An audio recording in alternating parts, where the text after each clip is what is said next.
There is a glare that radiates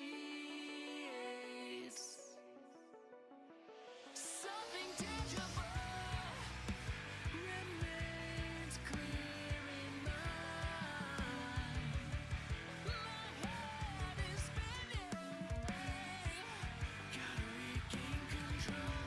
I want what's within my grasp. It's a truth that eludes me.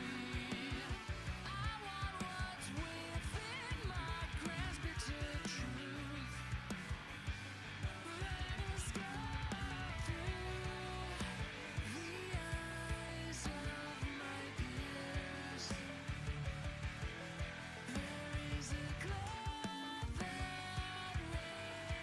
radiates. Take us a place that I can't feel. Drugs wearing thin. I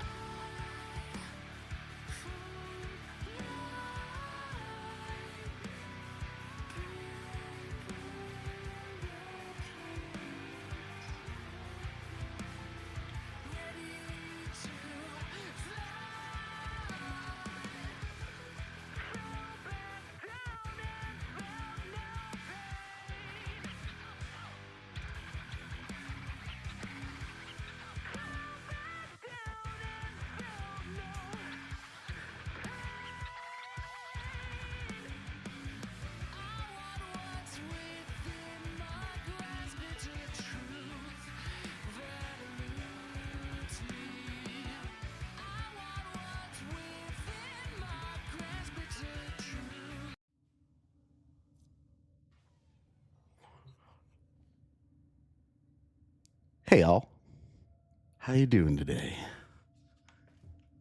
It's gonna be a big day. Good to see you all in the chat. Yeah, this was a huge developmental week in the lore. Let's see, who do we got here? Rays, 18K, Jay Willingham, Doomslayer, Bandit, Ken, Zyphros, Frank. Let's see, who else am I missing here? Yellow Toad, good to see all of you. I'm sorry if I did miss someone. Shotgun, what's up? Good to see everybody here. Yeah, so, you know, like,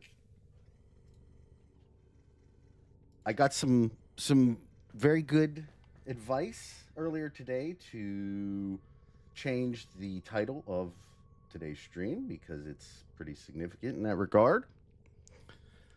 So I did, because what we're going to be dealing with from this point forward is two things. I have been slacking on my second character, and I'm losing a lot of progress because of that, and I don't like that. So I'm going to play with my second character, and if anybody wants to join in, these would be, you know, more lower things, you know, characters not quite there yet. We're getting there. We have tons of quests, so in the case that many of you would just rather kind of chill and watch the stream versus getting involved, I can actually do some of the quests that this character still has to do. We can do that, but in the interim, what I'm going to be doing is adding in this.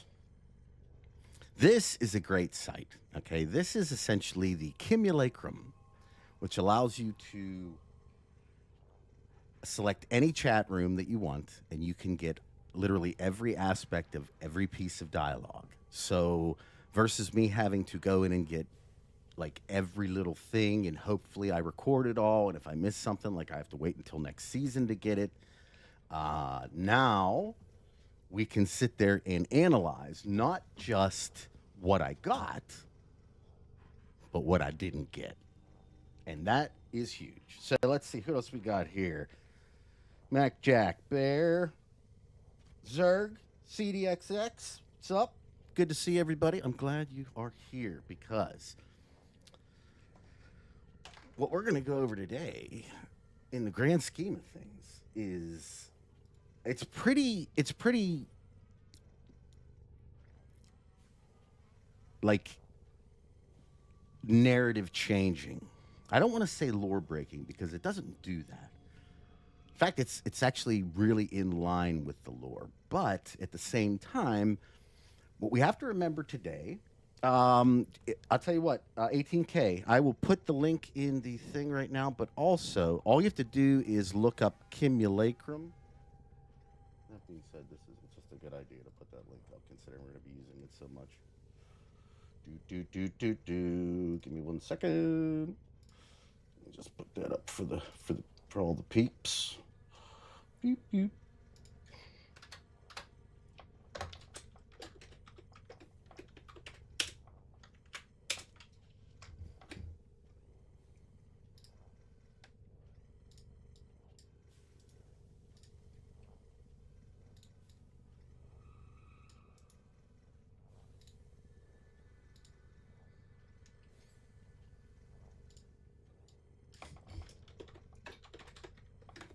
Okay, I might be a little bit too deep in. Let's see, where is there's the root.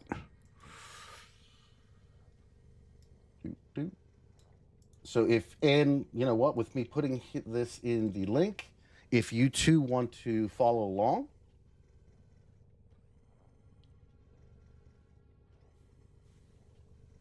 just want to be sure of something. Show us your glyph in game. What do you mean by that? Hey, PG, good to see you. Right? Ken, it's like it changes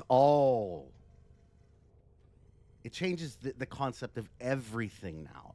Not to mention, we have to also consider the very real idea that now we're getting very, very close. If anybody's played Soul Reaver, and specifically Soul Reaver 2, we are getting... Oh. There you go. It is Lilith 428536. If anybody has played that game or understands the story of it, where somebody essentially goes back into the past to create the future that was always there in the first place. Z-File, hello? Good to see you. I'd love to see that personally, Ken. That's what I've been asking for, is I want to go back to the old Orkin cities. I want to see what that's like so bad. Faust, yep. I love it too, because it's like a lot of my videos have already encapsulated this whole Soul Reaver thing, because I mean, to me, it's been present since the very beginning, and now, oh, I got the eye glyph. Oh yeah. Oh yeah, I picked that up.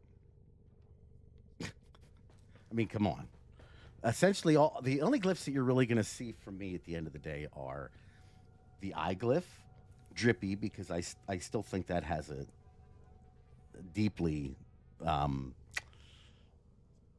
let's just say there's something else going on with that whole scenario. And in fact, the little scene that you see, like the ad that incorporates Drippy, there's something not right about that. I don't know. But that one, and then also the man on the wall, where it's actually the face. Let's see if I...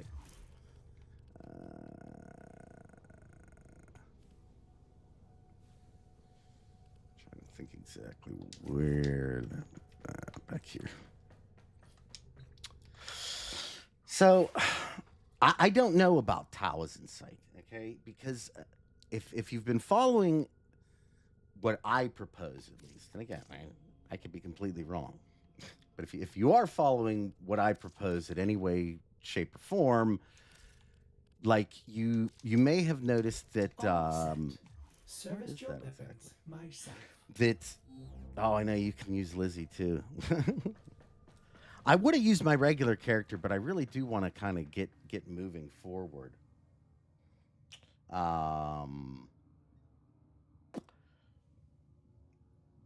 Drippy is the man in the water main. Gemma, hey, good to see you. Glad you showed up. Warframe guy, good to see you as well. Got in there. I got like two. I apologize. I almost missed you. Todora, good to see you as well. Oh, really? See, I haven't actually used the temple thing yet. But lag is in sight. Gemma, thank you so much. Thank you. Thank you very much for gifting. That I really appreciate you.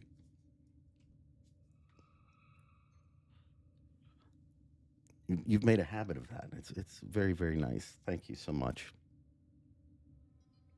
So, like,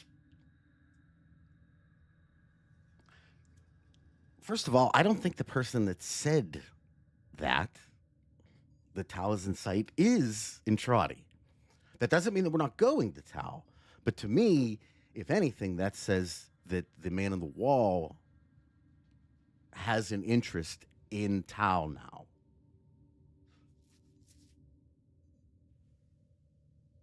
Well, Ken, and I hope that's the case. Like, I really do. I've said it multiple times that given the fact that DE doesn't seem to have a problem much with going back in time and kind of like fleshing out aspects of the lore that were muddy, to say the least, you know, with a lot of newer quests and whatnot. Why not go back to the Orkin times, or at least around that time? I mean, it's already set up, you know? Now, here's what I will say, and there is something buried within the new dialogue that may, in fact, like, again, now I understand. Hackers, good to see you. Creasa, good to see you. Odd Me, Floppy, I hope I didn't miss anybody. There is the prevailing thought that the next update is going to be somehow related to the Zariman, okay, because of the TennoCon, the digital pack, and the Sindana that we got, and everything else. It kind of has some similar looking symbology and things of that nature, right? However, I put out on Twitter that I thought it was possible that we might also be going back to Duviri, right? And I thought, Skippy, good to see you. RC Music, Celios, thank you all for being here again. But what I thought, why not Duviri, right? Oh, hackers, I'm sorry to hear that, but I'm glad that you're here. I hope you're feeling better.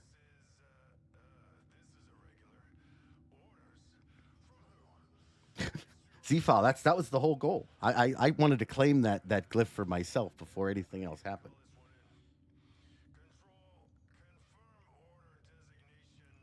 Bear, actually, see, that's the thing that if we are going to Tau, I don't think it has anything to do with Entrati's desires.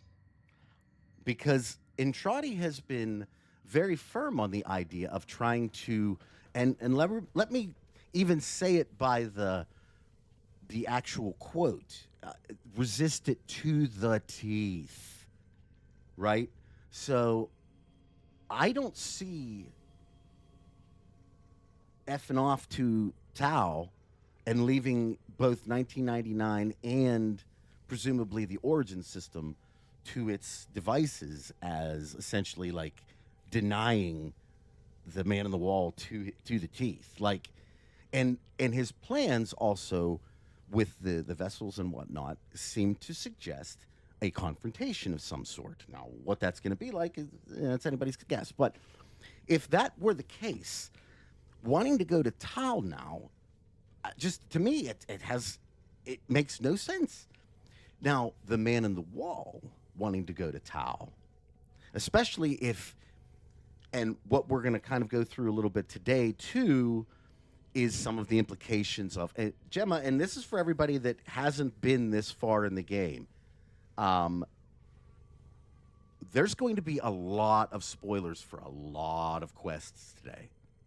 I just want you to be aware of that, because we're going to be, in order to figure out where we're going, we really do have to review where we've already been.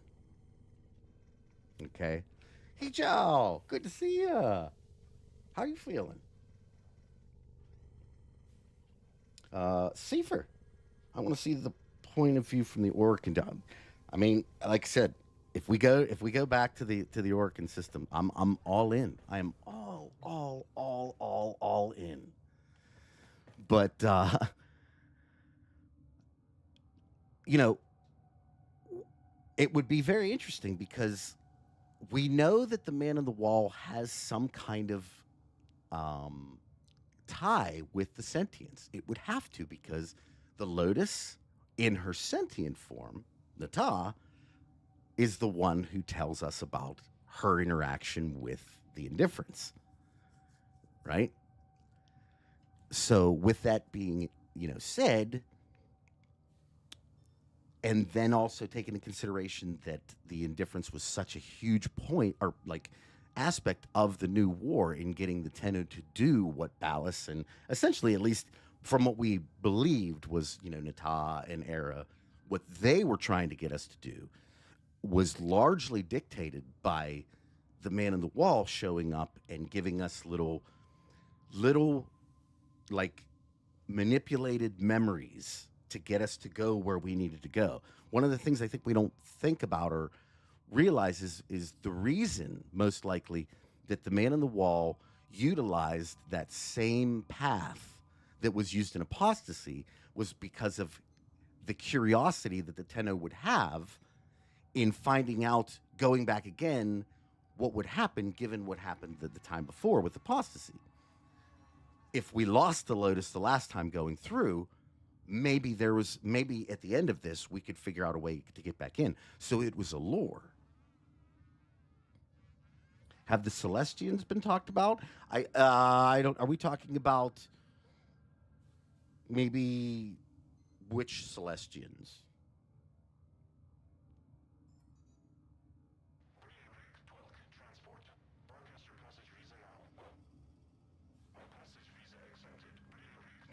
Well, see, so I'm just Highlander. Good to see you. Let me see. Did I miss anybody? I apologize if I did. I'm just reading some of these things real quick. Let's see. Why aren't we going back to save Margulis ASAP? I mean, so I postulated a little thing in the very beginning of the stream, in the comments, right?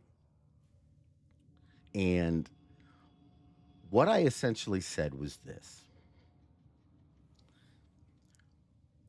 and I think it's important. What's important to remember with all these chats is, if you think about it, there is a version who did and a version who didn't.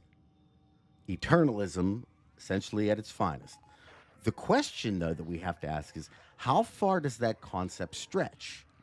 How many other things in game have a success and fail rate? And I'm not saying, or fail state, and I'm not saying like we can go back in the quest and, oh, there's this secret thing. What I'm saying is that in the terms of eternalism, there are things that we have done that are significant within the origin system that have allowed certain things to occur. The idea of what we've done in Fortuna. We essentially liberated that entire area. There's all of these things that have done what we did with Rel in essentially taking on the Indifference during Hera's Chains of Hera. Okay, so there's all these things, these significant events that we have been a part of. So what I said was, who dictates the terms of finding the other state? Because one of the things that we're not ever talked about, or that we don't really get too deep into, right, is that what is the apparatus that allows eternalism to occur? Like, we know that it can happen because Illyria tells it to us. But have essentially, have we seen the only working thing that can do it in Alberic's quote unquote time travel device that was destroyed? Because, like I said, that is what there. You can't just have eternalism. You have to have there has to be a method by which eternalism comes to pass.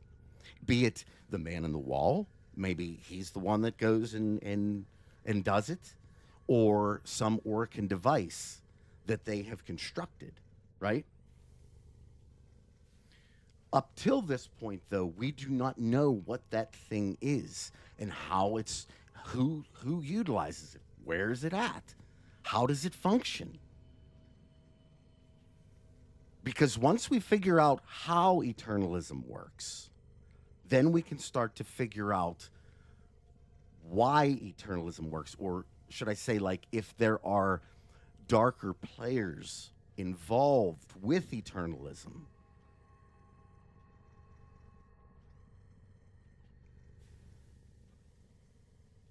But medical, it could. But what I'm saying is there's if we're to take it at face value, such as that, right? That would mean that any person is capable of inducing eternalism at any particular point, right? Which, if that's the case, which it could be the case, but that would make for an incredibly messy group of timelines and conceptual embodied timelines, as Lloyd called it.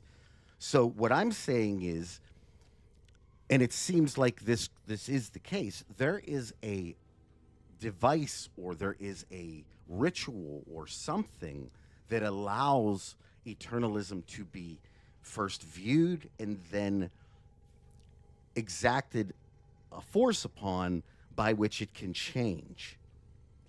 Right?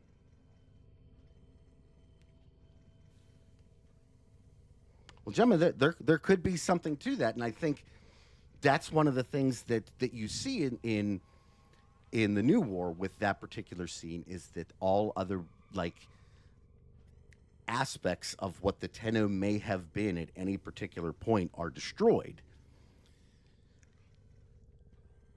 Now, was that necessary for the Tenno to take on the power of the Void? Like, kind of like if you've seen the movie The One with Jet Li, where like there's like however many thousand million variants of us, and then like if we were to go into other timelines and kill variations of us, like, because energy can neither be created nor destroyed. Essentially, the amount of energy goes back into the group of that one individual, and they've become a little bit more powerful. So if you get rid of another one, you get rid of another one, you get rid of another one, your being becomes almost godlike, which in that movie, that's exactly what they got to show, right? Ascending, good to see you. Dutch Dude, Gimpler, Severed Ned. Oh, wow, there's tons of people here today. If I missed anybody, I do apologize. Lex First Lee, Brunton, Dalinor the Llama, Antihero. I hope I got everybody. So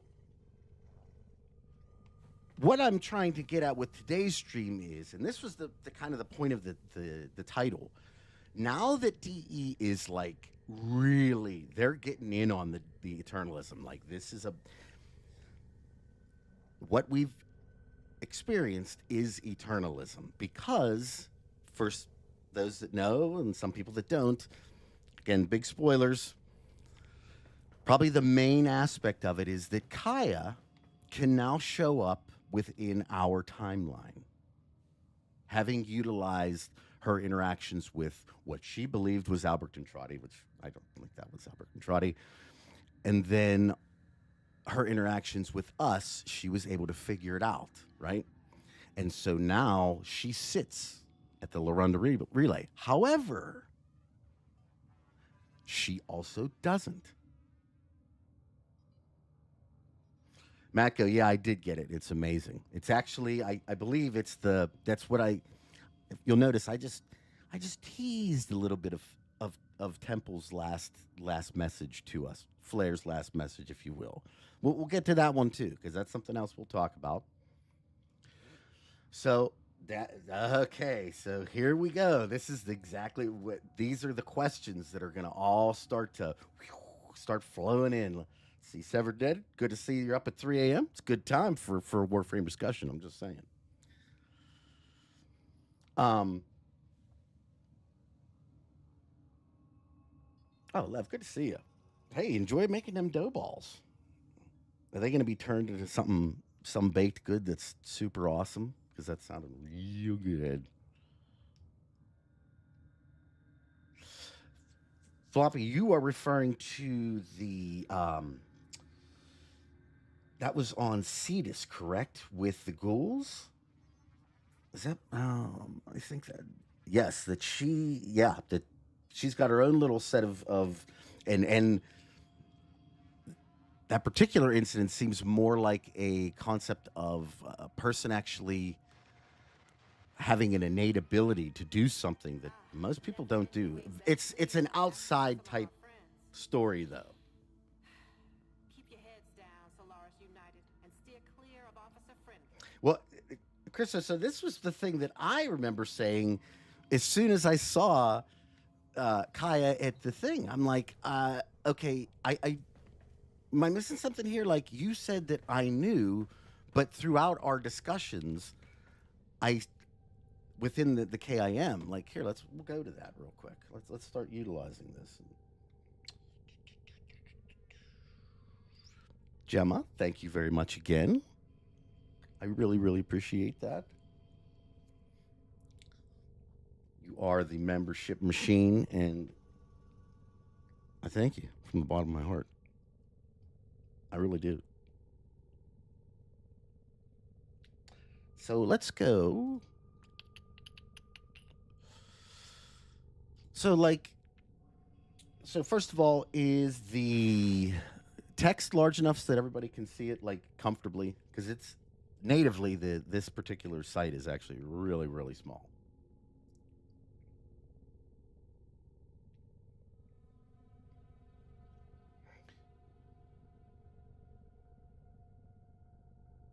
Oh no, not the pizza.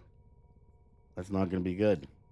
This is a good stream for pizza, I gotta say, especially with hey, Revenant, good to see you, Captain L. So okay, so we're good to go here. So essentially, what I want to kind of portray in this particular thing is that she says that we knew about this from the very beginning, but again, that is Eternalism because clearly we did not. Like as I go through and try to find out all of the different variations, it doesn't feel to me like there's one of the dialogue trees that you can take. Golden Doomslayer, thank you. Thank you for that. I appreciate you. Nice. Okay, contrast is bad. Text isn't legible. Crap. Let's see if I can't.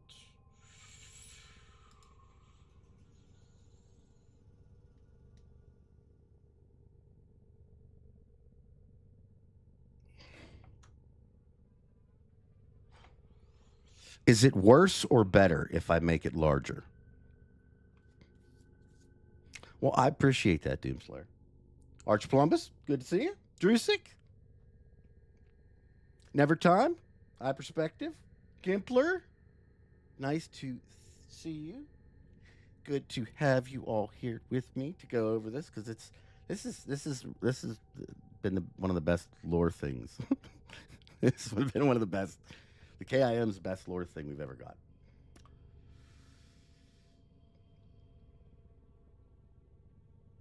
Okay, cool. I just want to make sure everybody can actually see it, So, essentially, we go through their beginning, I can personally show you what line I went with. Don't rush into the... Let me see, wait, I think you can go back a little further, yeah. I said, hello, Kaya, how is your day? So just you, are there others? Is time travel taught in schools in the future? Let's just say me. Keeps it simpler. As for teaching in schools, if it was, I didn't study it. But it might have been. Why? I want some homework? Time travel is probably too advanced for now. Are you serious? Have any of the Hex figured it out? Do they have any info? See, now, like, in this one, don't think so, kid, but if you want to learn something useful, ask Letty for 101 on healing. And now you can see that there is a new state that has been established by doing that. But even in, if you ask me, in both of these, unless it's extremely subtle, right?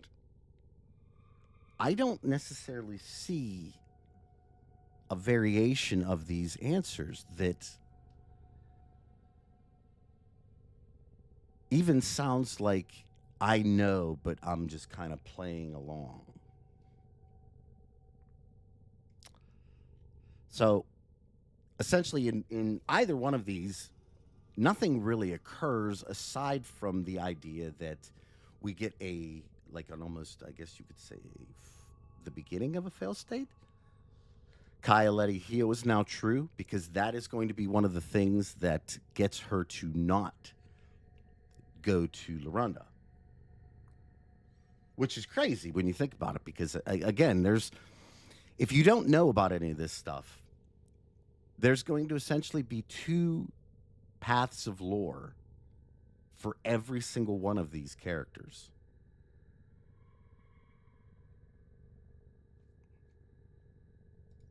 That's going to be a lot more work.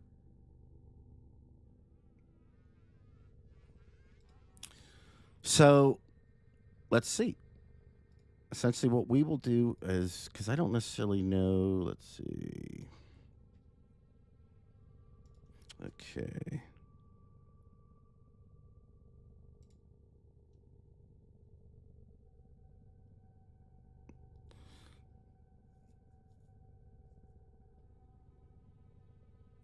Right. Okay. So it says, let's see. I'm not a kid. I'm 19. Right. Youngest of this. I'm trying to be as much of an asshole as possible. I figure that's the easiest way to keep it our connection low. Right. Youngest of this new group, I'd say, though, kid.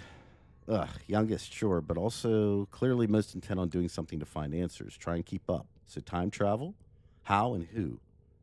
And why you? Do you have a plan? And if not, what can you recommend so I can get any scientific sources on your abilities? So many questions, kid. Hate to break it to you, but I don't know. Only Entrati has the answers.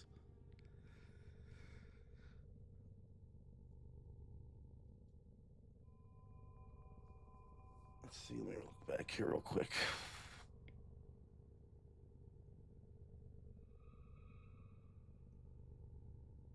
Oh, Ken, yeah, that's messed up. So Ken put in here. I have potentially more scary read on this idea that Kaya insists we knew all along. What if she met Wally in our form and just didn't know she was talking to him? Okay, so check this out. There might be a way that wouldn't be possible.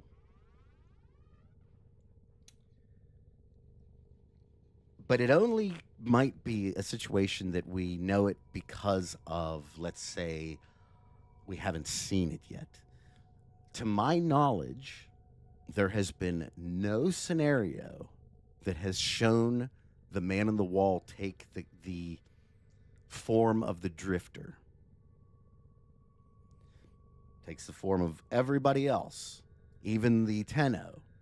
But even when you are in a situation where you are in your drifter form on the orbiter or whatever, even then, the man on the wall still shows up as the operator. So I don't know if that's, like I said, it could be as much as that's a little secret that the man on the wall is keeping in their back pocket that they're not going to let us know about. And in fact, could be something that they're like actively trying to do to us to make sure that that is a secret that they can like pull out at another time. So again, it's based upon the concept that we have not seen it in game. If that holds true, then Kaya shouldn't have been able to see the man on the wall as us. But that's predicated upon, like I said, is that something we just don't know is possible yet? Is it possible that Wally can only take the appearance of the people who he has made deals with? It's possible, right? But it would take a very new, it would take the current story and flip it on its head. Because what that would mean, Sebastian, is essentially what we're saying here is then that Lloyd has made a deal, which would then put everything that we've did during the Whispers in the Walls quest into flux. Which, Sebastian, you're going to love this. It might actually be the truth. Because, now hear me out. If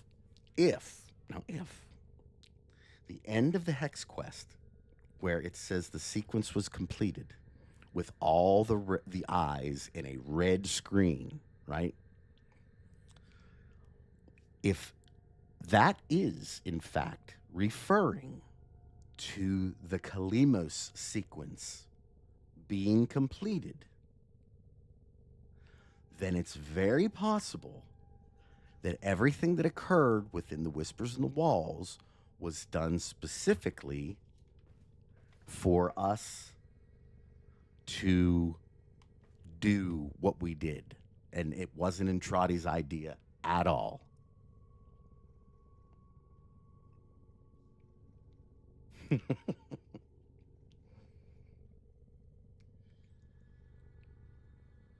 Yeah, and I mean, again, Ken, the major thing, that's what I'm saying, is understand. I'm basing this all upon the concept that we have yet to see it in game, in situations that typically we would, specifically when we are in our drifter form and we're on an orbiter, or even during the Whispers in the Walls quest, at the very, whenever you go back in time with, if you are in your drifter form, well, I mean, I guess, yeah, if you're in your drifter form, but you're in in Arthur's mind, the operator is in the back of the subway. Do we even have an idea of? Yeah, I think we do, and it's right here. Here's your answer right here, guys. This is so important.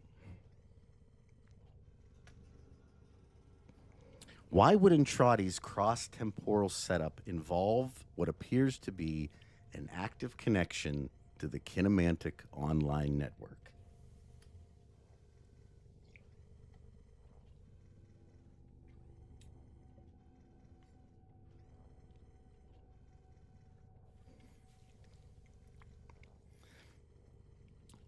Now check this out.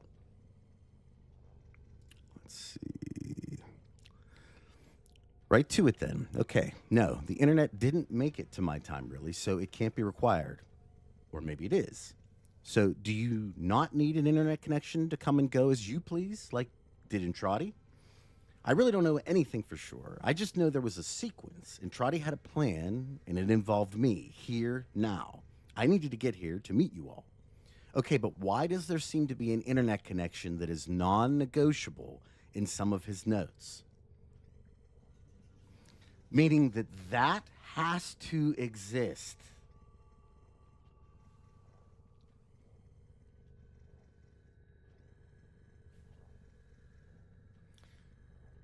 But do you understand that the Kinematik is something else? It's not an online system. And in fact, I would wager that this ties in with the ARG, with the Void and the Techrot being able to move through media. And it makes me wonder if the KIM and its what I would associate its origin system counterpart, the POM 2, right, are one and the same.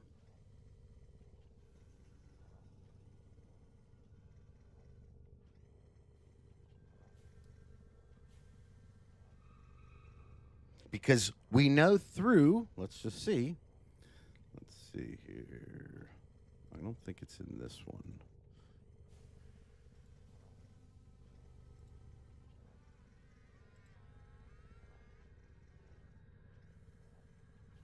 We'll go back to this, but there is a portion where Kai explains to us in order to get through time, you have to have a connection of Techrot and the Void. And it's interesting that, bear in mind, I think this is the cool part here, right? We always wonder why, and they've said this too, Captain Elman, exactly. So I think that they are all together in one. And I think this is the reason why the Palm 2 has to remain this thing that is essentially an outdated piece of technology.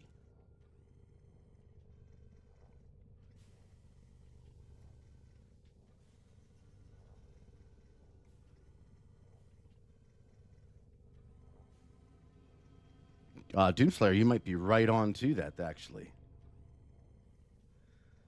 And what I'm saying is, what I'm even going further and saying is, and this will be, I don't want to give too much away. What if we were brought to Entrati's labs by the Indifference?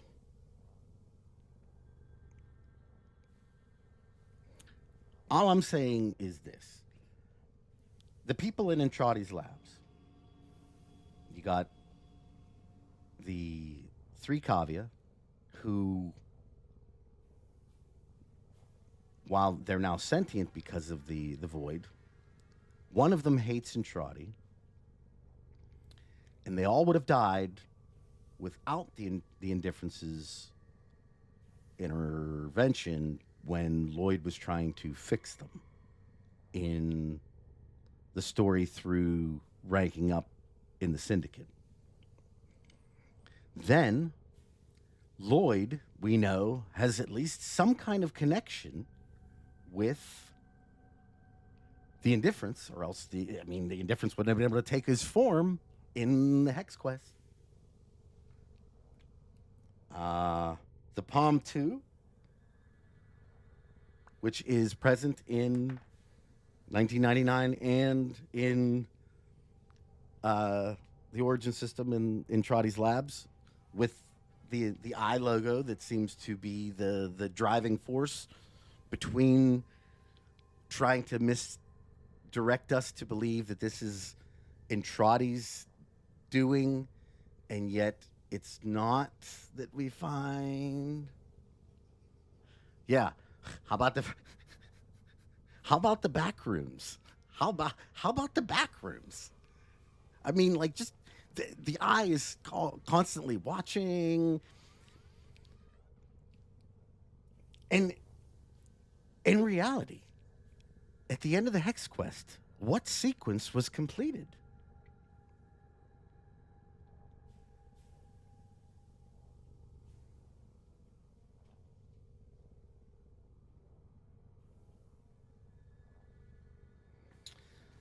Floppy, you know what they're probably more of a product of? I'll tell you, it's the heart.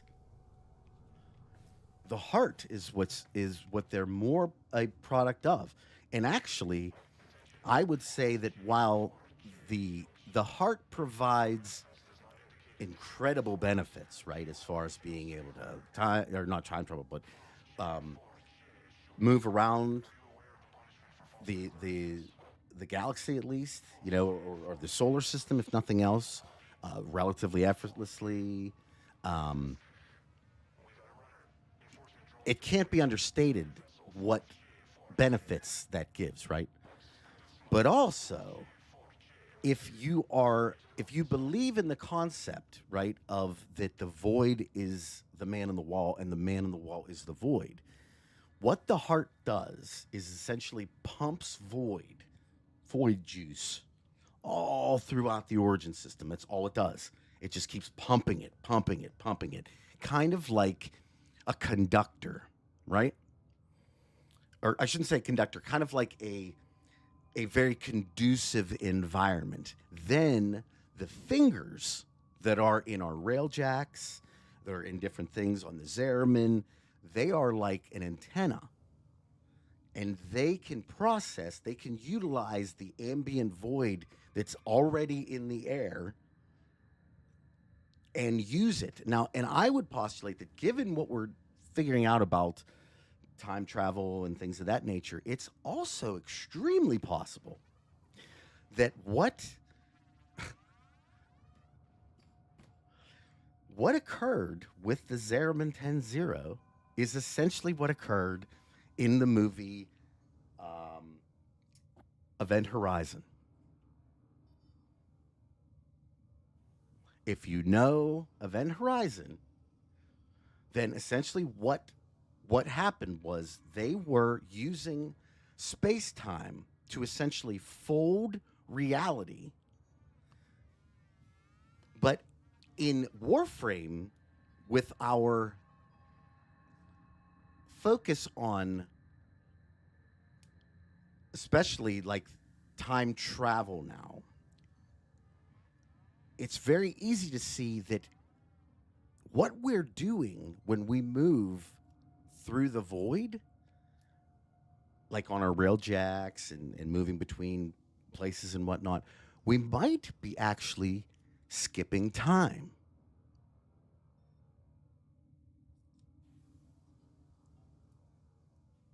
Okay, so Event Horizon. What ends up happening in Event Horizon is there is a scientist who, and I'll begin kind of talking about it, is able to figure out a way that using a particular engine, instead of having to go the full distance of space, it's able to take space, and the way that the guy describes it is it folds space in half so that your points that you want to, where you're at and where you want to go, essentially fold like a piece of paper, so that point becomes literally right next to itself, okay? And thus allows you to travel billions and trillions and quadrillions of light years within an instant. But in the grand scheme of things, as we understand with time and linearity, what they essentially did was they skipped time. They literally took time-space and removed a great portion of it, right? And that was this brilliant technology that they were just so enamored with, right? However, when they made one of the jumps, they didn't go to where they thought they were going to go.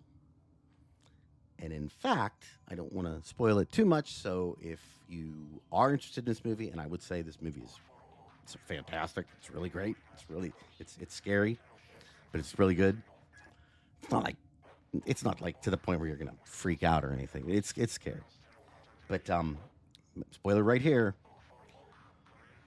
They largely believe that instead of them getting to their goal, where they actually went was hell, or at least a variation of hell. And here's the thing. Once they get there, it follows them.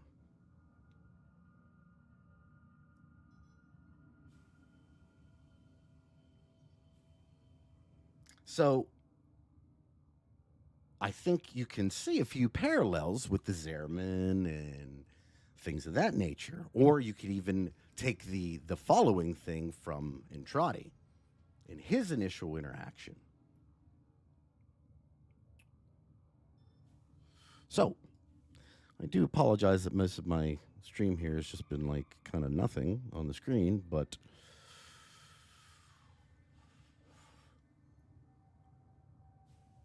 okay, so no, check this out. You're gonna love this one. I love this line here. Time travel, is it expensive? A cost associated in raw materials, or has it been commodified in your time in a way that is relevant to anything here? It's why, looking to save up a few haulers and bribe me? So it worked on Entrati. Pardon me? Duh, I told you already, I found him. And get this, he's on his computer or whatever, and I show up and he actually gets scared. Like he did not even expect someone to show up. Does it seem like Entrati to, or even worse, if it was Entrati's other, and especially what happened next, does it seem like either one of those entities would have been scared of what she did?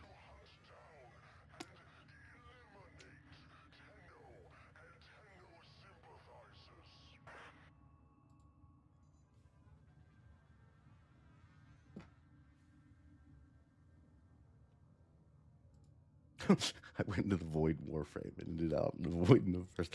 The void's everywhere. It's like in every game. I mean, really, you could literally, if there wasn't a, the kind of concept of IPs and things of that nature, and everything was just like, that common, what is it? Common IP. I can't remember exactly what the thing is, but there's voids in every single space game. So you could say that that the void is the same. It's all the same thing. I think Lloyd, you could say that. I caution the Warframe community because they so desperately want Entrati and Lloyd to be together. And to me, I don't see it. I'm just looking essentially from the perspective of, and understand, I'm just reading the story. And aside from potentially one paragraph that's in a book that, Lloyd didn't even want to read this one page.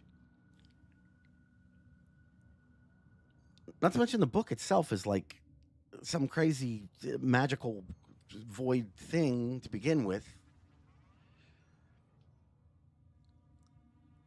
I still don't see where Entrati actually gave a shit about Lloyd. The only time that he really cares at all is when Lloyd's fixing him up. And it's like, damn, man. Well, yeah, I hope that you're being nice now. He just essentially, fixed your face up and your whole body up and blah, blah, blah, and got you moving again. It's a little bit of gratitude would be nice.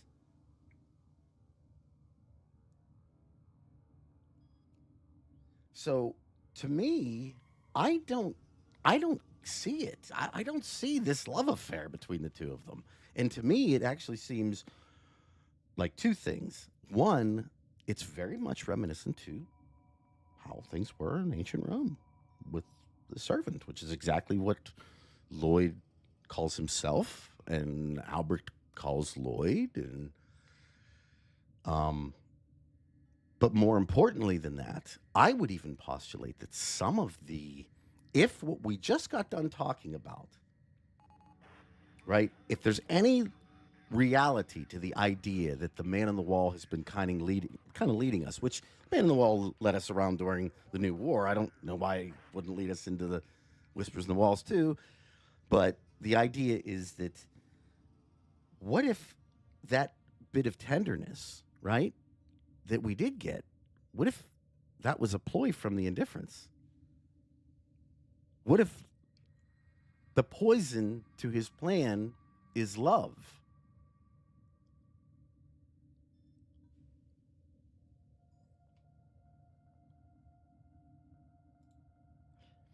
Ken, and I believe you that I do think that is Entrati's goal.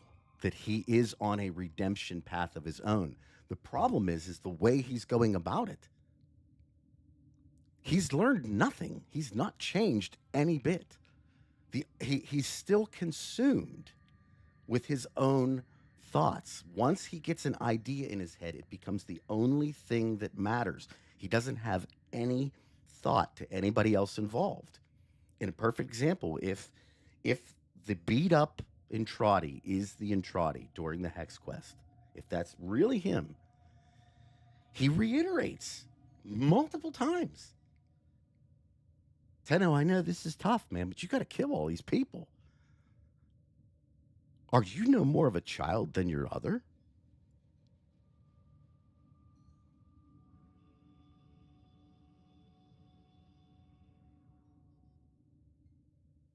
Do you see what I'm getting at, though?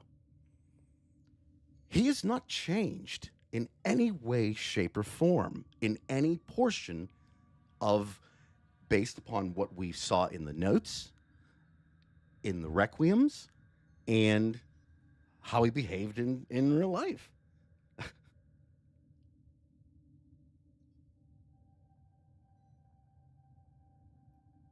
And I think that even might be one of the things that you see during that scene. Now, I know I believe I'm in contrast with like the entire Warframe community with this one, because everybody else is like, oh no, love is what is the thing against the indifference. That's what's going to hurt the indifference. But I'm like, I don't know what you're talking about. Like, we failed in every way, shape, or form within the context of the whispers in the walls and the hex. So what I have to wonder is how did we complete the sequence then? If we were already able to, say, transfer into the vessels, why would we have needed to make a connection with the hex here? Like, what difference would that make? We can just use their vessel. We don't need anything else.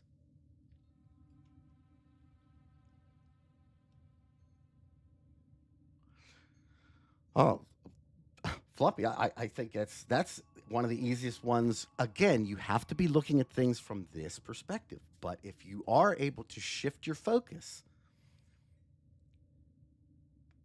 the indifference enjoys emotions. It loves them.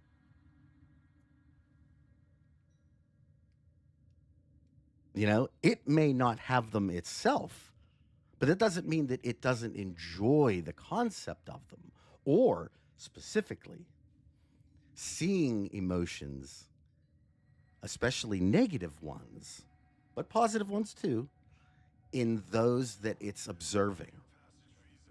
And Eleanor, in her kinematic chats,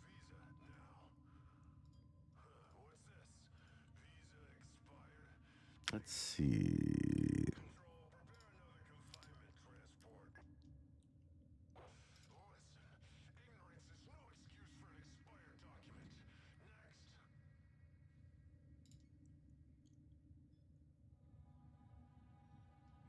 I think it's in the next one. Maybe not.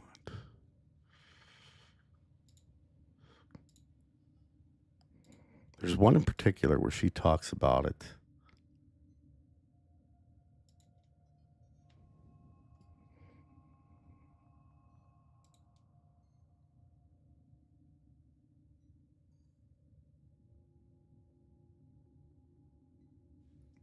Okay, so we're getting close, but I just want to give an idea too, because this will tie into something else that I want to talk about a little bit today.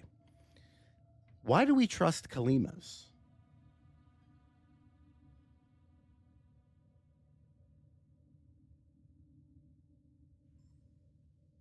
Andreas, is that true? Because we were just in Duviri yesterday during the member stream, and if I'm not mistaken, the vagabond showed up in a place I don't remember ever seeing him. I could be wrong, because I can't remember exactly all the places that he shows up. But he was right there. We even saw in the stream yesterday. We saw he has black eyes, like black eyes, right? He has a fully modeled face and everything. But what I was going to say is I don't understand why we trust Kalimos, and here's why. In the beginning of the Hex quest, Eleanor says before Arthur essentially engages Entrati, she says, there he is, the pallid beast, a crownless king clad in gold, rap tap tapping something. I can't rap tap tapping away or something like that. Meaning that person that Arthur was following in the very beginning was the Indifference.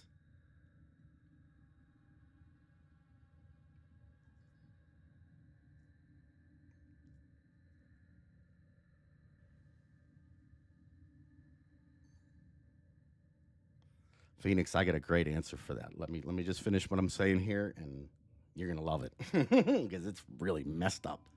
So, from what I'm showing here on the text, Eleanor didn't know what it was, right? But she knew that it was a thing. Nora has it on good authority that rail pirates are hungry after a cold weekend, sweet thing. Check your mags and keep the gas tanks full. Okay, here's the part. So she knows that a thing is different, right? Are you there? I need to talk right here. Remember how I told you about how I tried to touch Rusalka's mind with mine and I made contact with the Indifference instead? Of course I remember, right? I wasn't ready to talk about it then. I'm ready now if you're willing. If you're sure, I'm sure. This creature, this presence is what we're ultimately up against. I know that much. Please tell me the truth. Do you believe there's any hope? And I said, yes, I do. Said, don't tell me why. Just hold on to that belief. Let me feel it, please. I reached out for Rusalka, and as if my fingers touched her face and went right through, the mask just collapsed. What was underneath was like, there's a word, calenture. It's a kind of madness that used to affect sailors. They'd become convinced that the green sea all around them wasn't water at all, but green grass. They'd be compelled to jump from the ship down to the beautiful green meadows and go running across them. If a shipmate held them back, they'd fight.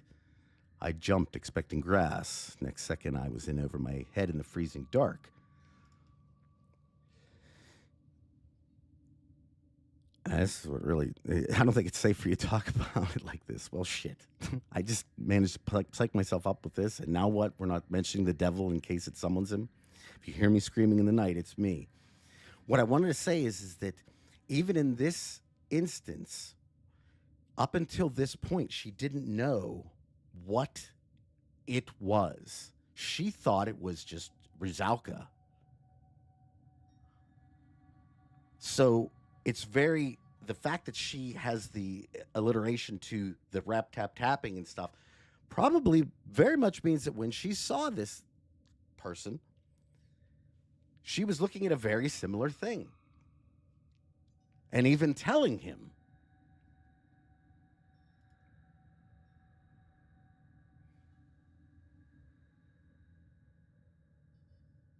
Rank 5, Convo 7. Is the Indifference what it is or what it wants? You and Letty both do that, you know. You forget to say hello. You found the one thing we share. Congratulations, and sorry, this is more important. I think the great Indifference is going to try to get between us somehow. Don't laugh, I can feel it deep down in my bone marrow. The thing that was in Rusalka would love to see us tearing each other into pieces. I don't know why, I just know. Let me see something real quick, because I took that one. I think you're right. I've seen it in your head. Albert and Lloyd, mother and father, you and your parents, Rusalka and Victor, for all we know. And the 6 of us, of course. What this thing does is cold, perverse, but there's a motivation behind it somewhere. Here we go. I think you're right. On the Zariman, the parents were the first to lose their minds. Maybe the holdfasts held out as long as they did because none of them had any children. Just let it try to get between us. So help me, Saul, I'll end it. I'll find a way.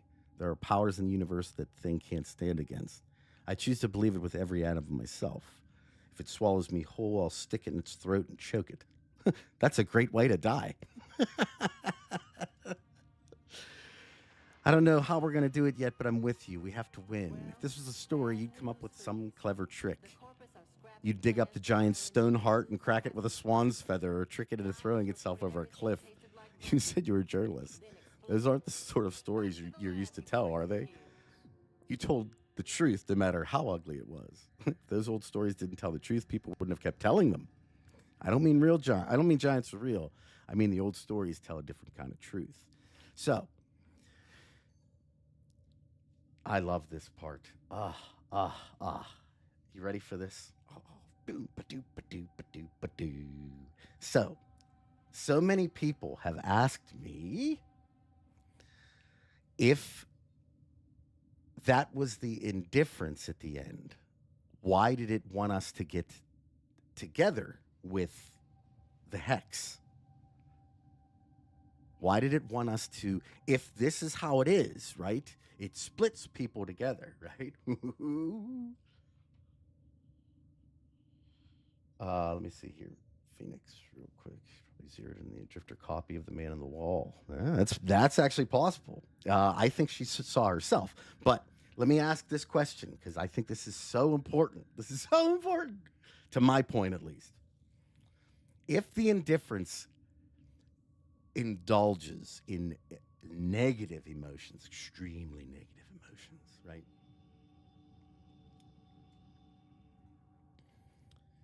How would extremely negative emotions occur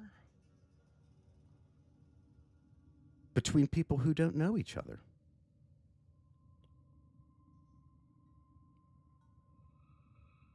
Like, if we didn't get to know them, then they wouldn't care if we left or didn't do anything or broke up with them.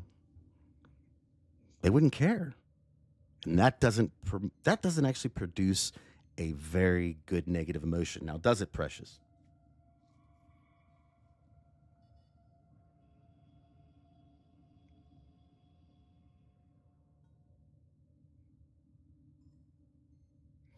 Phoenix, that's definitely a possibility. I mean, it could. Again, the only thing that's really keeping us from that at the moment, at least, really, if you think about it, is the concept that we've never seen the drifter as the indifference. But then again, if you think about it this way,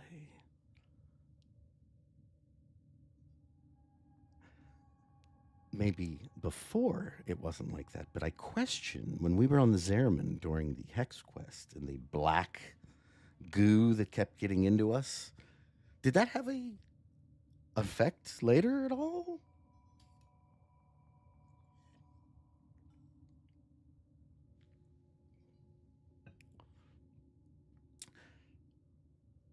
Ken, I think of that theory as one of Tagfer's thoughts, right? But even in that regard, if let's say negative emotions are the juiciest, let's take that situation as a possibility. Because I mean, let's think about it in our own real lives. Negativity is the thing that we remember. We can get I do it myself, like with my channel. I can get 1,000 super positive comments. Everybody's so happy. Oh, this video is so funny, so great. Blah, blah, blah, blah, blah. One person comes in and just flames it, and that's the one I'll remember. Now, why do you think that is? Because we are geared to hold on to negative emotion much, much harder. It's a defense mechanism. Typically, when we experience negative emotions, it's supposed to be towards the concept of us doing a thing and then told not to do a thing. So we're supposed to learn moving forward. But now in a much more advanced society that we're communicating in a much, like, say, greater perspective on different ideas about the world and about industries and sports and video games and blah blah blah, every aspect of things. That's our primitive brains have not been able to completely decouple negative emotions from the survival mechanics that it was originally intended to. It's one of the reasons too that we get fat, because our primitive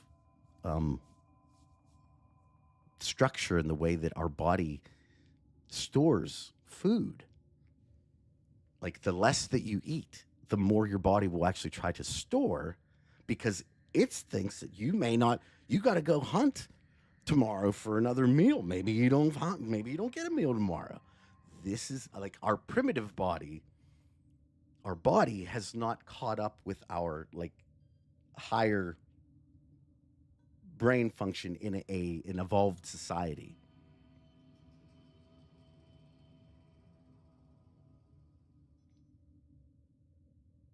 Oh, floppy, that's a great one. Yeah, what happens if like if one of the hex die while we're using them? Like what then?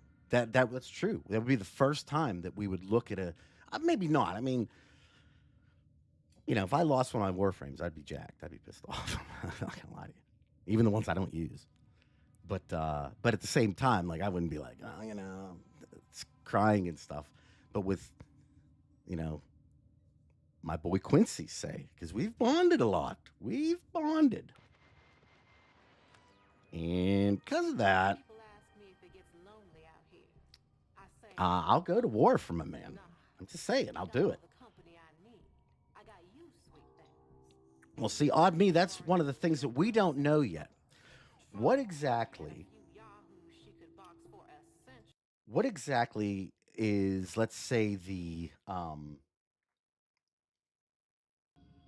can he do that everywhere?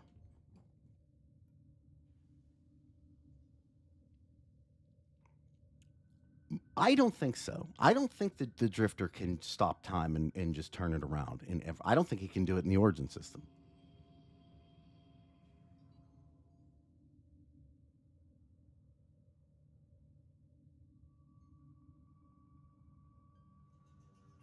Huh, that's, you know what, that's maybe maybe the Indifference doesn't. Well, I don't know. Okay, so hear me out on this, Zerg and Claus.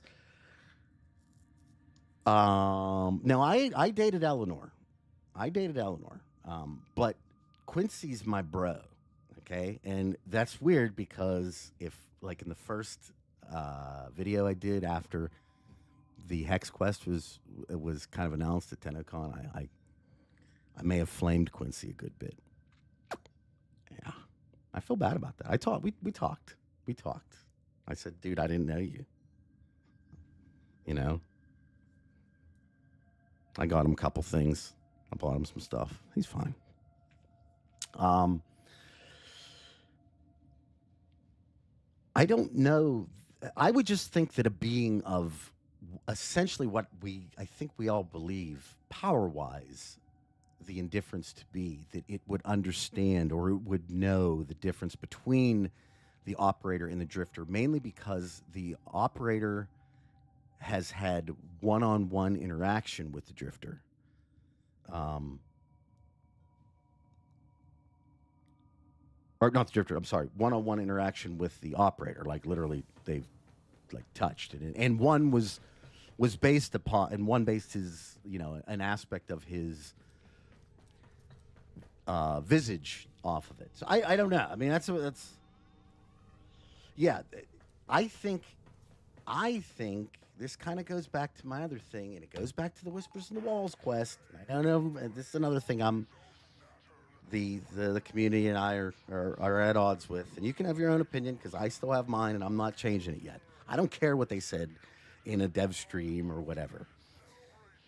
The fact that Lloyd calls what we saw, specifically calls out, they are just conceptually embodied timelines. says those exact words. To me, says that 1999, well, it's not like fake, it's not any of that stuff. But what it is a created thing based upon history, based upon whatever, a copy of the Void. I mean, we know the Void can make copies. So the idea that the Void took 1999 literally, because under the guise of the Void and time, everything is all at once. Everything happens at once. So there is no linearity there. So the idea of the Void being able to, especially with some kind of intelligent design behind it, creating a copy, an exact copy even, but probably not, given that Rebecca herself makes mention that 1999 is weird in a bunch of different ways, like has a kind of a just slightly off presence to normal. 3 headlights on every single car. There's certain things that just are oddly reminiscent of the Void copies that it's made, that it's the same, but just a little bit different. And if you can buy into that, because Duviri is just as real as anything else, right? If you can buy into that, the idea of the Drifter turning back time in Duviri is the same kind of thing as the Drifter turning back time in 1999. They're the same type of thing.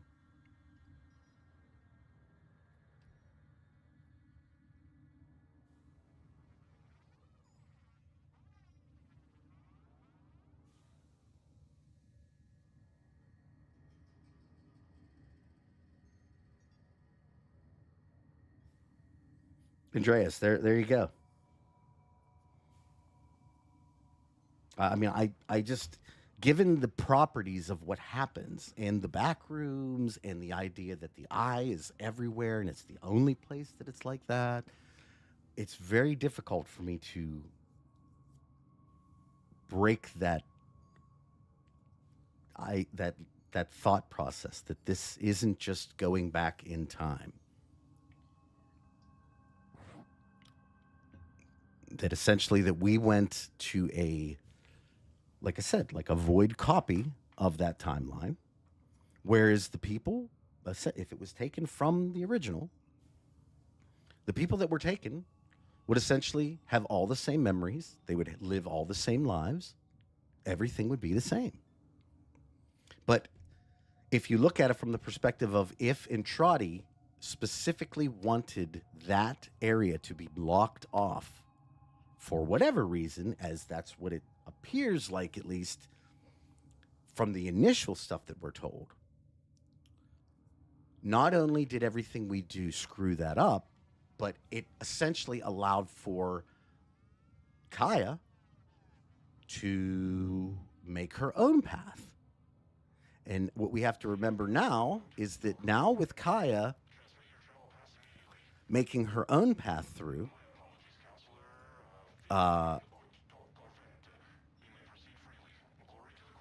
with her making her own path out, that is outside of the purview of any kind of control. So what you have to ask is, who now can also use that?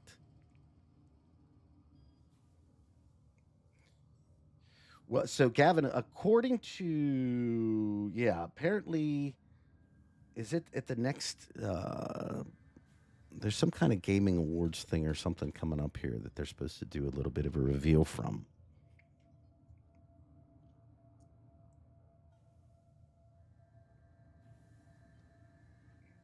No, I don't think so. And in fact, I think what Temple does is reinforces the idea of what's already been present, that things within this conceptually embodied timeline are imprinting themselves upon the real timeline. A perfect example is what you would consider to be a potential retcon of the Infested. Because up until 1999, the infestation was largely and even insinuated in the lore to be a product of the Orkin.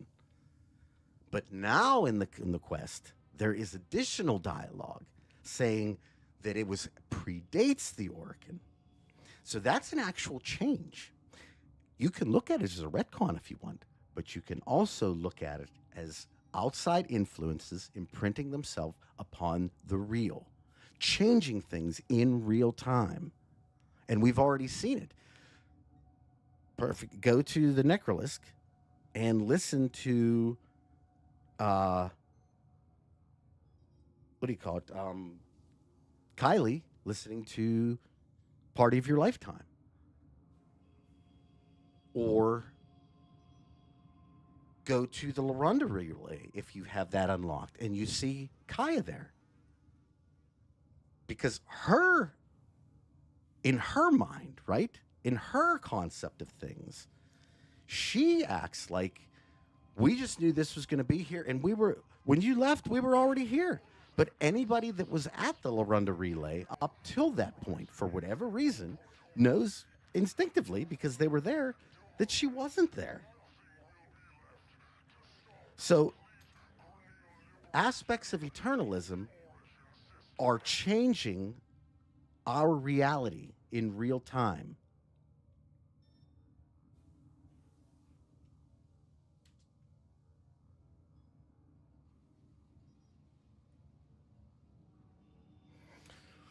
Well, Doomslayer, I'll do you one better.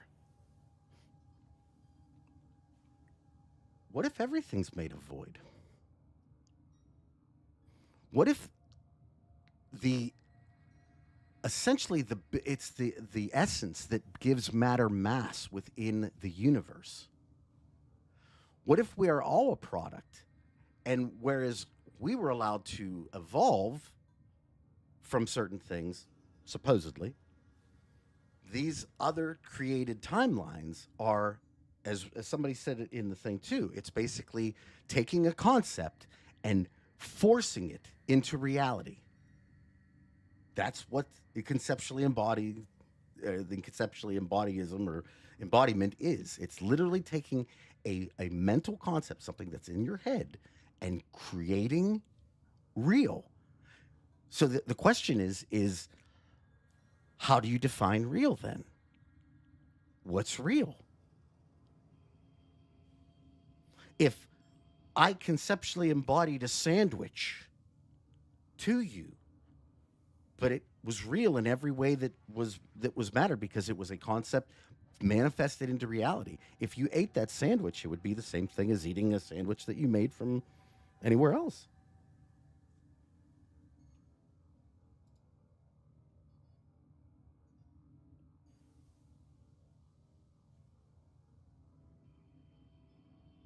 That's exactly what I think. That's exactly what I think the void is. It's essentially, yes, Higgs boson, dark matter, dark energy, things of that nature. It's the thing that powers the universe. It's what it's like it's everything and it's everywhere.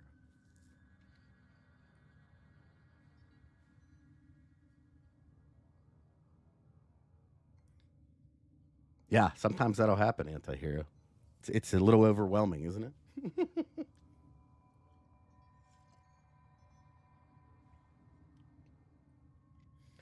So, and isn't that crazy that like things just keep kind of coming back to the void too, Royo Boyo? You were talking about the argon crystals. That the void just keeps pumping things out, but things can keep manifesting back.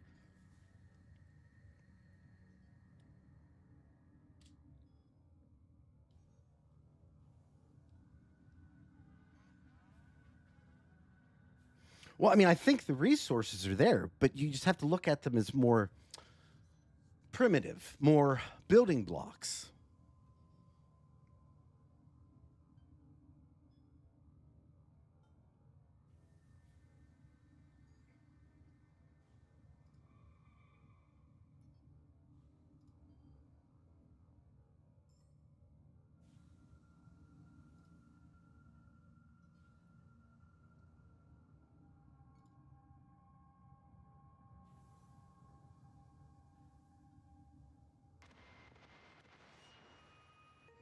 Yeah, so I guess the question that you have to ask is Does that mean will Duviri essentially go back to the void? You grow up. They, I mean, think of it this way. you remember. Where is 1999? They just keep doing what they've always done, only to someone else. Then, one day, they call you friend. And you wait. And you wait. You wait till they can't trust you any more than they do. And then you ask them if they enjoyed their dinner. And looking into their panicked eyes as they gasped their last.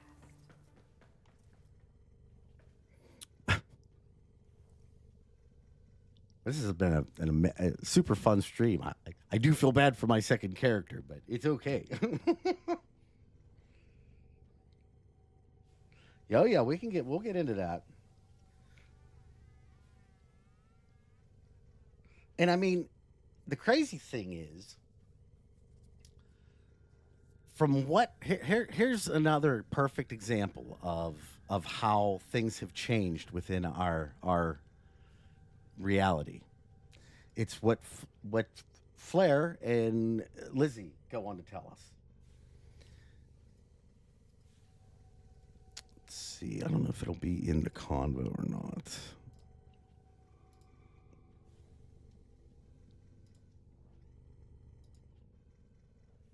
Let me get the...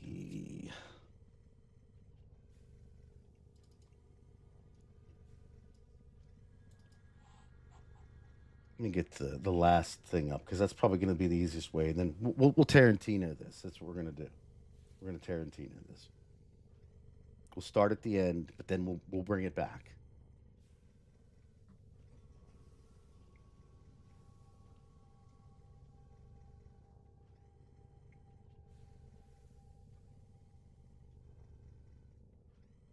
Damn, that's taking a while.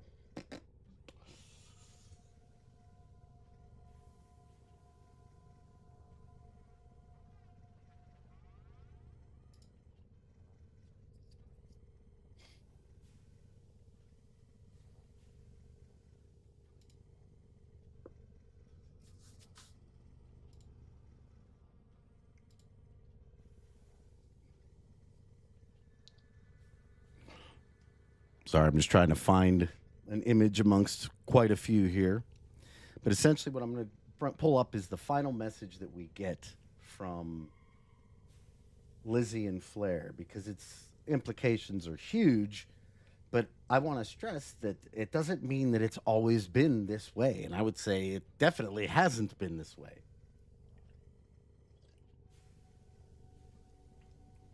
Or at least, if nothing else, we're going heavily into Soul Reaver territory with this one.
Okay, here we go.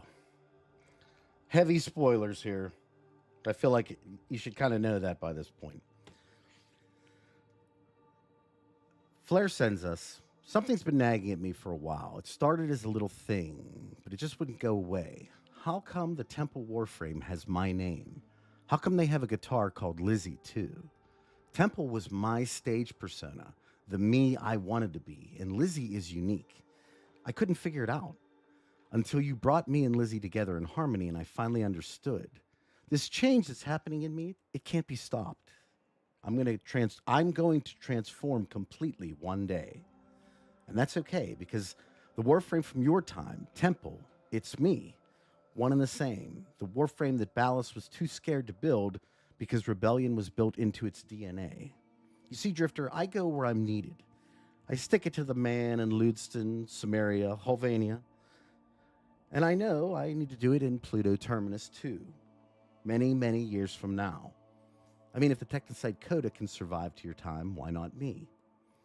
Kai's helped me figure it out. There's a comet that leaves the system and gets back just in time for the Tenno's insurrection. That's where I'll hibernate. Lizzie will make sure I don't oversleep. When Octavia hits the beat and drums kick in, I'll be there, waiting in the sky. Come back to join the children of the revolution. See you. Flare/Temple. Okay. So, essentially what that tells us is that Temple is required for the Tenno to insurrect.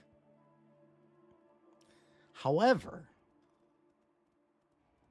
there is a state that does not exist in as well.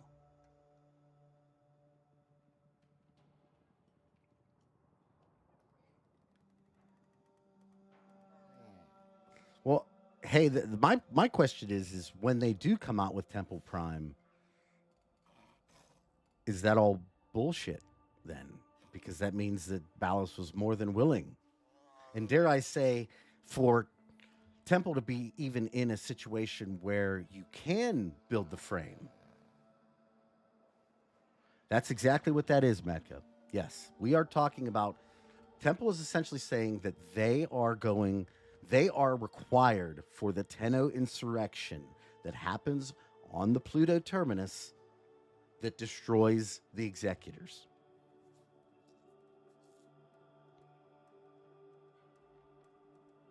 Insurrection is basically when they so the Tenno were essentially honored for their destruction of the Sentients after the end of the old war, right? However, during this ceremony, they were roused by a number of different things. I think, especially given the little bit of information that we get surrounding what happens at that time, we have to question who was really behind, like, actually moving the Tenno to insurrect, because there is dialogue that actually shows. Well, it's with Jade, actually, is what kind of proves it, that the Tenno there who's insurrecting is unsure, doesn't really even know what's going on. So someone is leading them. Now, we know that Ballas was the one who essentially kind of allowed the whole process to begin. But what we don't know is, aside from frames like Calervo, essentially Temple now, possibly Octavia,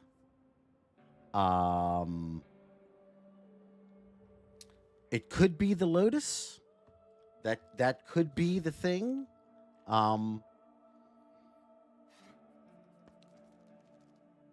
Again, this would be where it would be nice to see some more of the Orkin, like what happened in the past, because we see the Lotus with a cadre of Tenno destroying Era in a very similar type of, towards the end of the old war type deal. But that's on Lua. And the insurrection happened on Pluto. So I don't know that 100% that it was the Lotus that was the one that did it.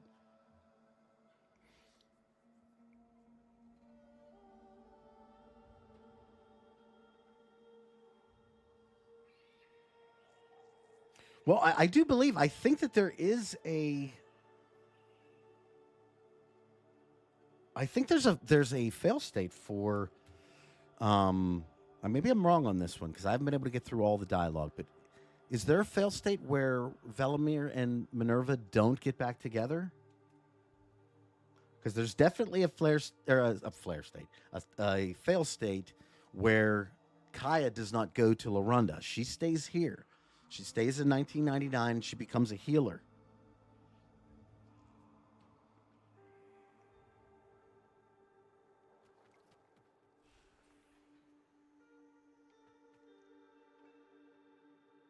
See, I'm not so 100% sure on the.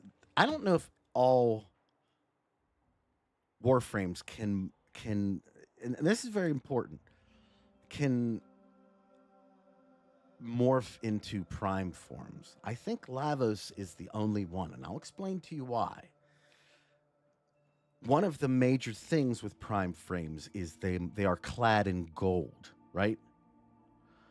And the idea that an alchemist could recreate metals and make themselves look like a prime frame, even transmuting aspects of themselves into gold, into precious metals and stuff, that to me sounds in line with something that Lavos could do. I don't think every Warframe just turns into a prime.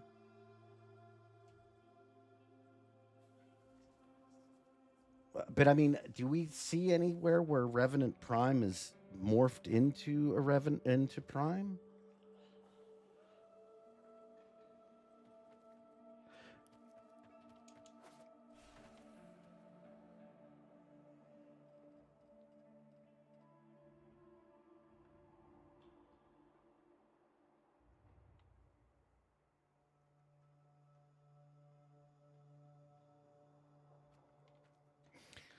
I don't know. To me, that just seems odd. That why wouldn't all Warframes just evolve into their prime forms then? Why would Ballas ever be necessary for creating them?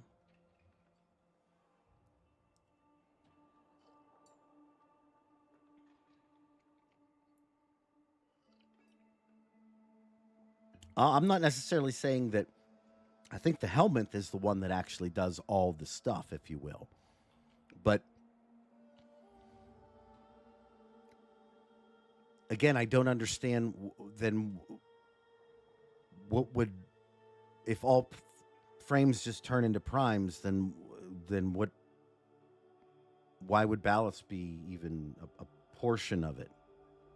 That's my personal thing, is that the prime is a, let's say, intelligent design by Ballas.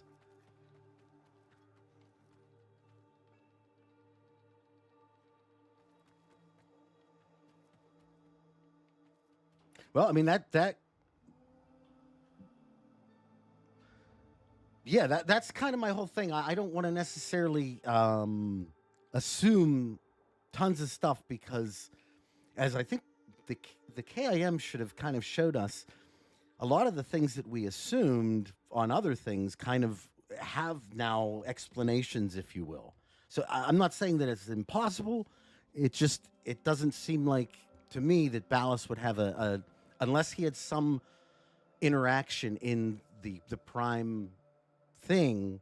I don't know where he would have a place in it if just every frame eventually turned prime. Oh, and I agree. I don't think Revenant Prime was built by Ballas. But do we know that?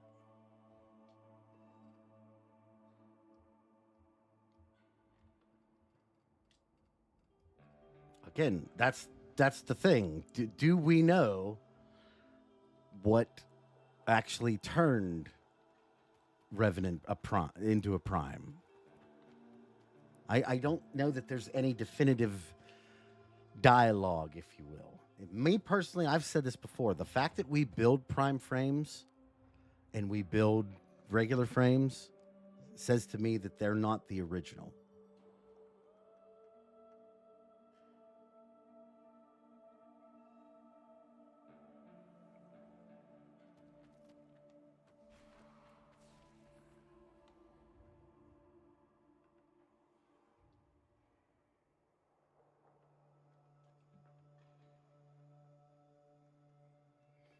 So far as we know, the thing is, one of the things that we don't, Ballast could have created every single one of the frames, and the people that have them could have gotten them from him.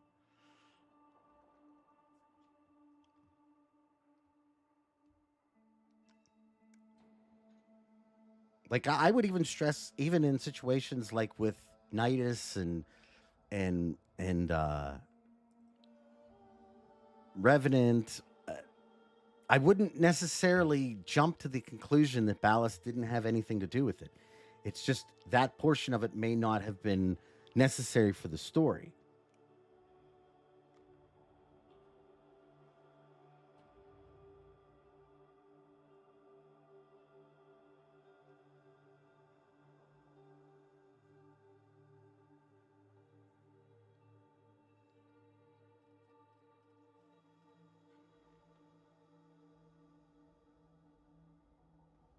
I mean, I would say Kalerva was absolutely made by Ballast. Zaku, perhaps not. Cyto 9 was most likely made by Ballast. Temple was most likely made by Ballast.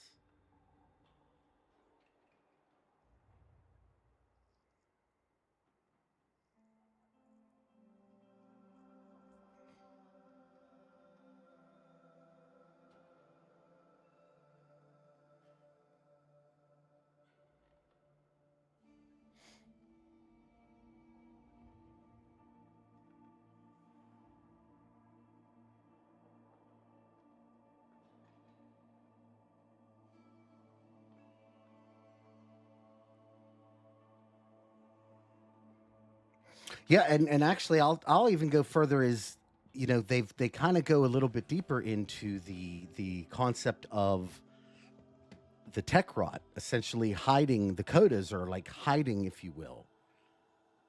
But we all know that if you've been outside of Earth, that stadium wasn't there before.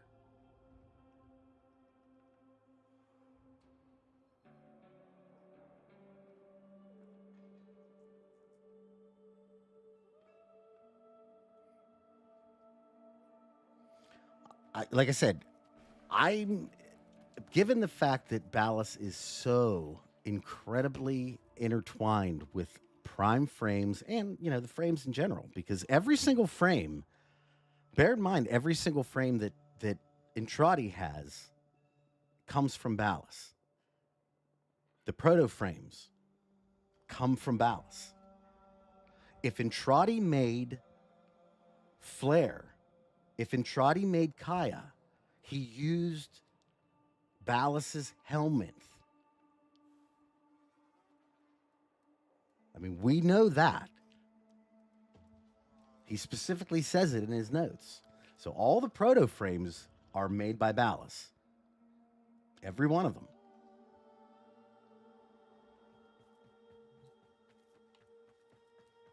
And I would say it's more likely that although Entrati would have had, I'll bet you any money Entrati has a very similar thing with the frames that he had, like Corvex, perhaps Dante, very similar to the same way that Protea was with Parvus.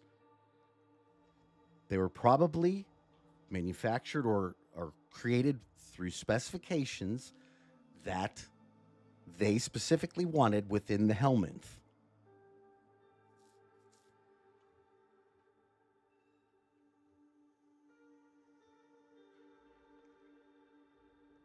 And so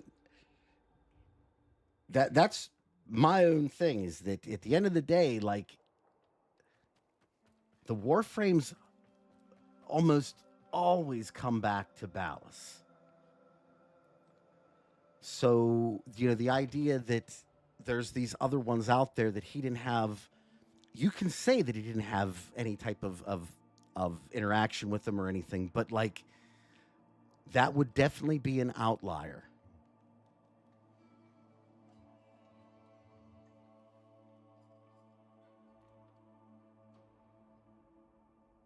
I mean, you know, given that, again, this is going to be mind blowing, but given that it was Ballas who wanted all this stuff to occur, it is kind of interesting that without Ballas's help, without Ballas's Warframes, without Ballas's helmet, now we're finding it really wasn't possible, because if Temple needed to be there and Octavia and all these other people needed to be there, Ballas is the founder of the feast, okay?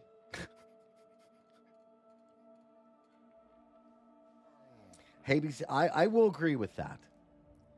I think the way that DE is handling time travel with the concept of eternalism kind of like interspersed within it is interesting, and it's a different take, but it does, time travel is always a problem when it comes to narratives. Every time. It's just one of those things that you almost have to break rules in order to write yourself out of it.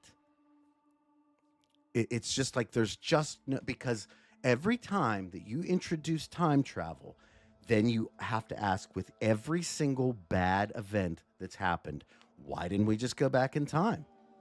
Why didn't we just go back and change it? Now, what I will say is in regards to Warframe, what they've done with it is said, with the idea that eternalism exists, it doesn't matter if you go back in time, because there's a variation that will always occur the way that it was supposed to occur. There's a variation that won't, but it all depends on where you're at within everything. If you're in the one that it does, then you're going to have to deal with it. If you're in the one that doesn't, then, you know, it's not a problem, but it's a luck of the draw.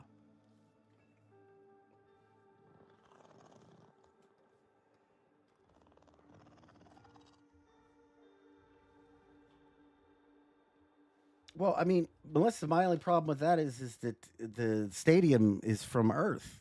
It's actually in 1999. You can see that exact stadium that gets broken off. And, you know, what I am more worried about, hear me out on this, because this would be kind of the whole it happened and it didn't happen type situation, right? What concerns me is outside of the island of Stadium that's hovering just above Earth, there is a significant amount of planetary debris. What's that from? Does that mean that we're looking at Earth that didn't explode, but also that the reactor that was supposed to go off in 1999 actually did go off too, and it was so powerful that it literally like erupted the entire universe or the entire planet, and now you're just seeing a little portion of it with planetary debris everywhere outside of the regular Earth? And furthermore, with that, how does that thing stay in orbit? How does it? Why doesn't gravity have an effect on that particular thing? I mean, and that's how it's going to have to be. It's like I said, is time travel a bad thing to use in storytelling? Typically, yeah, it typically is. But in this case, you do get something that's a little bit new, a little bit different, in the fact that, yes, we can change it, but it still happened.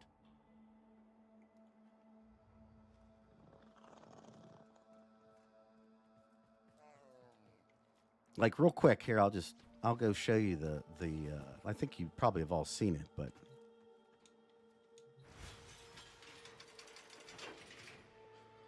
Well, I mean, we could say that the Techrot has that ability, but it does it? Can it do that? I don't know.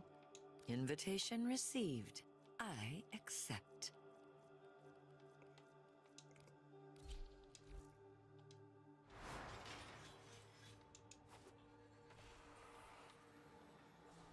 Again, it seems like I don't know. It's just it's a paradox. Okay, that's what's going on.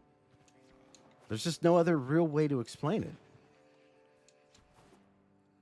Kind of like the drifter and the operator.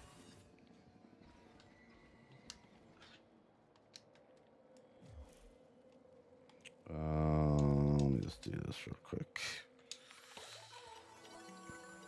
Select destination. Plotting route.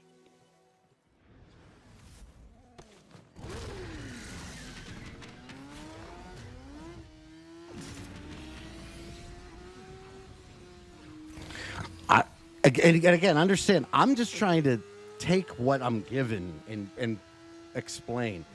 There, I don't know what the true thing here is with.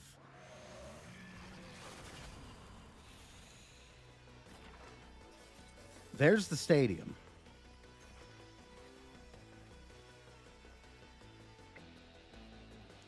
So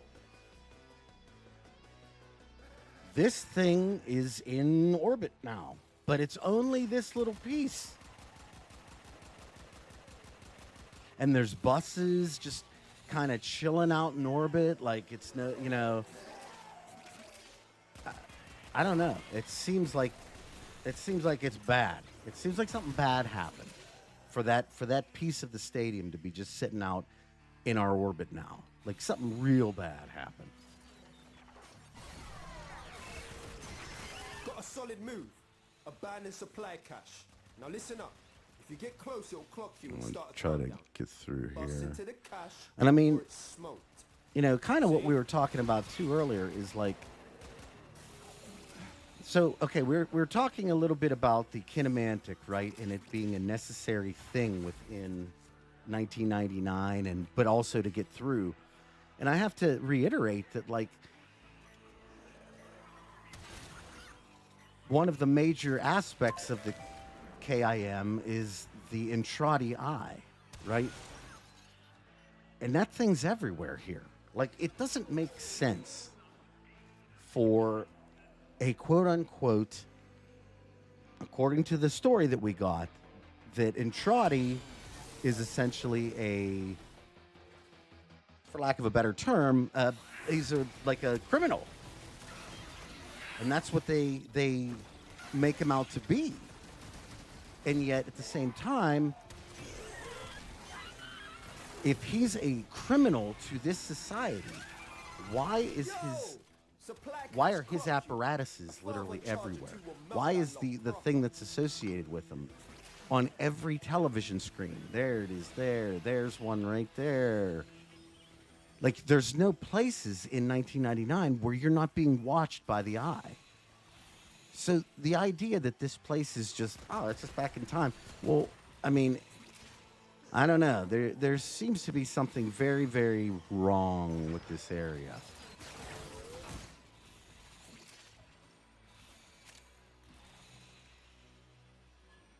Oh, Hawkblade, is that... Was it below the thing? Because if it was below that, then, yeah, I think we know what happened. And again, we are... When you go to... If that's the case, if that is... Because I don't remember 100% that that's the exact building that we were in. But if it is...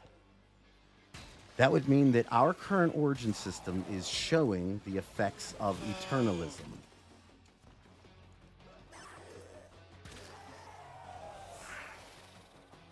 And that essentially, Entrati went back in time to change something. The whole thing was Eternalism. But in the same breath,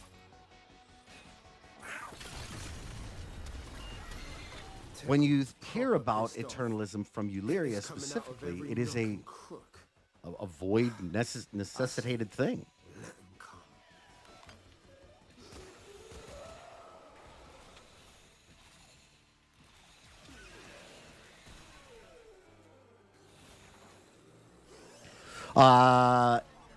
The stadium could be the comet, but my question would be, so how? And I'm not saying that you're wrong. I'm not. I'm saying how did, and for anybody asking here, you know what? I'm going to put this while I'm playing. I'm not. Give me 1 second here.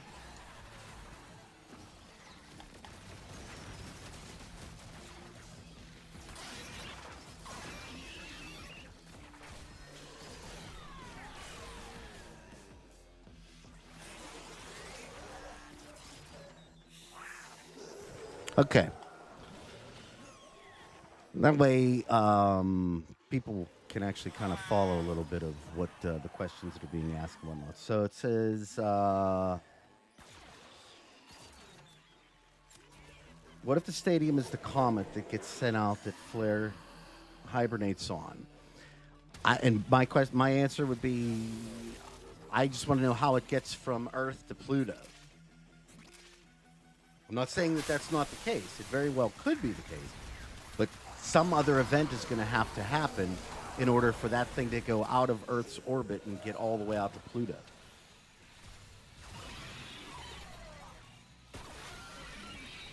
Okay, let's see. It wasn't...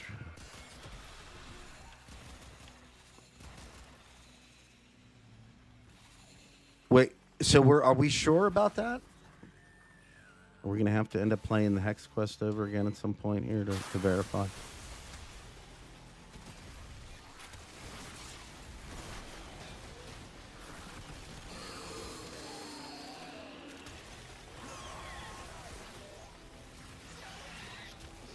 Well, I mean, the Techrot is necessary to move between areas, so, I mean, it's already kind of baked in there if you think about it.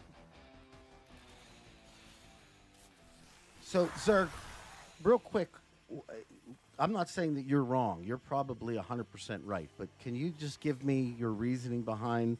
I don't remember exactly where the reactor was.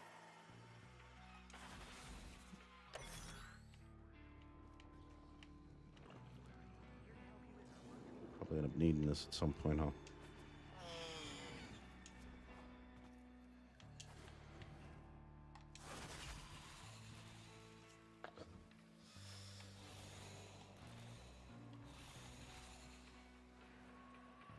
Oh, the Plague Star. Now that's interesting. That is very interesting. But again, the Plague Star's got to get out to Pluto. Is that something that we've seen it do in any way, shape, or form?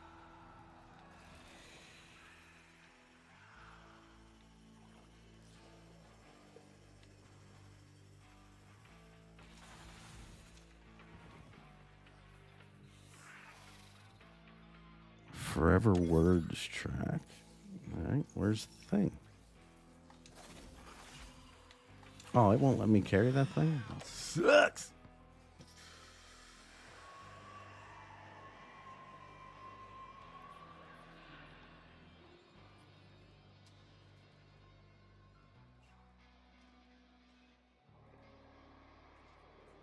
All right, hold on. Let me read some of this stuff here real quick while nobody's attacking me.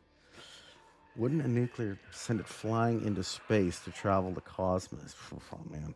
Yeah, possibly, but how did it get here, though, then? And understand, when I'm answering any of these questions, I don't want it to seem like I am poo-pooing any of your ideas. I'm not. I'm just asking, like, for any type of clarification. If you look at how we start the code glitch in 1999, but somehow we have to go back to our time to actually confront it. Okay, where did I see the first part?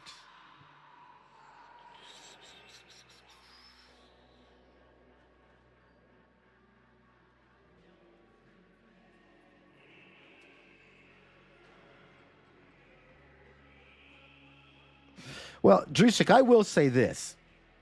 I think Eternalism The problem with understanding it is because of its imperfect nature, in the fact that it's taking a lot of different concepts and it's putting them together to form a narrative. But the problem is that they've never really, Warframe's never really gone out and explained how exactly it works.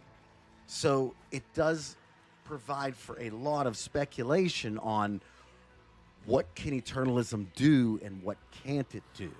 Like, does it have any type of let's say, limitations at all? One would assume it would have to, but at the same time, it doesn't necessarily mean that's the case.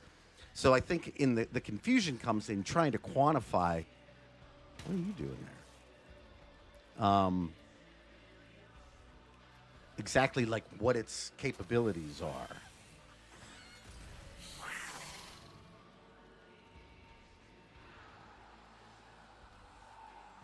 Let's see, the first cinematic.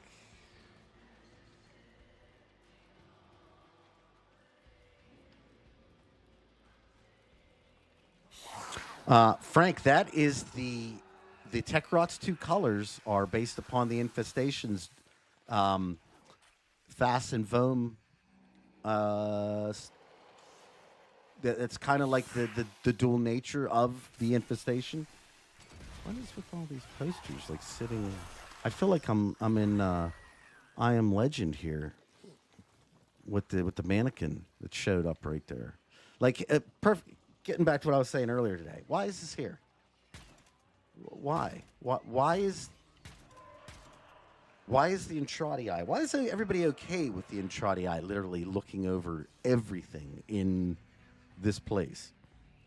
Oh, you know what? There's another thing too, and I don't know if it's just a design choice or if it does have relevancy, but if you go into the Netra cells in the Sanctum, right? Oh, have you seen this cat? For some reason, it's not letting me pick up a coda. I don't know why. If you go to the Netra cells, there is a cardboard, like little sticking wall, you know, where you take like pins or thumbtacks and you can put images. What do they call them things? Where the hell is anybody that I can shoot?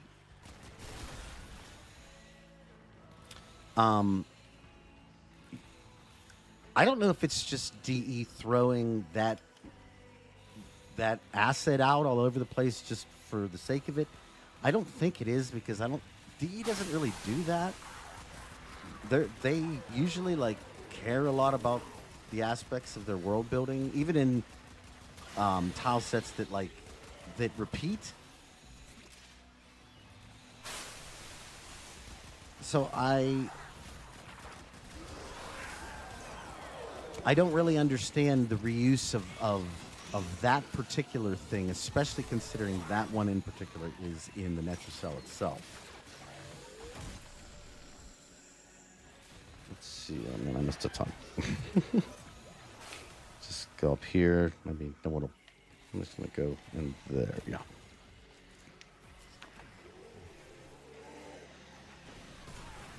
I mean, it's definitely possible that the stadium and the reactor are unrelated. But it does not answer the question of how that got there.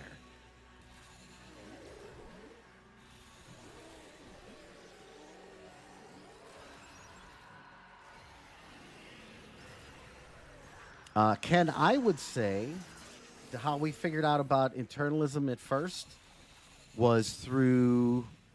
Now, again, this is my speculation here. You know all the void writing, the glowing writing in the Sanctum? I don't think Entrati put that there. I think those are instructions. And the reason why I say that is, hear me out. The things that Entrati seemed to find very, very, let's say, important, he buried in the Netra cells. And he made it so that people specifically wouldn't be able to get those. So my question is, why would he allow what appears to be some pretty significant information when it comes to just any number of different concepts within Warframe to be just kind of spewed all over the walls everywhere. Not to mention the fact that it's written in this glowing void energy.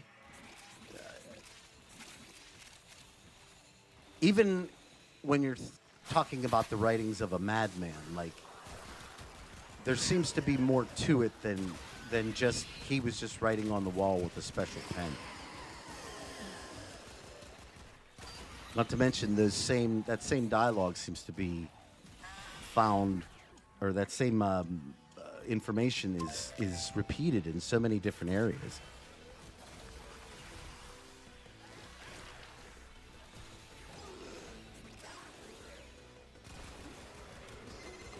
You proper sent the Techrot back to the Stone Age. Now bring it home, fam. Oh, this will be for everybody. Yeah, this Sunday streams are for everybody. Saturday streams are for members. So yeah, this will be repeated. And unfortunately, the only problem with today's stream is going to be just because I wanted to use the simulacrum a little bit.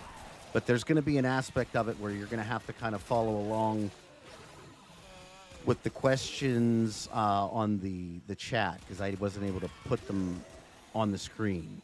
So like that's probably not going to be as great for the rewatching experience, but at the same time, there was a method behind it.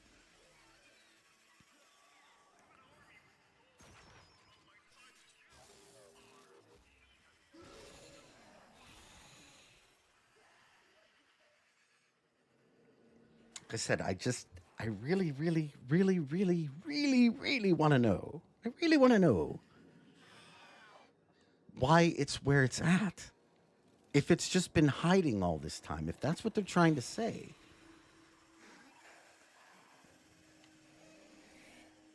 Because that, like, it doesn't, you know, I got bad news for you. Yeah.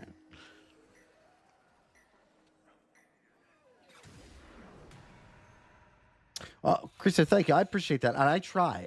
I do. But I can see where it would get, especially with the lag, the between when questions or whenever I say something and seeing questions, I can see it being a frustrating experience. So I'm not necessarily blind to the plight of the people who may want to enjoy this at a later time. That being said, we don't live in a world with eternalism, so I can't go back in time and change it.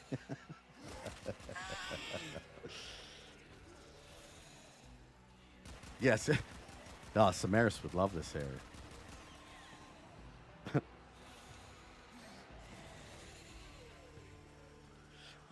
So the Titanic ship, I think, if I'm not mistaken, this is meant to add to the quarantine area.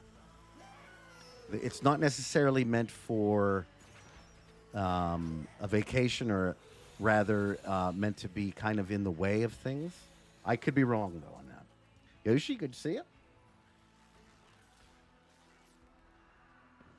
And sorry if I missed anybody. I do very much appreciate everybody joining the stream today. You have been an absolutely fantastic chat. This has been a really, really interesting, for me, interesting stream for me. So hopefully you got a similar experience out of it up to this point. I miss Ortis and the chair. I got my first interaction with the chair, so...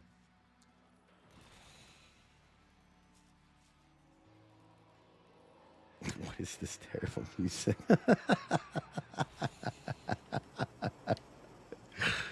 There could be something to that. I want so desperately to go on that roller coaster. Like, you have no clue. Like, I want to go there. Why can't we go there?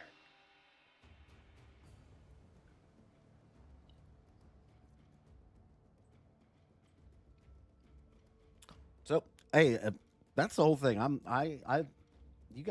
You all seem to really enjoy these Sunday streams, and like the fact that you get so much enjoyment out of them gives me like even more enjoyment. Not to mention that I get to spend my Sunday afternoon just bullshitting about Warframe, which is really fun, totally up my alley, and requires no editing. What? Where do I lose?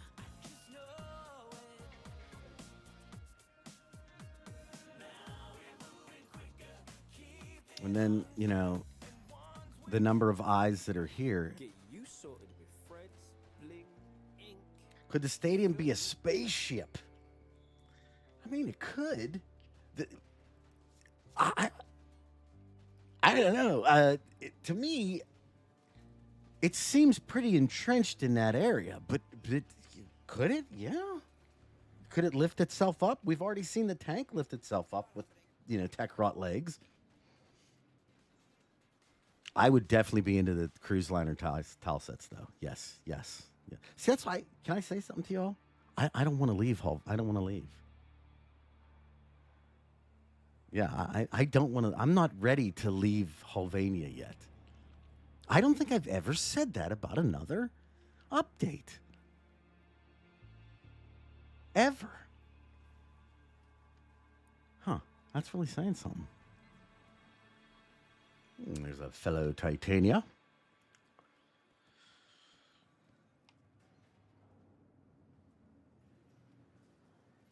What stadium?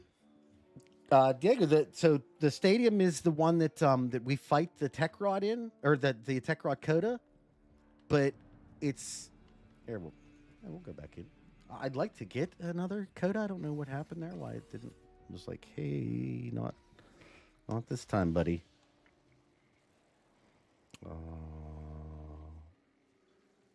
Yeah, sure. Here's the one thing, though. We don't see the Techrot do that. In fact, the Techrot and the Infestation seems to congeal things that have shape into just blobulous masses. Like, think about it. Where have you ever seen the Techrot actually create, like, an actual form? Aside from, like, something like a Warframe, which... if Ballas was the one who directed that form, that would make sense. Ooh, what frames would be included with the cruiser? You'd have Ureli. You'd have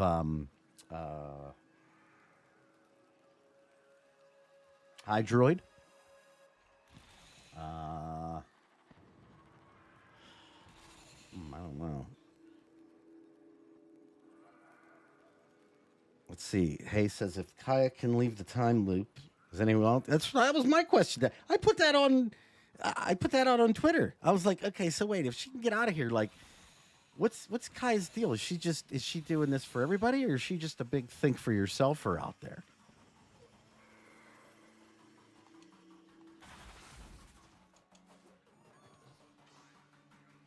Sevagoth. That's another one that needs way more lore to explain. Oh yeah, I guess, or Sevagoth could be one of them too. That would be cool. I mean, without question, you have to have Hydroid and Ureli. There's just no other way to go about it. Oh, Diego. That is the stadium that we were referring to.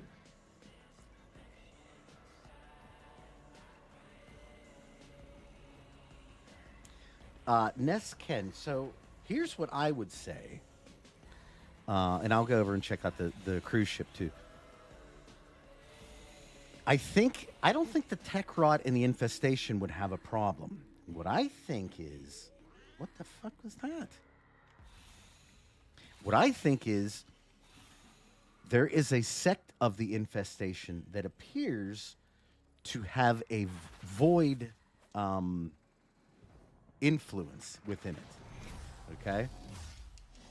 And from what we saw in the lead up to Whispers in the Walls, where Nora Knight was taking phone calls from Latroxune on Deimos and somebody else that was actually on Insidis, it appeared as though the Techrot was, or not the Techrot, but the Infestation was actively trying to stay away from the void, almost like it was scared of the void. So what I believe is, given that we've seen in a couple different instances that the void seems to have a connection with aspects of the Techrot here, what I think is there are some Techrot hive minds that have been corrupted by the Indifference, and then some that have not. So, to answer your question, the Techrot, if one aspect of the Techrot, say Lizzie, was to meet a portion of the infestation from our time, I don't necessarily know that they would have a problem with each other. But if it was one of this, like the online boys that seem to alliterate or allude to having the man in the wall as some level of their management and stuff like that, I would say those ones, yeah, that's where you might have, because the Techrot seems to not, or the infestation is not really a big fan of the void.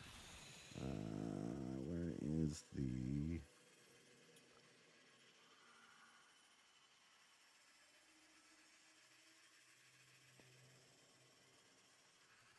There's the ocean liners for anybody looking that wanted to see the cruise ships.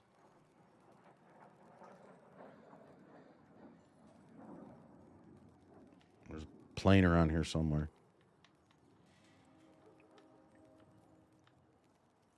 So that's stadium, cruise ships.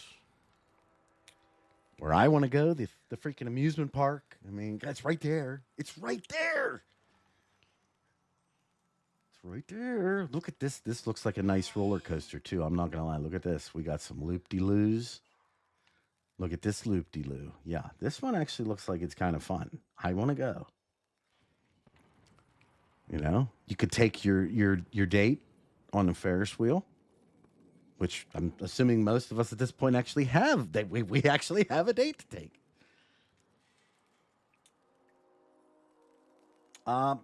Pray for Velen. I think the reason why the helmet looks different is because Entrati took a sample of our helmet, right, from our orbiter and brought it back. But at the same time, you can see that it still had to, it was like that aspect of the helmet was then injected into the Techrot in the way that it's not quite as evolved. Like you can, like the major difference between the Techrot and the infestation is you've almost lost all semblance of what the infestation used to be. It just looks like these massive red and blue glowing globs, right? But the Techrot is very different in the fact that it hasn't been enveloped completely. Like you can still see power cables, you can still see, aspects of what it was made of, like speakers. And there's a telephone, 2 telephones right there, the receivers of that. We still have, input peripherals like keyboard and look, you can still, technically, if you wanted to, probably put the floppy disk in there and stuff. So I would just say that's probably the reason why it looks different.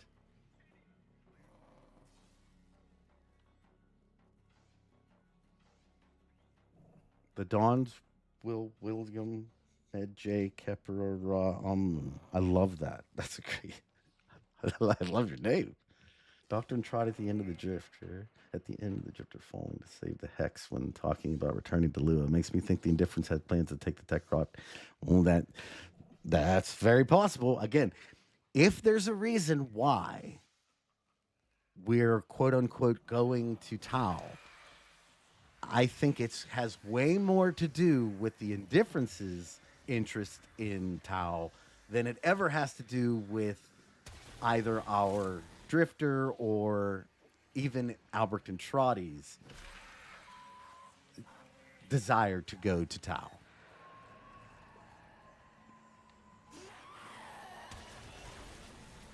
Give me some Techrot.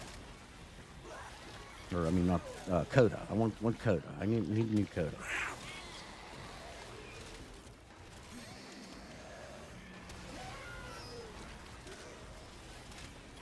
Floppy? Floppy disk?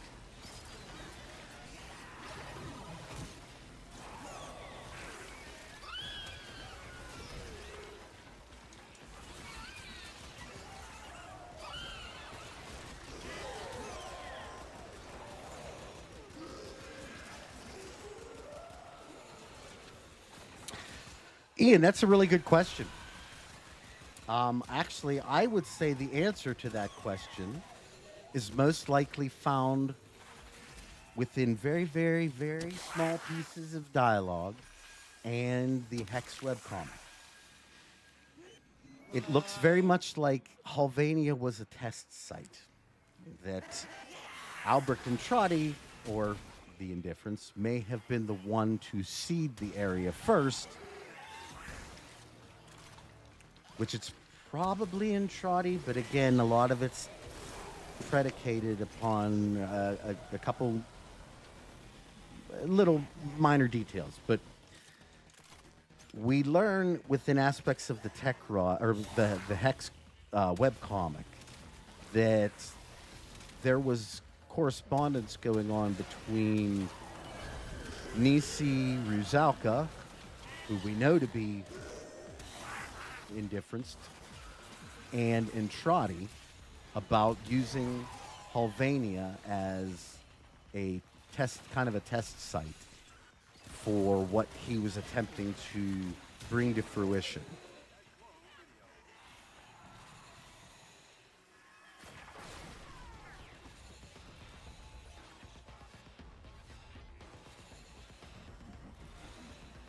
Maybe there is juicy sentient emotions. Or maybe there's things within the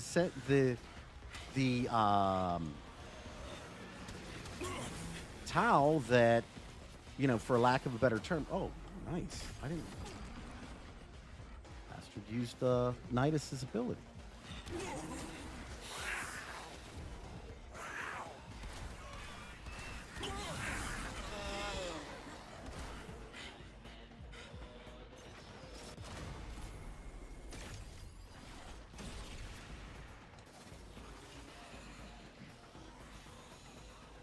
I think you want to play hard to get, do you?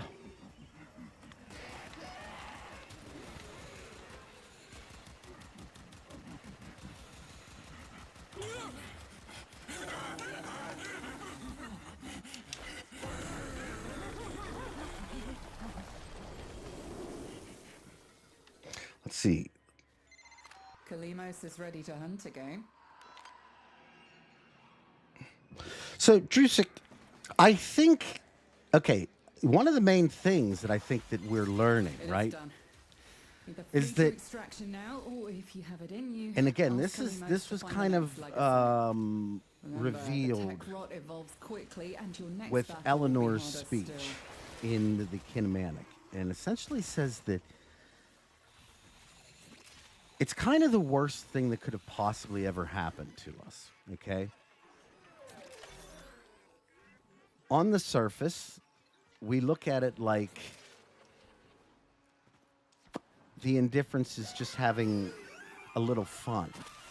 But what's really occurred here is that an entity that should not even essentially be aware or should give a shit about things like us has, for whatever reason, taken an interest in emotions. Dare I say, potentially to the point of having a fascination with them. So it doesn't need them. But if indifference is a thing, mind you, right?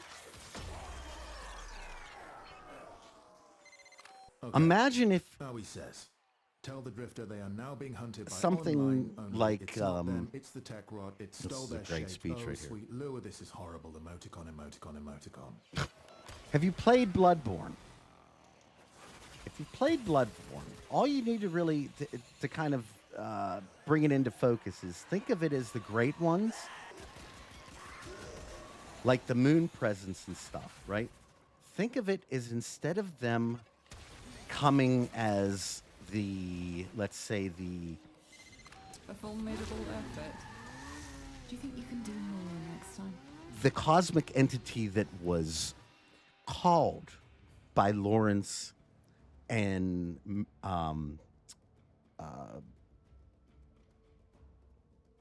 Gehrman, right? For help with the hunt. Imagine if when again, this is a Bloodborne reference, but if Gehrman and Lawrence went to the hunters.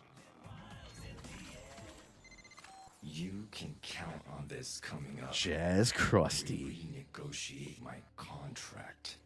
So imagine if when the moon presence showed up at the moment where Lawrence and Gehrman are in the old, the actual hunters,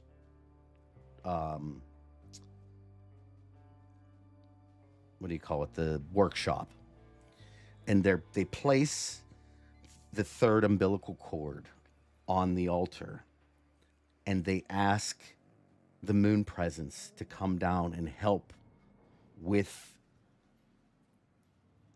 the beast hunt, because it's run its course. It's completely out of control. So instead of the moon presence coming down, taking Gehrman's leg and keeping him in the dream that it creates as a method of helping the hunt, but at the same time takes Gehrman on as its surrogate. Imagine if within the negative emotions that Gehrman feels, which you actually can, there's a part where if you catch him sleeping, he's crying his eyes out about everything that's going on. Like, you never see that happen in the waking when he's awake, but he's like nodding off, and in his dreaming he actually starts to speak, and he's really upset because he essentially gave up his life to be the moon presence's child. And the reason why he keeps killing the new hunters is because he doesn't want to subject them to the moon presence.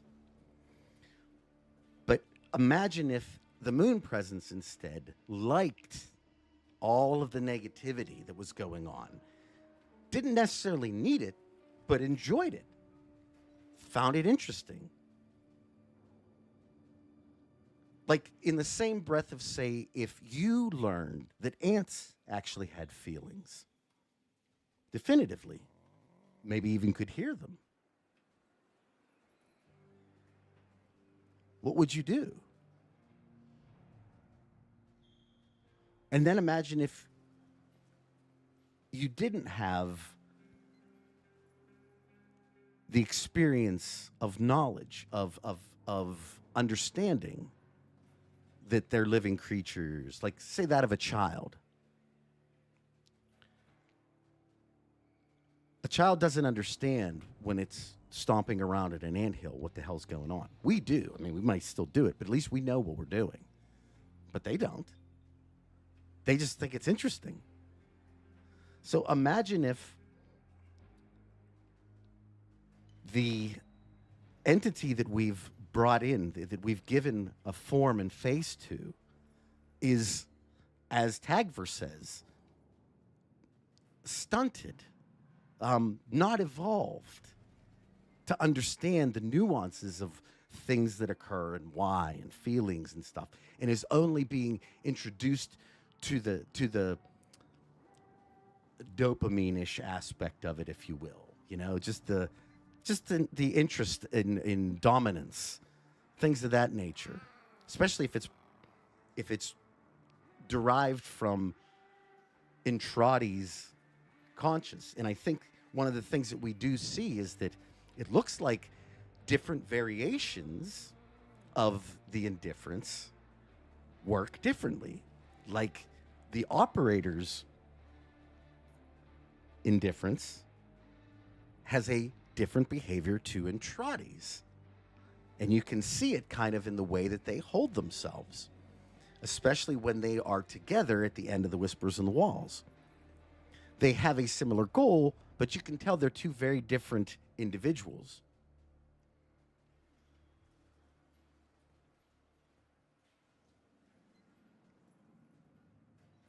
Yes, Ken, but still enjoys the product of what it's doing, especially in a negative connotation.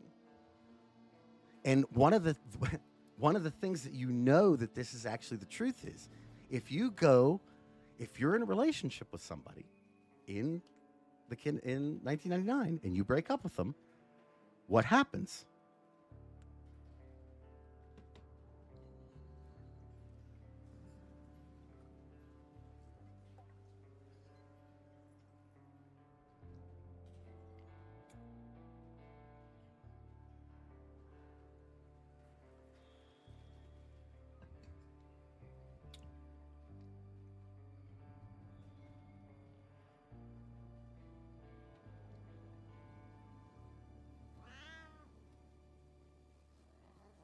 There you go. Wally loves it. Do you know what Wally wants you to do? He wants you to go and start dating somebody else right after so he can do it again and again and again and again. And you know what 1999 gives the player the opportunity to do? Just keep getting new dating things. You can just keep doing it over and over again. You can just keep generating as much every month. You can generate new emotions. You can generate new positive emotions, or you can generate new negative emotions. You can do whatever you want. We can start over fresh if you want, or you don't have to.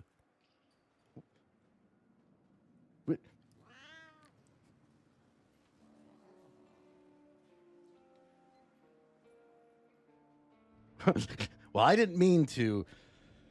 Please, nobody in real life break up with your girlfriend unless you want to hear Wally laugh. That's all I'm saying.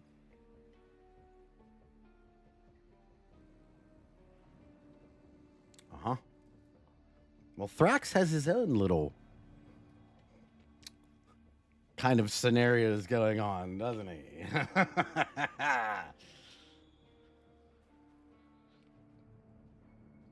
Yeah. We need to chill it out because it's just having too much fun with us.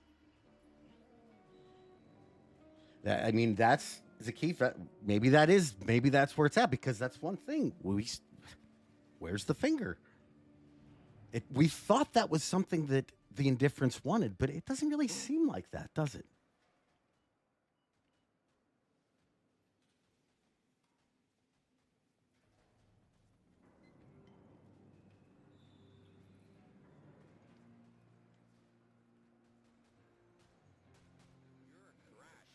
Well, I mean, I'm going to tell you straight up, like, and again, let's see if they have it in here. Let's see if I can find it somewhere. I could have sworn it was with Letty, but I can't remember completely. She goes on to talk about the idea that, like,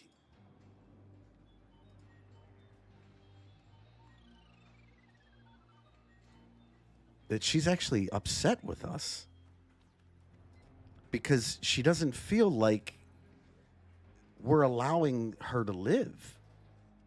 I'm trying to figure out where that's at.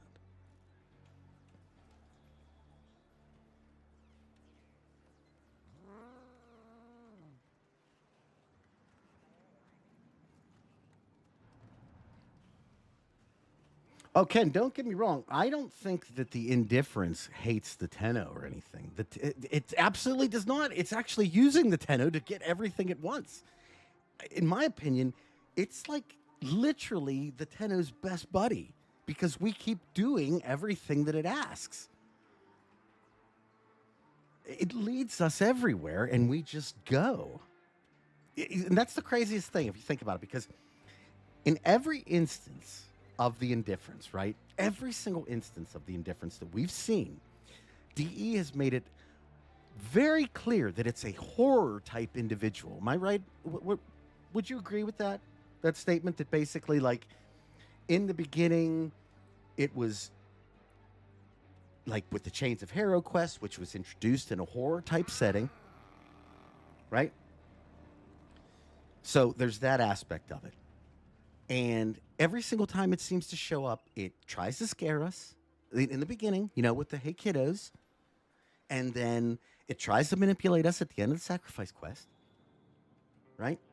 And then you come into the new war, and it just starts guiding us. And we're like, okay, where do you want to take? Where do you want us to go, dude?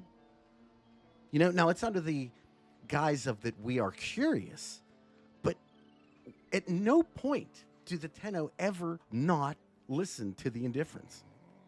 Do you know what I'm saying? Like, when it asks us to do something other, the only one time we don't is with the page, with the Grimoire page. But I think it didn't. It was basically just saying that to throw us off. It could give a shit less if we gave it that page.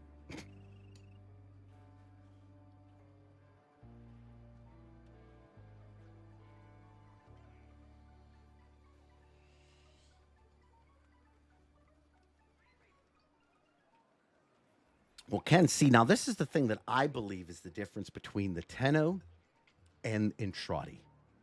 And I think that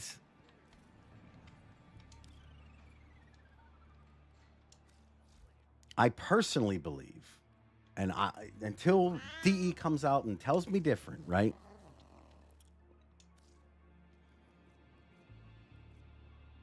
Let's go there now. Let's go there right now.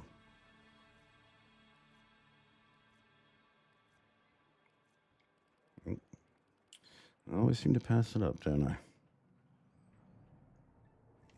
It's got some weird coloring to it.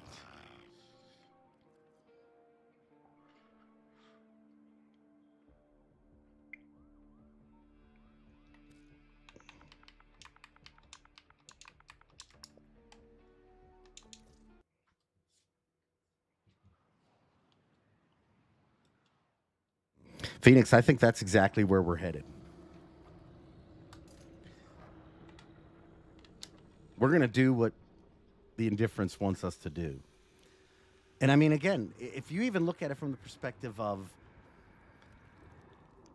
the Hex Quest, did we do what Entrati asked us to do? In order to save the world and the everything, you know? Did we do what Entrati told us to do?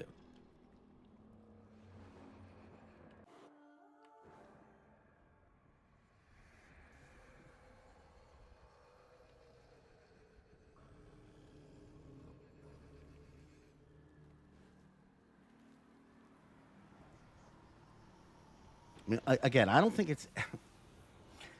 I'm sorry, I just don't think that there's any...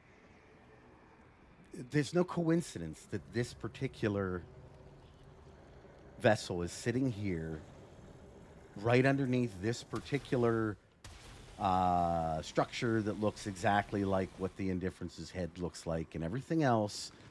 And the difference, in my opinion, between the drifter or the operator and Entrati is that while the operator just seems to be like, okay, well, if you show up, dude, cool. If not, I don't care.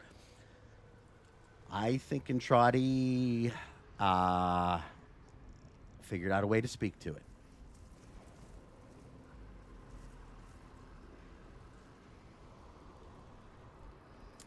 This is very, very simply a summoning circle with the necessary runes in place, or requiems in this regard. The chair that's literally sitting right in front of this particular thing to sit there and talk to it. I mean, that's what's going on here. That's what this is.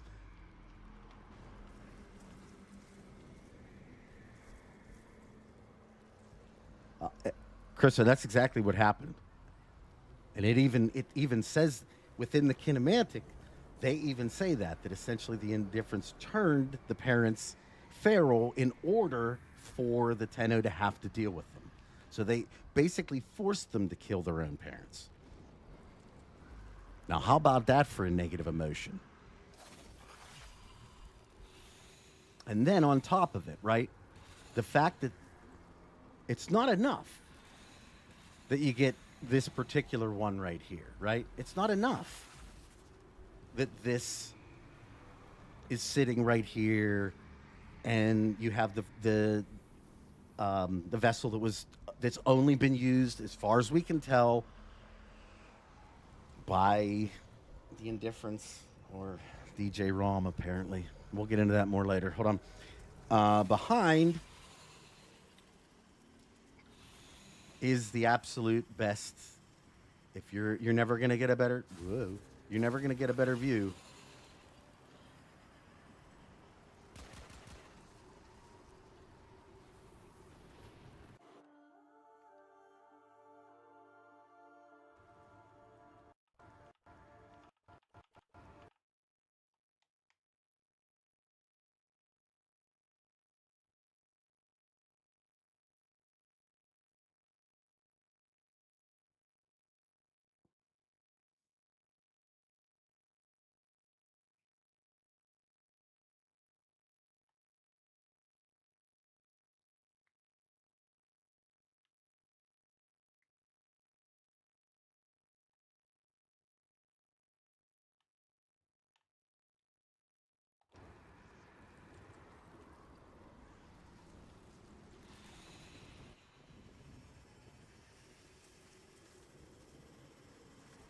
See, now, the man on the walls, these heads are everywhere.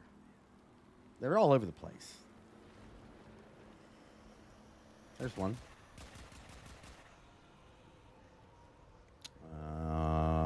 Obviously, there's one.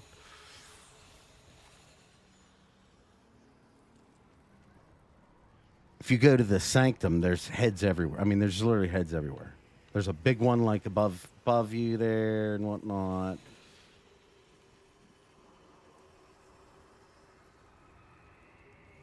Ken, that's exactly what I'm talking about. It's basically like you can see that there was something significant that went on there. I think that's it. I'll just do it. So, as you can kind of see from what I've shown you here, this area is exceptionally significant. I mean, heck, you can hear them too.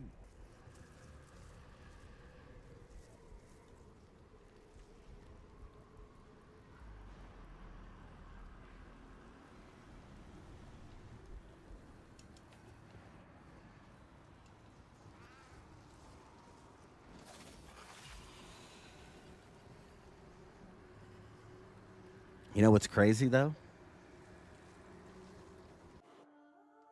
There's actually a bigger version of this, but you can only see it inside the mission where there's a slightly covered over untimed door. It's really hard to actually see this correctly, but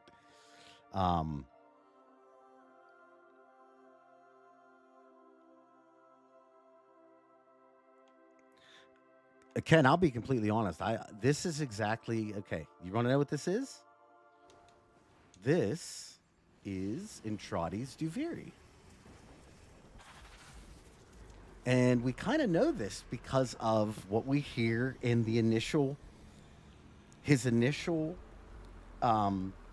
interaction with the void.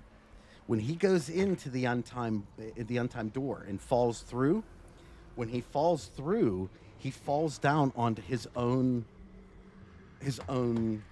what do you call it? Laboratory. Everything looks exactly in the void as it did in his own laboratory.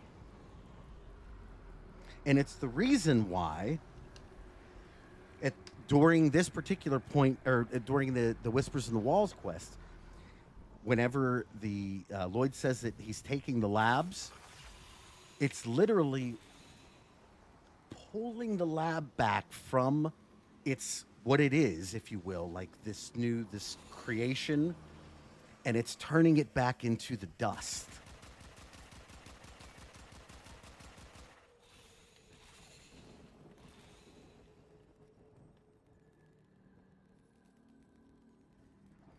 Yeah, Zakif, I'm going to tell you, I definitely think that Entrati or the Indifference was somehow behind what happened with the Zariman. Now, again, that's just based on context clues. I mean, look at that. That even looks like the eye, too.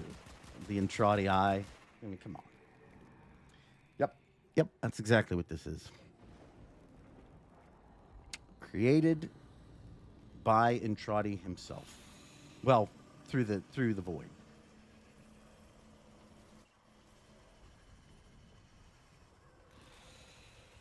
Everything that you see in here is exactly what was described in when he first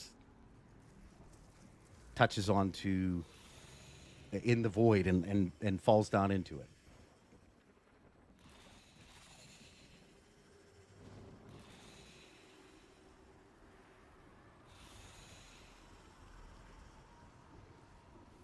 Lewis, that's exactly what it is. That's him. That's it.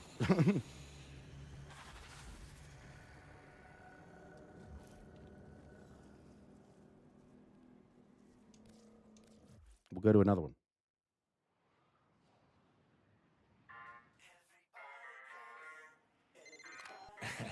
Only people who aren't achieving much get all starry-eyed over fame. Okay. Owie! Before I forget, contact a man as a lead on a clothing palette he swears is legit Shibikaji. If Ellen is in range when I eyeball him, I'll get her to pipe you a look. It's like he's literally using her as like a remote viewer at this point.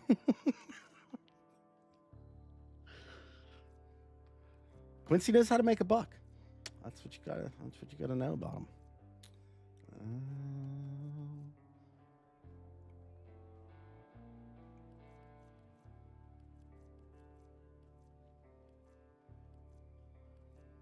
Where is the sanctum?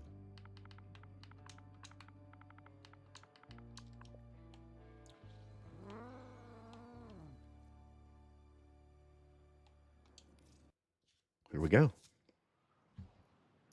Oh, yeah. So, for the record there, SK Arts, I've spoken on all of these topics in depth in probably, I overlap even a lot. I think the people that catch most of my videos know that there's stuff that I'll go over in multiple videos. I have talked about every single one of these things. However, there will be let's say a reevaluation of the Hex Quest. And this time it will be taken under the guise of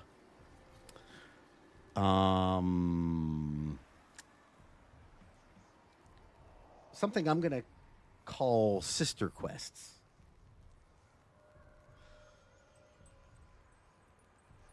Give you a little taste.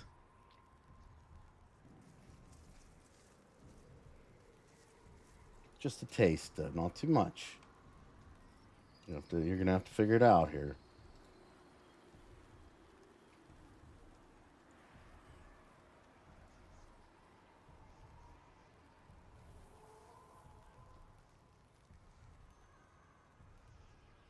The dateline of Warframe. Gemma, you got to MR11. Nice. Ah, Titania is I know exactly which one you did. She's the best for that. This is the best frame. Okay, that's all you get.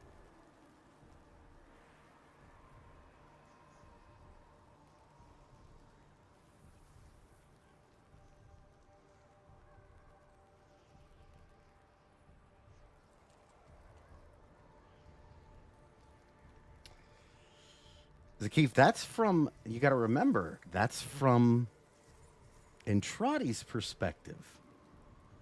And the other thing to remember is when he's saying that, what Inradi doesn't understand is that the void at that point copies people. Okay? So he expected other people to see him whenever they saw the indifference. That's the reason why he believes no one's ever seen the indifference before, because nobody has ever seen Entrati's doppelganger. But that's not how the void comes to people. It shows them themselves. So no, they wouldn't have seen a man trapped in a wall, ever.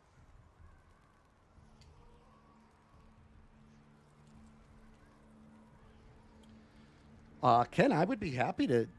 Mylan's I used to follow him for Destiny lore whenever I was into that. Yeah, I would be if he's interested in coming together or getting into something, whatever. I've said this to anybody, any Warframe YouTubers or whatever that are interested in collabing. I don't typically go out and ask people because I know of how much I like to kind of have control over my own projects, right? But if somebody is interested and has an idea of what they want or how I could interact with them or something like that, like they can always feel free to contact me. I'd be happy to.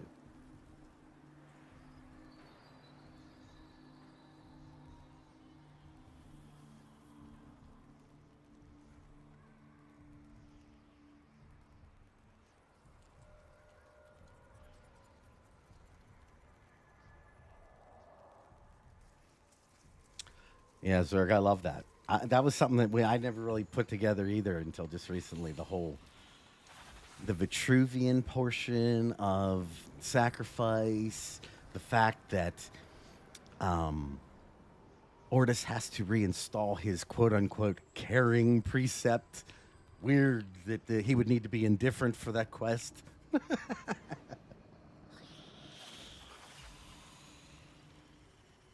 Notice Lotus isn't here, so that would mean that the phone's still on the ground? Maybe? No, Yep. There it is.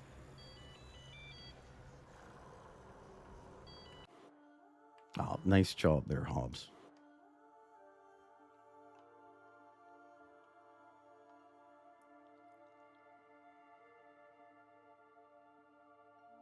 Very cool. Now, this is the man in the wall head that everybody likes to talk about. And it's a full one. And it's a big one. But I would say that one's probably just as big. And that one is probably much bigger. I mean, look at the size of this one.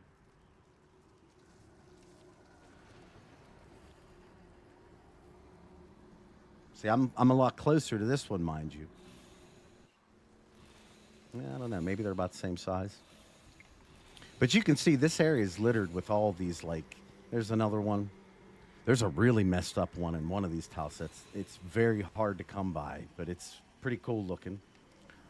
And then, I mean, just if anybody was wondering, you don't get to see it as well here, but because of how big the Indifference is, you can still see there's his legs. I'm currently on Nata.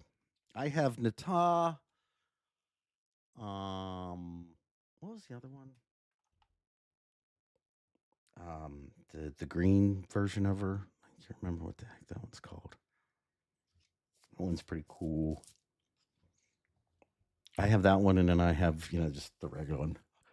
The second character, I'm going to try to do someone different. It's the key guy.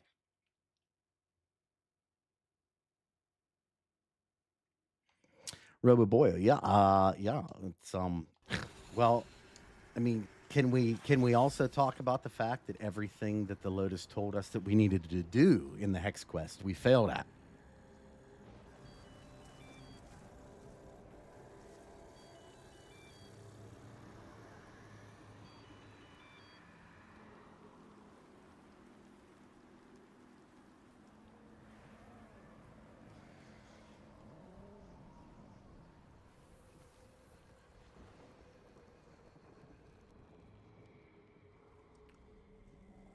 Zakif, that could absolutely possible.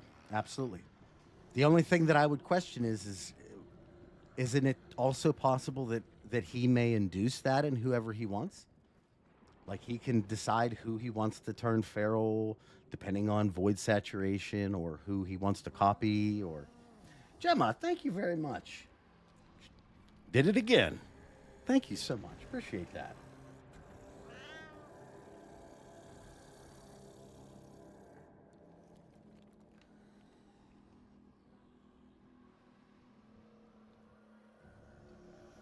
Well, the one thing that I don't quite get yet about the Lotus Eater's quest.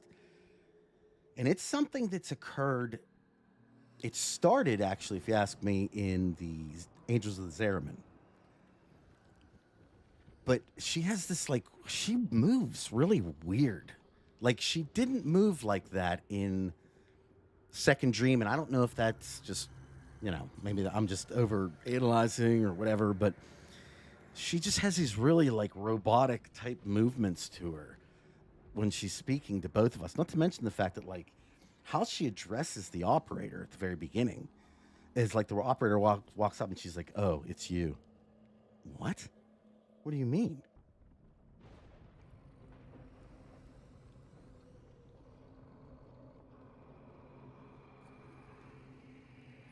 I mean, consider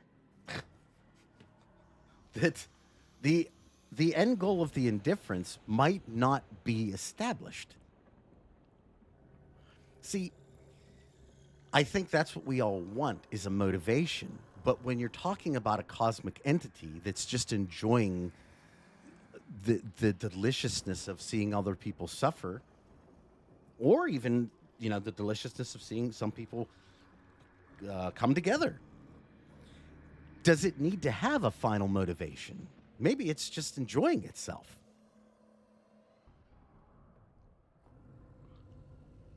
But if you want to adhere to the we end as we begin, there's two ways to look at it. One, the end as we can begin, because most likely come back to the source. So essentially that either it wants to reintegrate with Entrati, or it wants things to return to the way they were, where maybe it didn't know about things, emotions and stuff like that. But again, that's only based upon what we're, you know, a couple pieces of dialogue. We don't even know if that's a product of this influence of Albrecht himself within the Indifference, because we know that that's a huge deal for Albrecht to end as he began, which I'm guessing in his thing is to obviously not have this void entity and him be the only Albrecht. But I'm guessing that both of them have some difference in what they perceive that to mean.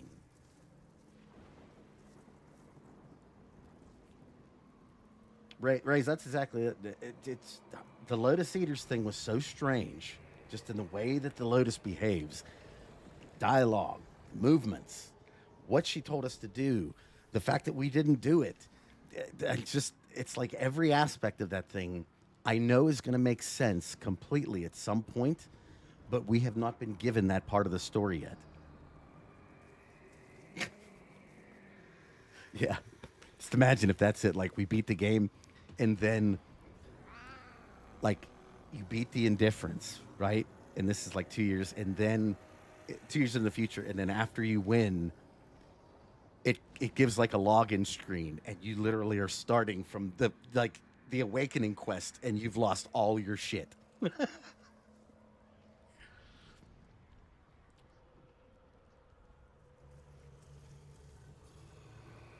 Well, that's true. It would be a lot faster for all of us. We kind of have a good idea of what to do and what not to do. Nevertime, I assumed that wasn't the case, but the Lotus Eaters seems to say otherwise. That the Drifter and the Operator were together in the same plane. Now, does it have anything to do with the only two times that we've seen the Operator and the Drifter together have been within areas that could be considered conceptually embodied, like the Drifter, or I mean, I should say the Zariman that's kind of stuck in time, and then this place that's obviously not of, you know, normal anything? That's the question. Zerg, you should be worried about Lotus. Andreas, are you talking about during the Angels in the Zariman quest where she has black eyes? Yeah, she does do that. She does do that. I don't know if that's like a bug or I don't know if that's... I don't know what it is. But it's absolutely there. And I would question if it's one of the reasons why we don't have the ability to replay Angels of the Zariman. Because you would think that quest would have been redone by now. But yet it's one of the ones that is just not going to get a remake. Zerg, lying by omission is essentially knowingly telling somebody some of the information, but keeping one piece or many pieces, especially important pieces, that add a lot of context to yourself. So essentially, it's not that you're lying to somebody because you didn't tell them something that was false, but by keeping that portion of the information to yourself, you've essentially not given the full story to somebody else, and thus they are working off of an incomplete amount of information, hence you kind of lying by omission.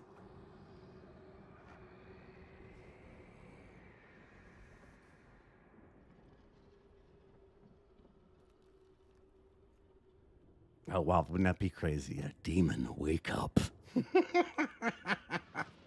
Gemma, thank you so much for everything today. I really appreciate you.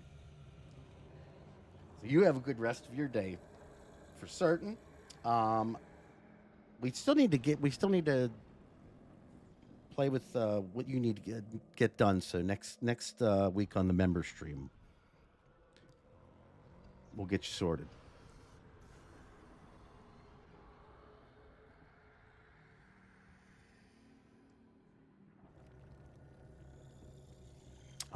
So Andres, I was going to say, if you see Angels in the Zariman in the very beginning, especially if you have Margulis, you will see a very similar thing.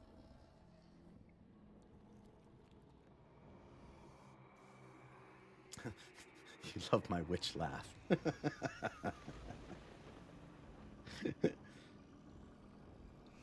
Buy a membership on mobile.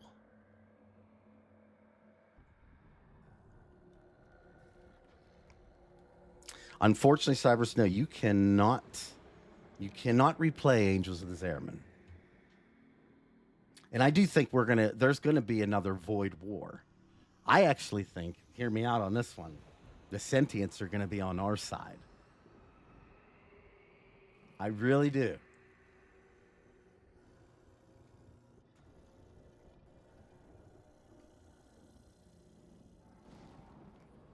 I think Papa Hunhow, once we figure out what's going on with the Archons, because that's something else that we're going to have to sort out with Pazul, but we very well may get Era back.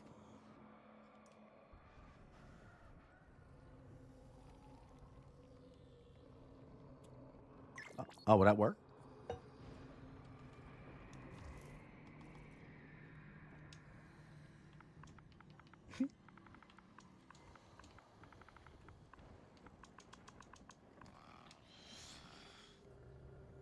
You know what? Can I be honest with you, sir? I don't think I don't really think we have him trapped or he's trapped anymore. I think that's what he wants to, he's just there. I mean, and you got to think about it too. Like, where the hell's he going to go? He's so huge. Like,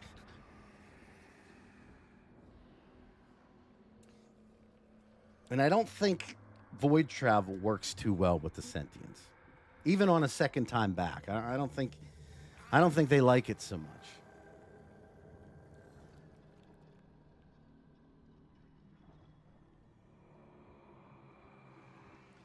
Zakifia, I got to be honest with you. I think the Indifference had something to do with their sentience, and it may have been the cost.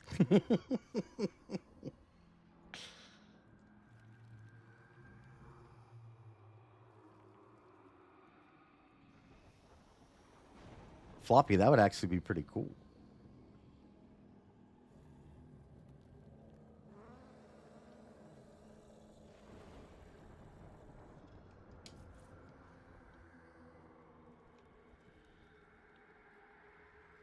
Okay, let's talk about how the hell is more than enough? Let's see, wait, hold on. I missed the first part of Ren's thing here. Me and my partner's current thought is that 1999 is a void manifestation. That's I agree. Yep. Created by Entrati, as his goals have been currently to beat Wally. But yep, Ren, that's what I think too. In fact, I think that 1999 was just I think it was an Eternalism thing. He went back to a situation that was set up, right? And he wanted the opposite of whatever occurred then. But then things changed once he got there, especially when I think the real problem came with the Kalimos sequence. Because in my opinion, us attempting to get to basically the Kalimos sequence and us going to the Warframe, or to the vessel, this one in particular, this is most likely the event that brought the Indifference to 1999, at least in the way that now it knew where Entrati was or something. There you are. Because it's even when you go back in the vessel during 1990 or during Whispers in the Walls, it's at that moment where the transference stream is changed. And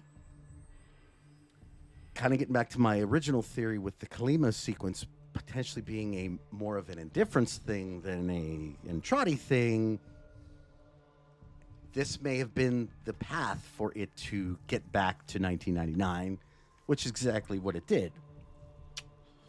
Let's see, any theories on Pazul?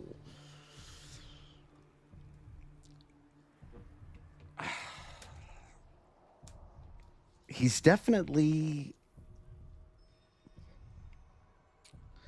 I would like to hear Hunhao speak more about Pazul before I would say anything. Because at the moment,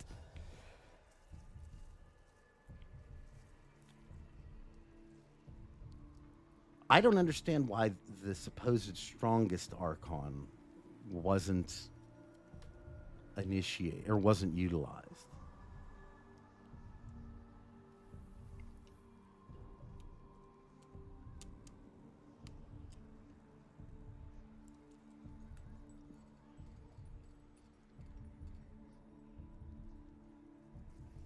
Yeah, Ren, I agree with you totally.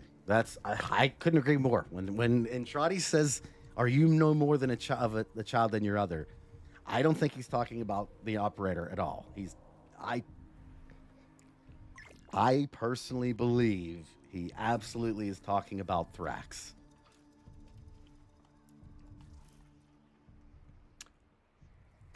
Hello. So he's a portion of Era. Right? We're talking about Pazul. But he's almost like Era, but something has obviously taken over. That's what I don't understand about it. With all the other Archons, they take over Warframes. Right?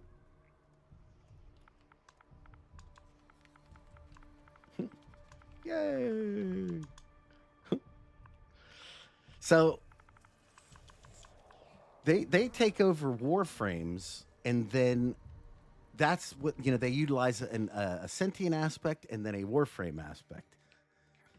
But Pazul is Era's body, right?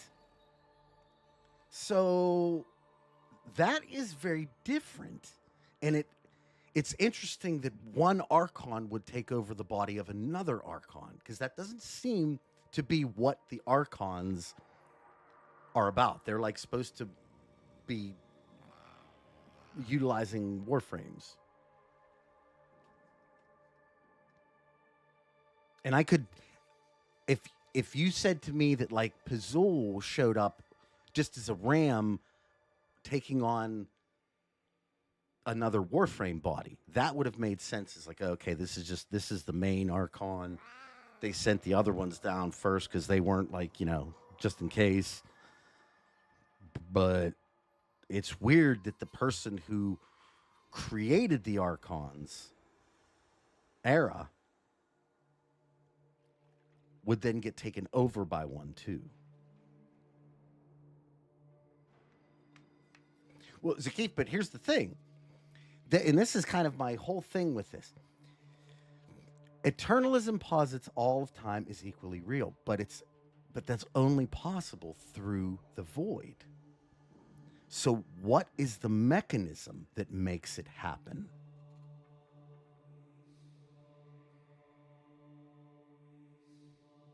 If you ask me, it's the void.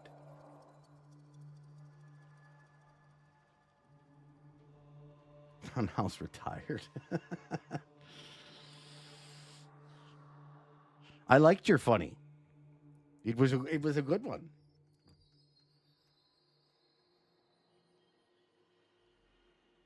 I mean, I still 100% believe that 1999 is conceptually embodiment. And again, I go off of dialogue specifically from Lloyd when he's talking about the strands of Craw with Fibonacci.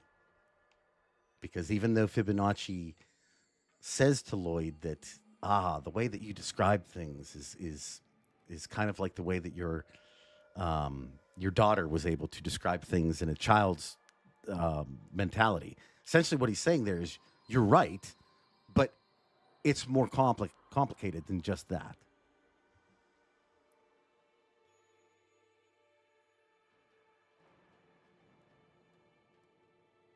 Now, the KIM essentially states that the Kinematik is the bridge. The KIM system is the bridge that she's able to use. It's why she needs this non-negotiable internet connection to get through.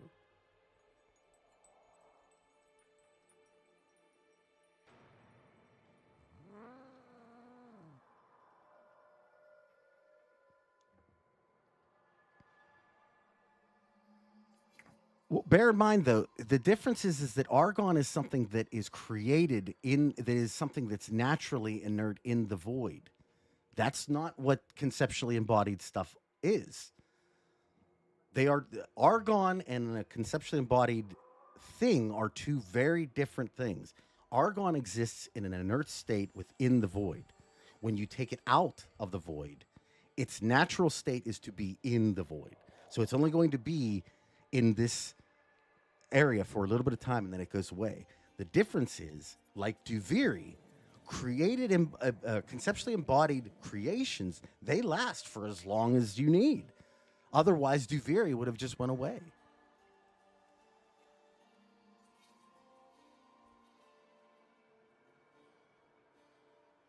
I'll take three. I take one new Archon. The beating heart. So the heart is essentially, I've actually kind of talked about it already, but it's what makes everything kind of bad in the origin system, but it's also convenient. The heart pumps oh,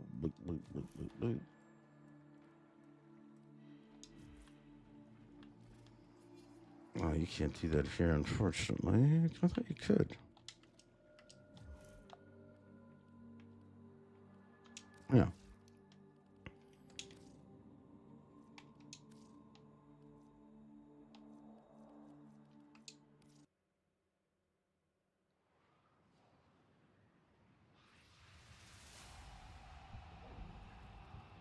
Not all of Duviri exists in the void, though.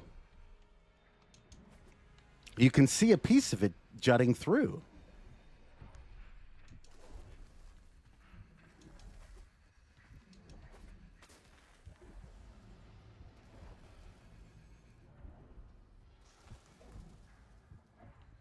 So,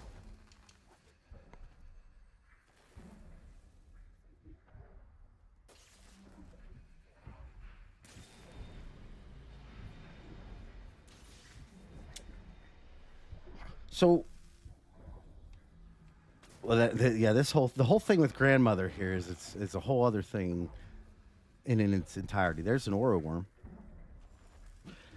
So this thing, what it essentially does is it allows the void to exist everywhere in the origin system. It pumps void, allowing you to utilize it to move around. You can essentially for all the different things that the Orkin have advanced their society with, the void has been the kind of the thing to push.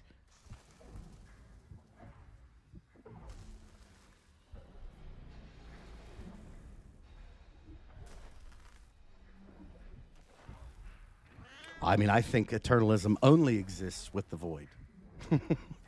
Again, you have to have a method. You got to have an apparatus.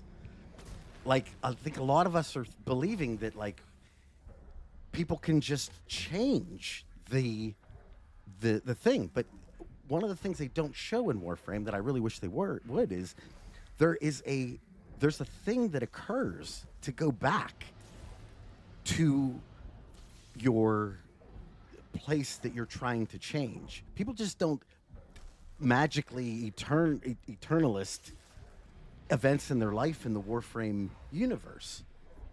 That's not how it occurs.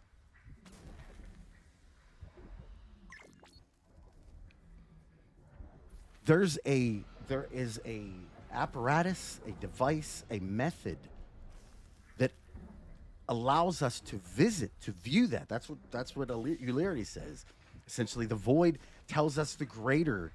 The void allows us the greater. What was the exact word she uses?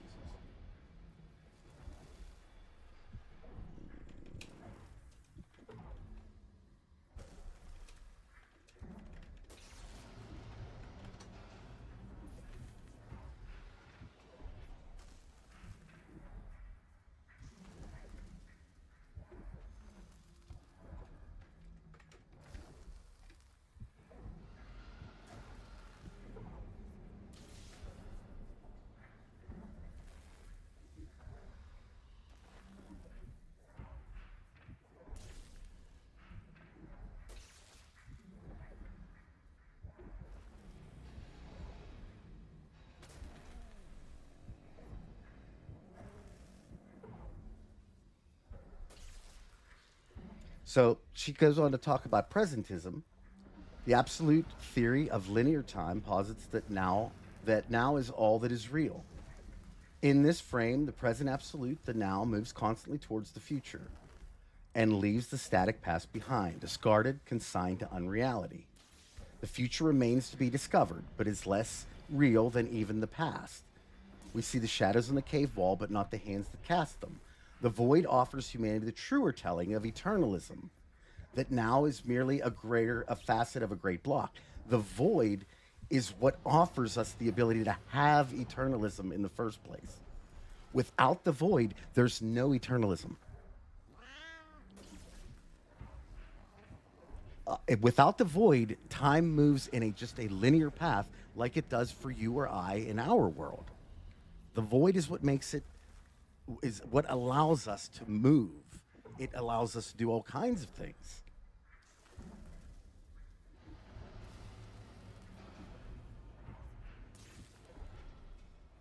I mean, Eternalism is absolutely based off of the concept of what is that called again? Schrodinger's cat, and but more importantly, oh god, I'm missing the term. We're essentially superposition. That's what it is. Superposition, right? So what happens to Eternalism events when the heart stops beating? Well, it all depends. If the vessel that's being used to generate the void can still get access, or I should say, to generate the event, it still has access. So, say, perfect example is this thing right here. Even if this stops beating, if you are right here next to the void and you have access to it, you could still utilize the power of the void to exact some level of eternalism. But if you don't have any void at all, then there is nothing to allow this to occur. There's no quote unquote magic to allow any of it to occur. And thus, as Ulyria states, before they understood the void, they believed in presentism, the obsolete theory of linear time, which means that the Orkin believed at one point in the idea of linear time. Now, if eternalism was something that always existed even without the void, then it would have occurred before they ever even thought about the void. And thus, they would not have believed in linear time to begin with.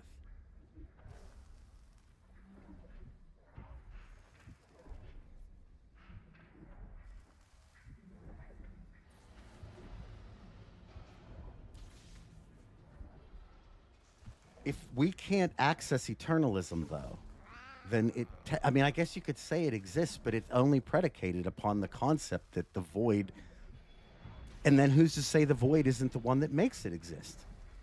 If you have to have the void in order for you to access eternalism, is there anywhere in the lore that says that eternalism exists without the void? I mean, you definitely can't access it.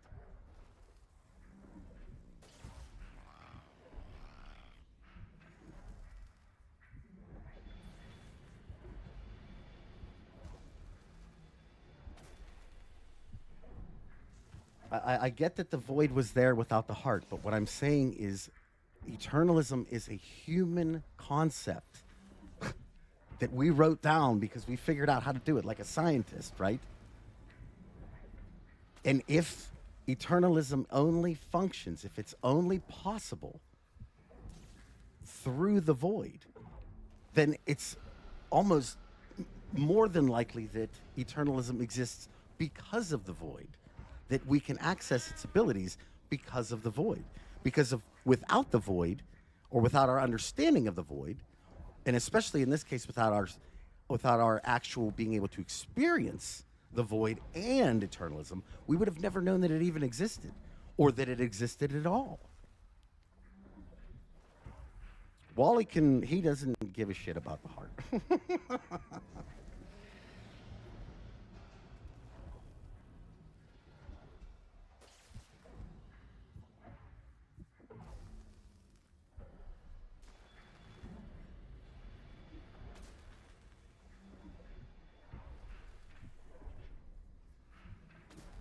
I understand what the point that you're trying to make with Paragon about that the void existed. I get that, and it did. It's just in the same concept of, in our own world, dark matter existing. The thing is, though, I understand, and I'll make a perfectly good analogy here. Eternalism could exist in our reality right now. If scientists find out in 50 years that they can harness dark energy or dark matter, we've already seen that there's absolutely evidence to be able to see the past. Right now, it's only in very, very small increments, but it's definitely possible. So, with that in mind, eternalism isn't something that exists as we understand it here. But if in 50 years, scientists come to figure out, oh, you know what, dark matter has this ability that we can actually go back in time. At that point, through the use of dark matter and us understanding it, we can access eternalism. But eternalism requires a intelligent design. You have to want to go back to a thing to experience it. Like, even in the way that it's described in the new war, there's a reason why you use it to go back, to change.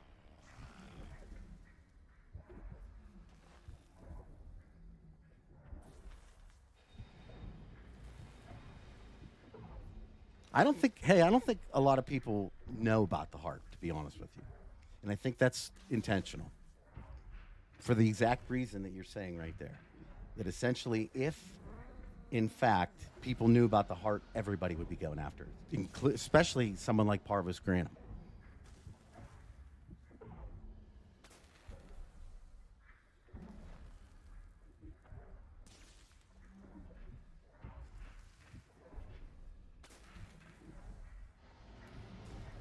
I mean, Ken, it kind of goes back to the whole concept of, first of all, let me just say that a lot of the stuff that we are talking here, I can say what I think, you can say what you think, but neither one of us knows if we're correct. Because we're talking about speculative stuff. That's how it is. So in the idea of if Wally started the moves, maybe not, but it wouldn't have been Wally. Because, like, it would have been the Void. Most likely in more of, like, if this even is a thing, prior to, like, a Demiurge or an Abraxas type state.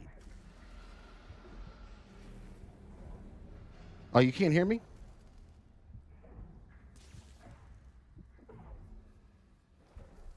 My bad. Is this better? I usually try to keep it a little bit lower because I don't, like, blow people's eardrums out whenever I get excited.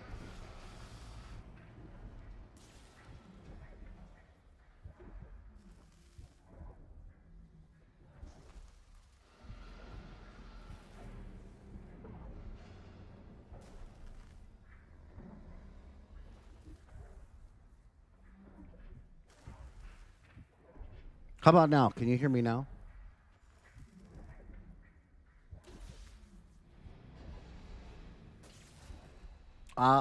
Void, I think that the heart exists, at least in the context here of being able to allow the Tenno to access their warframes in a way that's conducive. I mean, that's kind of what was sort of insinuated during Heart of Deimos when the heart was all messed up. That the warframe had like a lot less utilization, and that's why we had to use the what do you call it, the necromech in the beginning. Do you know what I'm saying?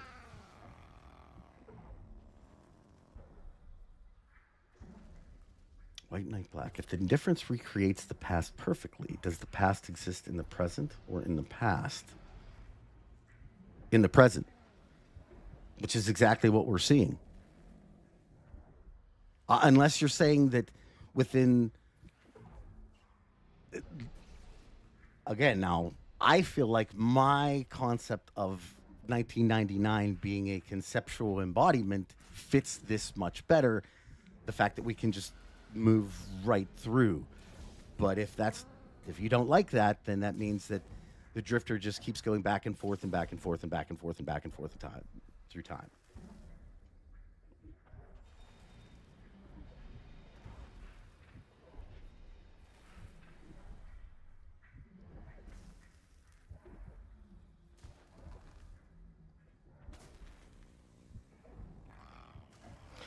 Chris, I think that you might be on. I think that's probably more what it was.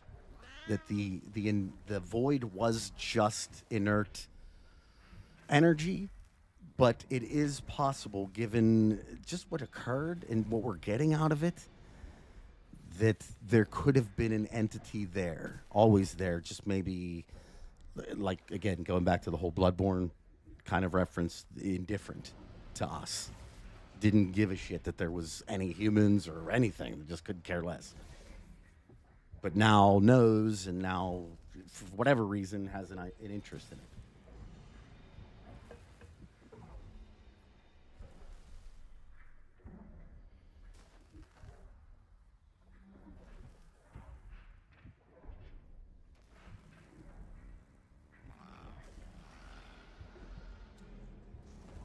And I mean, so for me, going back and forth in time, to me that has problems. That has significant problems. Because that would mean that every time that we go out, when we go back into 1999, right?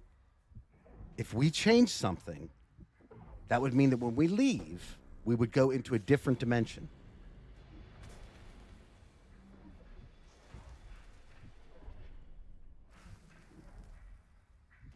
And then if we went back again, this is the paradox.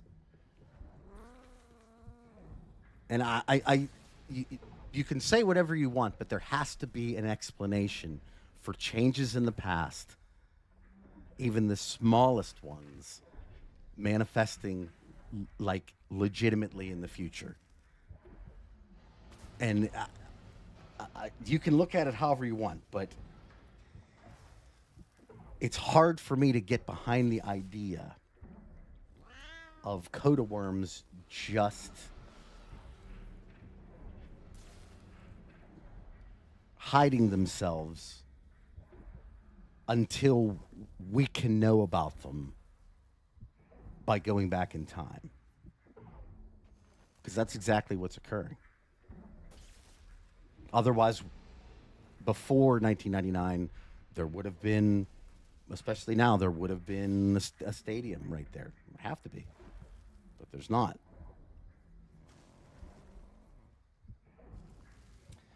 Brixus, you're going to love this one.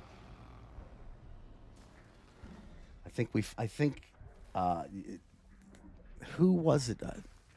I know it was PG. I don't know if she's still in here or not, but noticed a very, very interesting thing. Let's leave. Oh, I'm sorry, I missed a thing here.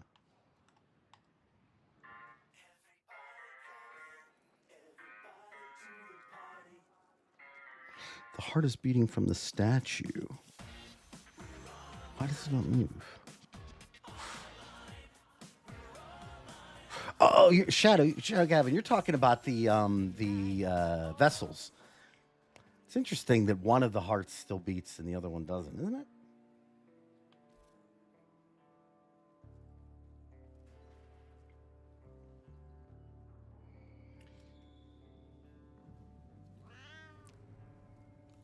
I get that, to keep it. What I'm saying is that there's certain things that the shadows should have already been there then. Like you can't just there is a huge stadium right above Earth.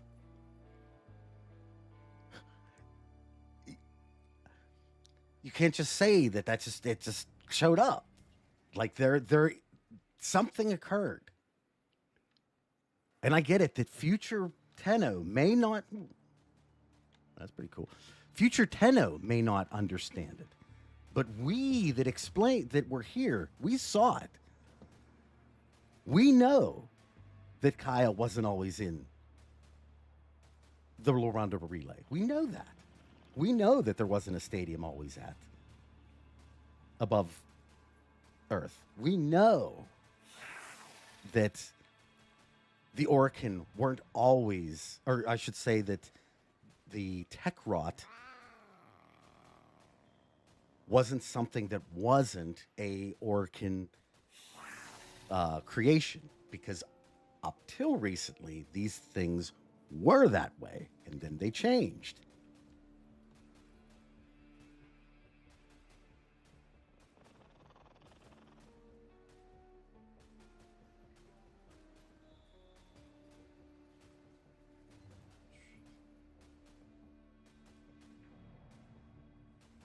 But Paragon, they also don't, because there's a section or a version of Kaya that never made it out of Hulvania.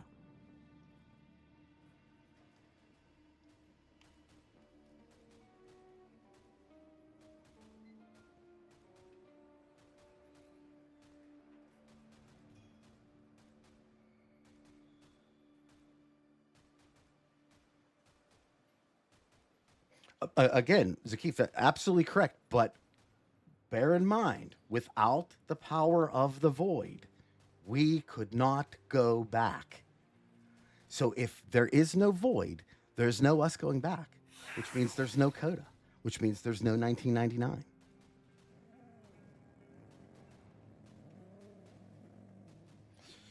So, Alex, you have to get through all of the dialogue with the new proto frames, right? But you also have to make sure you answer the right things, because there's a state where Kaya will continue to exist here, right? But then there's also a state where she will go outside.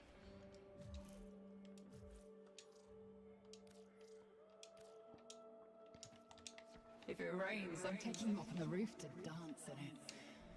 No arguments. Eleanor's rules. I mean, you'd all agree. Would you all agree with me that the things that are going on with 1999 are not possible without the void?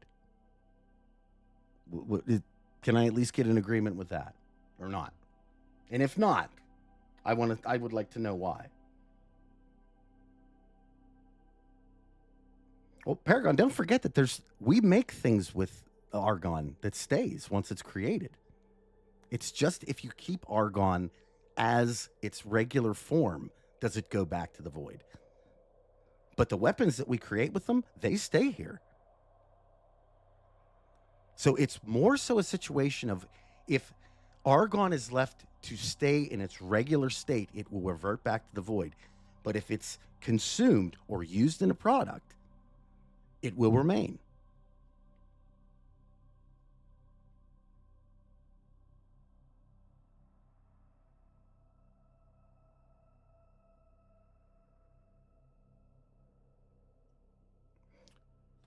So my whole point of this is, if Albrecht or whoever does not figure out the void, do we have eternalism? Does anybody ever speak about eternalism?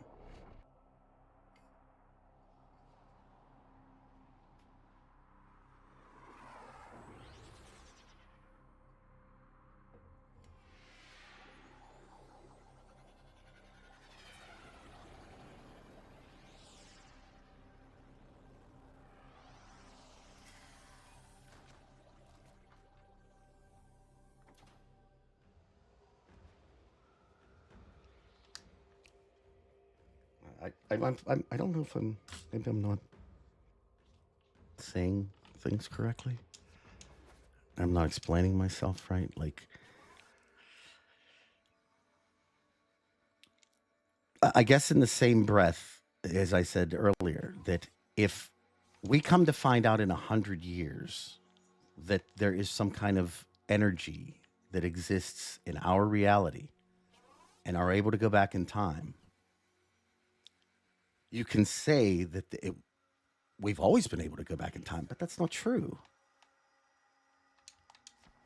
It's only after we figured out that was the case.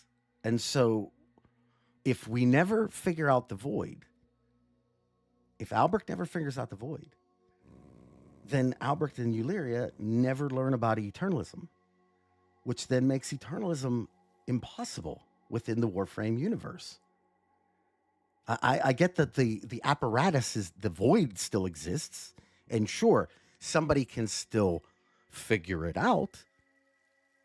But I'm saying that if nobody discovers the void and its powers and what it can do, then eternalism will not exist, because it's not a concept anybody would even understand or know how to interact with.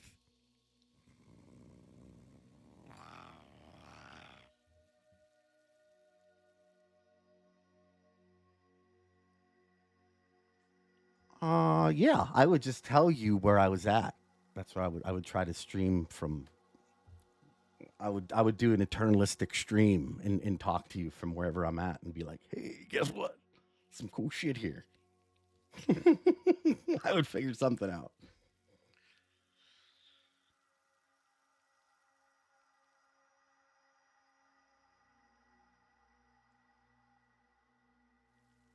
So okay, but laws are only predicated upon what we know at the time. That's my point. Like right now, in our world, we believe that time exists in a linear fashion because we don't know any better. That might not be the case.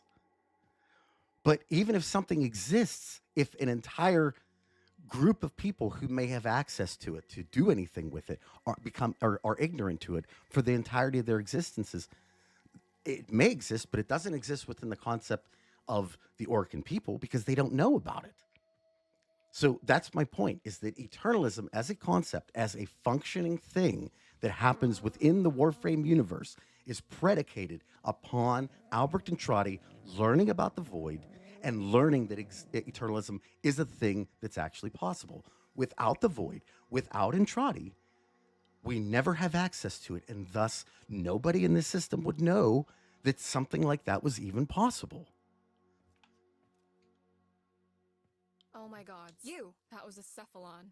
You knew all along, right? Mira's gonna die. That I'd make it? Because when you left for 1999, I was already here, wasn't I? But you let me figure it out for myself. Without helping. Eternalism wouldn't even Thanks. be seen as theoretical. You're It would not be spoiling seen for as my science story. fiction.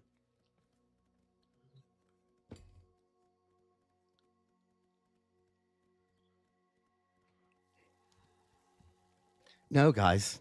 Eternalism is a word. It's a word. It's a word that was made by human beings. That's not what the void calls it. It's what human beings call it. It's in the same breath, if you've seen The Matrix 3, the idea of love. Love isn't some crazy universal concept. It's a word. It's what we describe a thing as. Eternalism might be something completely different. What I'm saying is if you're looking at it from the Warframe aspect, if in fact Inradi had anything to do with the conjuring of a being and whatnot, and getting this power to begin with, because there's another thing that nobody here is taking into consideration.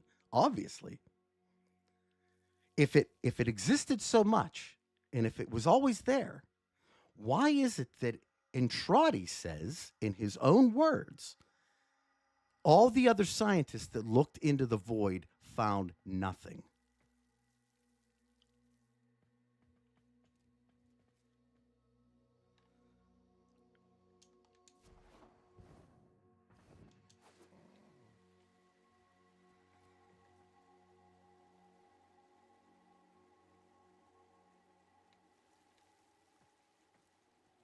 Where did all that go?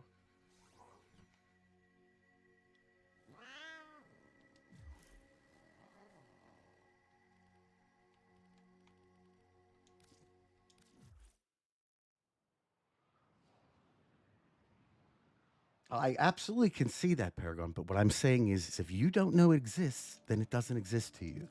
In the same way that we don't know aliens exist. We think they might, but we don't know. It's theoretical. And that's what I'm saying. In the idea before the void was actually looked at as a real thing. And again, I'm going to bring this one up because it's so relevant here.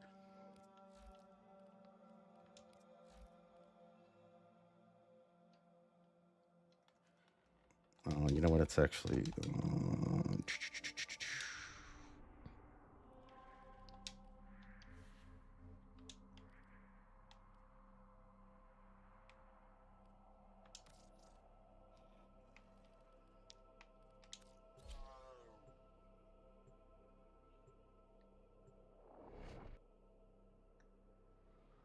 I mean, but Paragon, everything you're saying is a what if. These are just, this is all headcanon. There's nothing saying any of that stuff is legit. And this would be, I mean, this I'm going to give you right here is actually in the game lore. And I'm sorry, you have to take this into consideration.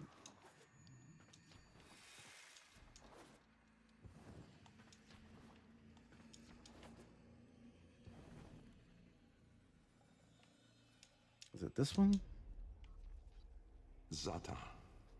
truth. Yeah, that's the next one. Jahu, form. My departure was a day less than any other.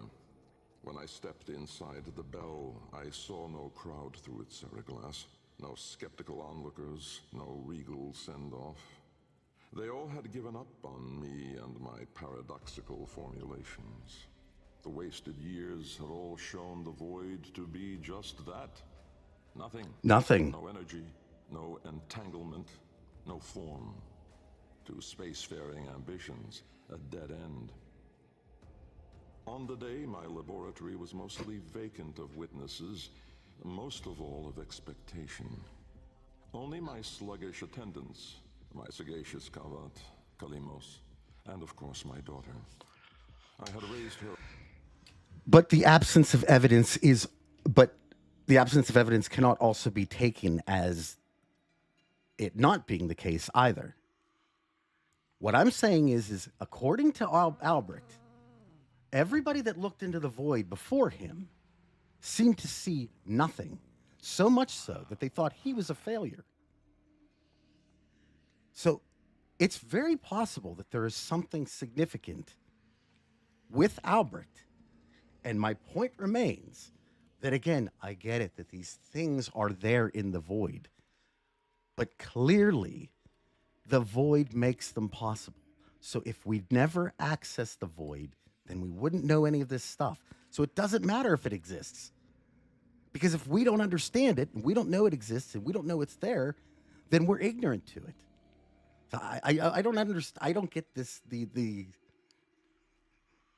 If we don't figure out the void, there's no eternalism because we can't enact eternalism. That's just it. That's the end.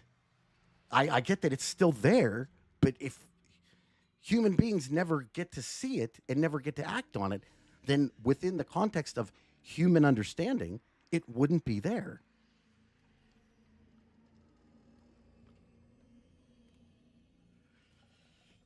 I'm not arguing for a realm that doesn't exist. That's what you keep thinking. That's the problem. What I'm saying is the realm was there, but without Entrati accessing it, none of this occurs. So what I'm saying is, even if it's there, if nobody understands or can access it, then there's nobody using eternalism.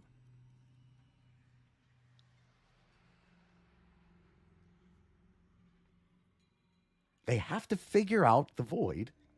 They have to figure out what's going on there first. Then they can figure out eternalism from it, as eternalism is a product of the void's existence.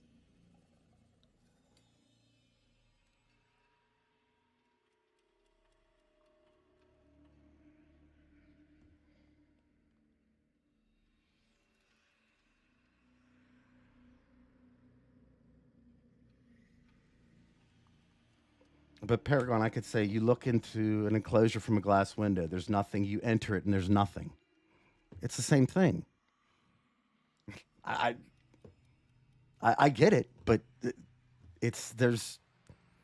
until it's observed, just like in our whole thing with the quantum entanglement and everything else, until it's actually observed in some way, we can't enact a force upon it. We can't do anything with it. So eternalism exists because Entrati figured out how to get into the void and how to utilize the void. That's it. Like, without him and without them, there's no eternalism. Because we can't access the eternalism. Do you get it? We can't go back and do anything. Sure, there might be a million different timelines, but if they are all outside of each other's purview and nobody ever sees them and nobody ever knows about them, they are there without question. But nobody's going to be using them for anything because they don't have access to it. And I think eternalism it's a function. It's not just a reality. mainly because it's used as a scientific tool.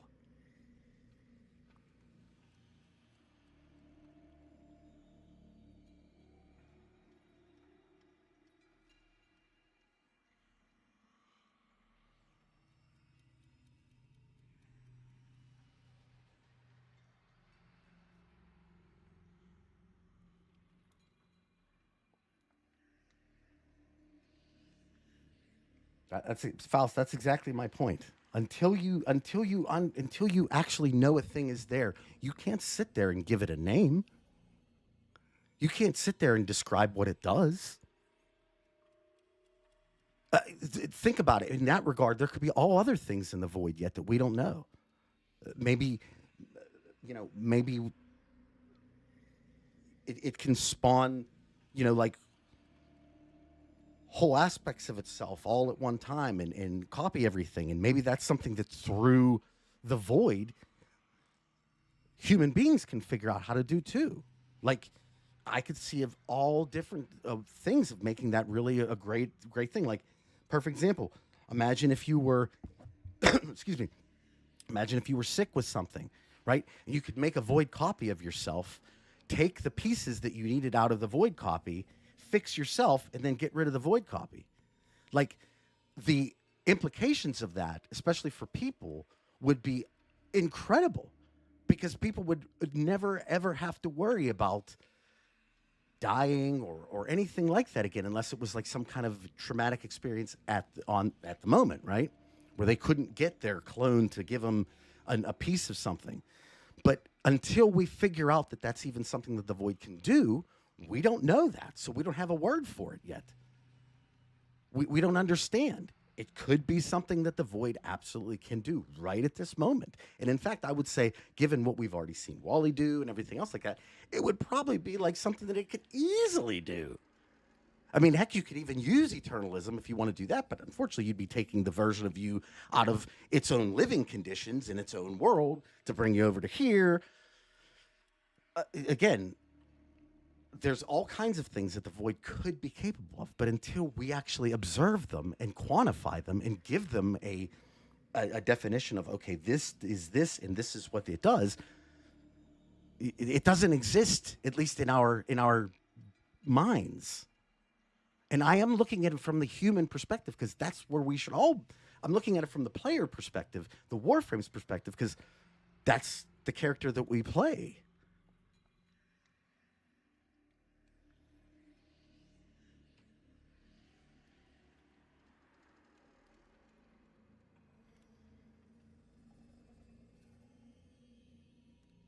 No, Yang, no.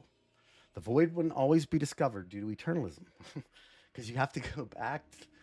That's what they're trying to say. And the thing is that the whole thing with Lintana was essentially that they found a specific thing to change. She didn't want the parents to die. So there was a reason why you would want to look at both sides of that particular thing.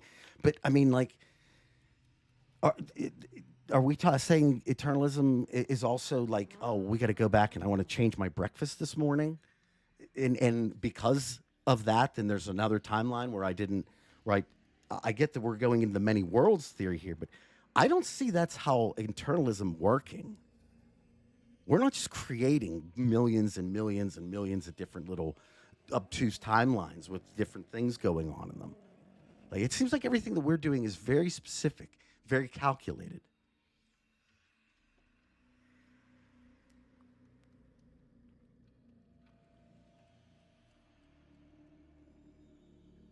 Zakif, can you guarantee that it will?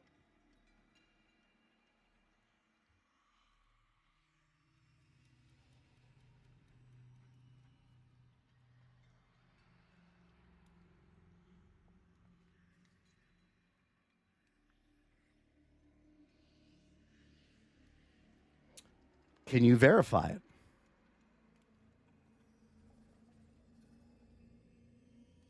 I mean, I get where you're trying to go with this, Zakif. I gotcha.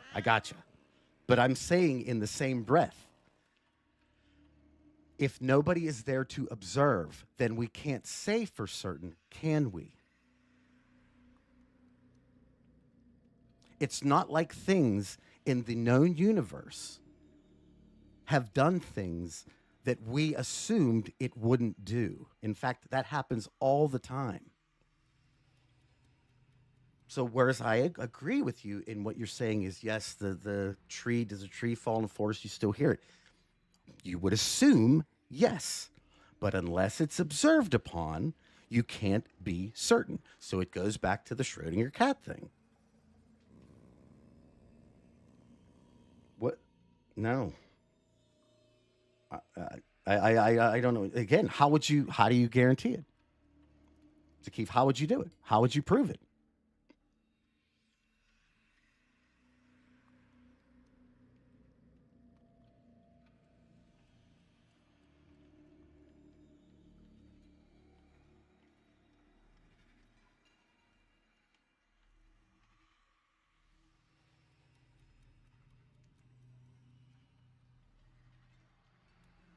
See, here's my problem with what's going on right now, okay? What I'm attempting to do is not inject my personal headcanon.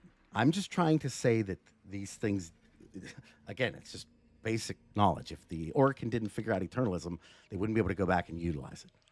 But everything in here is headcanon. Look, let's see, allows you to... It seems to be a nexus point where all previous versions of the Tenno were erased, died, and the future choices began splurting again, like an hourglass. Can you prove that? Again, we are speculating. Everything that we are trying to say here right now is predicated upon our own headcanon. I'm saying that take the headcanon out of it because at the end of the day, we just don't know enough to be able to give these answers. But what I would say is, and I don't know, I'm sorry, I don't know how this argument can be made. If the Orkin, that's the perspective of what we're talking about here, if they do not know about eternalism and its possibilities, then how would it occur? So if it didn't occur to them, then they wouldn't know about it. And thus, the Warframe universe, unless somebody else within the universe figured it out, wouldn't know about it ever. Anyways, I'm not saying that it doesn't exist. I'm saying that if you're ignorant to it existing, you can't use it anyhow.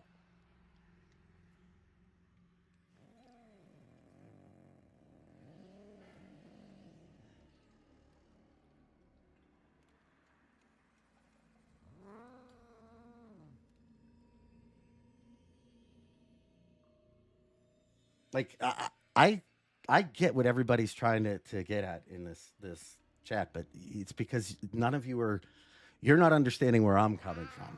I get where you're coming from, but it's like you're not hearing what I'm saying. That you got to look at it from the purview of the Orkin because that is our perspective. Look at it from the purview of the Orkin. Humans before the void. Would they have known about eternalism or would have had any way to make it occur?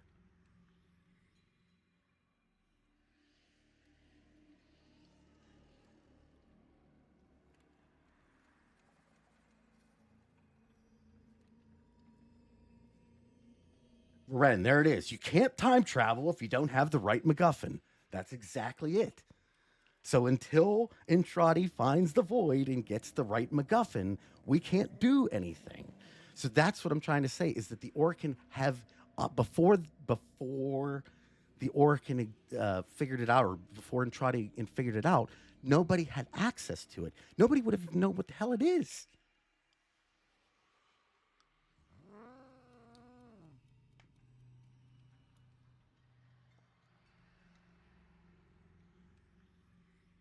But don't you think if they would have theorized about eternalism, that the scientists that we just got done talking about a second ago would have, if there was a theory about eternalism, but every single scientist that went into the void and looked found it barren,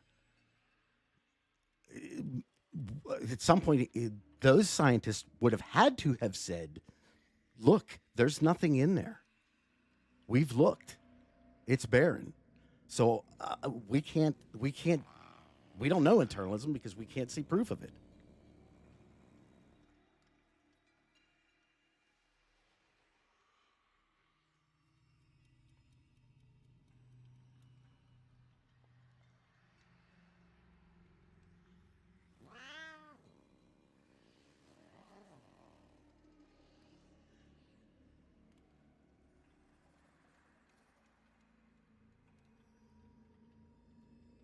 And I mean, again, I like the way that the story is going. It's bear in mind, it's one of those things that we need to keep it real. We can't let the story go off the hinges because time travel can do that real simple.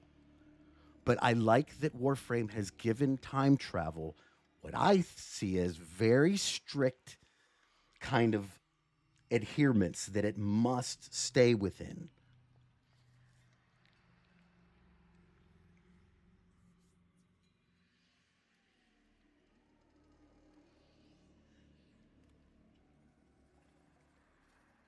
Oh, Void Chavez, yeah, I agree totally. I think it's actually maybe even a corrupted version of the collective unconscious. But that's theory, that's not me. John, that's a great point. The fact that they would call it the void would most likely mean it was empty because that's what void means.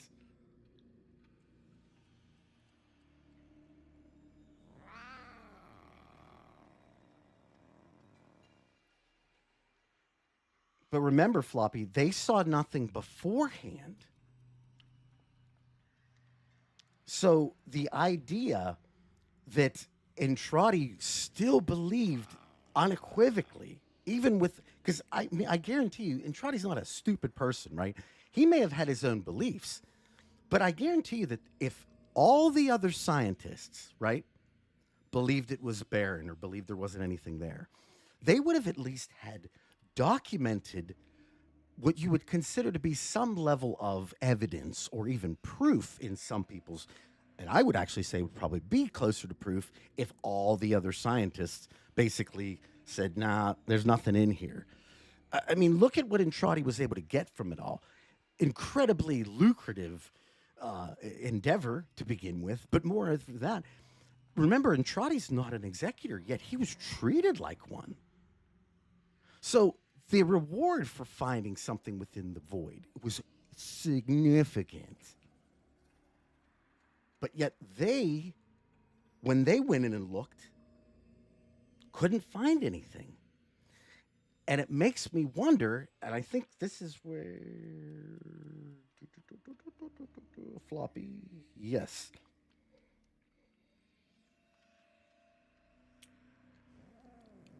It's very possible that could it be with Entrati's influence on an inert void that he created a new variation of it?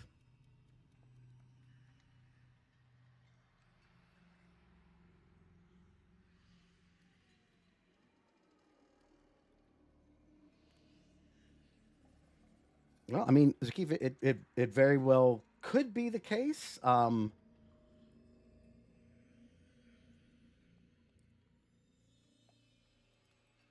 mean, I think we might be saying the same thing because you really can't have emotions without people. You know what I'm saying? The only way to really engage in deep emotion is to know somebody. Otherwise, you're not going to have the full context. Even when you hear somebody yelling from the side in the corner somewhere, if you don't have the context of why they're yelling or why they're upset, it doesn't affect you in the same way that it does if you know their plight.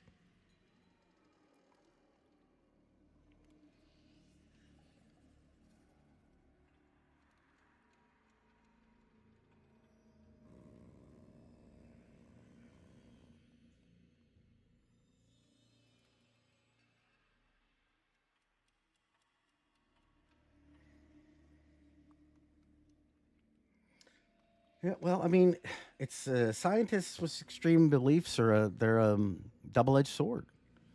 Many of probably the greatest innovations that we have today are from scientists who wouldn't say no, right? But then there's also the other things that have come from it. It's all part and parcel. You got to take both sides, the good and the bad. If you want innovation, you should also be prepared for devastation. His daughter was right there.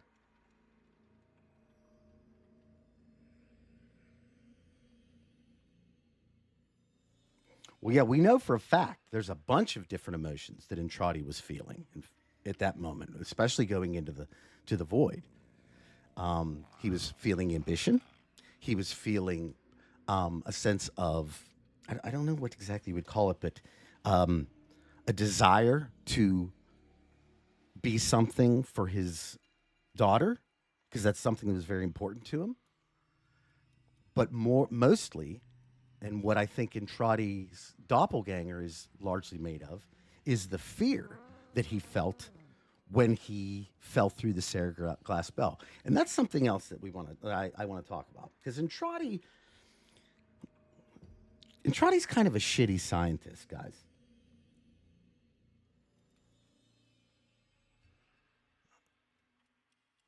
It's very, very telling that in a scenario so precise as what Entrati was engaging himself in, going into an uncharted area with, who knows what could happen, and like not putting special safety things in play for him to not move things around. I mean, in the grand scheme of things, the untimed, everything that occurred happened because of Entrati being a goof. Essentially, him getting so excited about things that he pushed himself onto the side of the Sarah glass bell and thus moved it. And it ended up getting sliced because of it.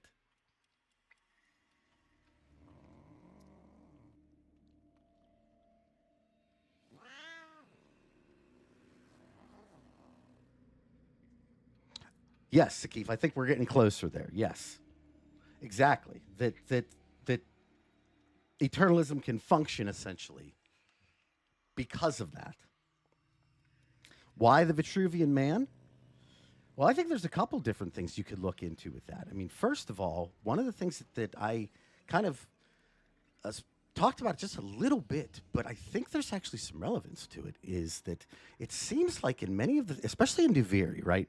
But with the void in general, did anybody else notice the voids? You know how it like kind of spirals, right? It seems oddly close to what one would see from a Nautilus shell, which is closely associated with the golden ratio, right? And if you look through the void in all of its different iterations, you see this same kind of spiral pattern. And in a lot of situations, it almost has that same kind of almost like segmented shell look that a Nautilus would. And I wonder if they aren't using things such as the golden ratio, if that's how things are actually being created and whatnot. And it's the reason why, the Vitruvian Man and Da Vinci's understanding of squaring the circle is essentially what that is also tied into the golden ratio.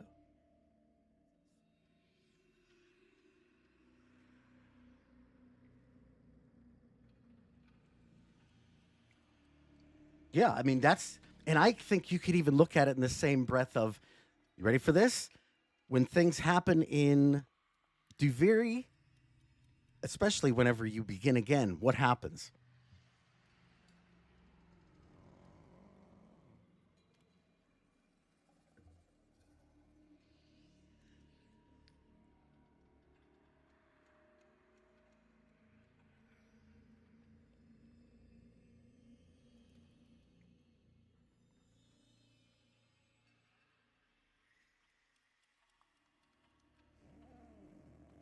The spiral.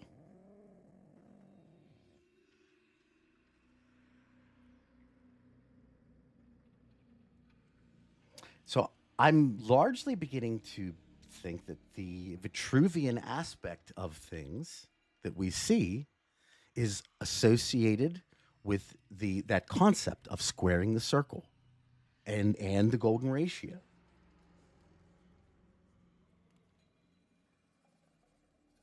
Almost as if we've done this journey before. Boy, it sure would go in line with everything else in those places, wouldn't it?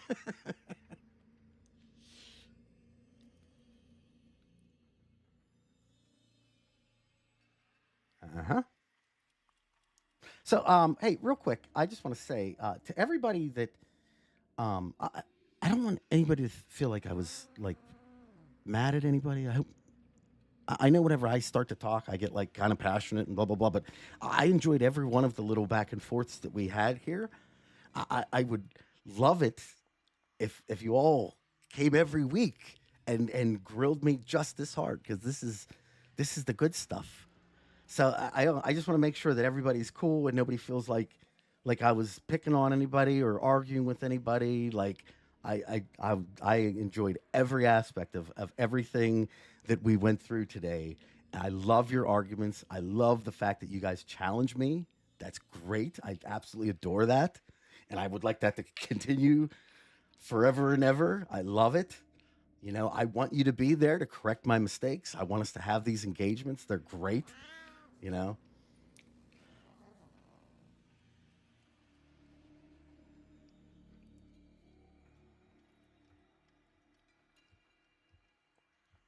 Ooh, let's see. John Adams. There's one side point that nags me a bit, and that's the similarity between the litany of the Dax and the difference in the Orkin indifference. You don't see them all kind of flowing down the same river. Did you ever see? Did you ever? You want to know? You want to see probably the best. And it's crazy, okay, but one of probably the most interesting aspects of the indifference, at least as we kind of understand it, is that for whatever reason, the Duviri tablets that seem to have some kind of connection to the Man on the Wall, a lot of them talk about Orkin dominance and Orkin governance like it's something that you need. Almost like the indifference has taken on an aspect of Entrati to say that these parts of the Orkin livelihood are what you need. You should be learning this. Like, even there's one that says something to the effect of, by what right do the Orkin govern? And it says, this is a forbidden question.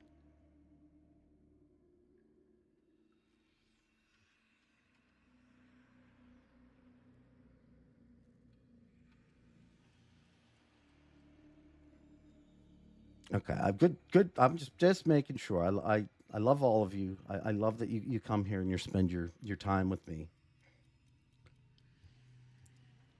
You know, I very much appreciate that. I appreciate that you bring your Warframe knowledge to the table, and you hit me as hard as you can. I'm only going to learn.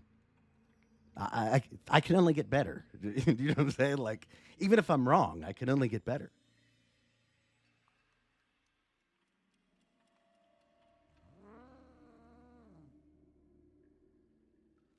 I mean, Drusik, I will say this to all the people that said that they want that the indifference is looking for people. I would say take that further. Because one of the things that we learned from the Requiems is that the multitude is beginning to unfurl. And it seems like the multitude may come in a number of different entities. It might not just be humans. We could have sentients. We could have other things. We could have Techrot. It's very, very worrisome that the Techrot shows human emotions that we see with Flair and Lizzie, because that would be an opening for the indifference to want to get involved there too, potentially.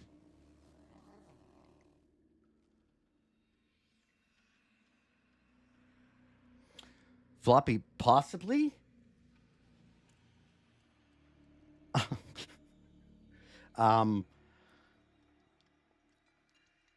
We could absolutely see another Zariman. In fact, you could make the argument that the Zariman that we saw during the Hex quest wasn't the one that the holdfasts are on.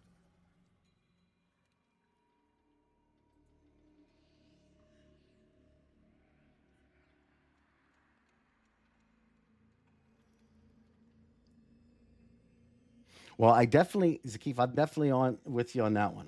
The indifference does not like the Orkin at all. It does not like it. Does not like them in any way, shape, or form.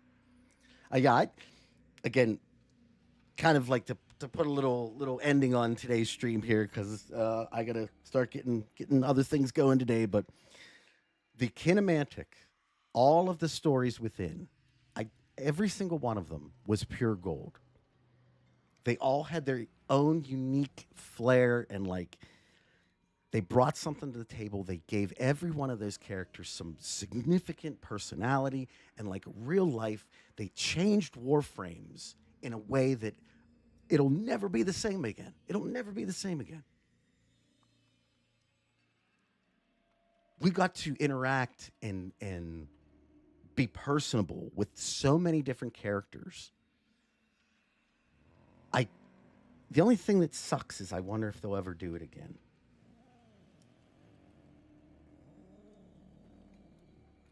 We could get some Techrot sentient hybrids, absolutely. Why was there no Void Angels during the Zariman quest? It's an interesting thing, but I would say that if there is some kind of ruse that the Indifference is trying to make with us, that would just be more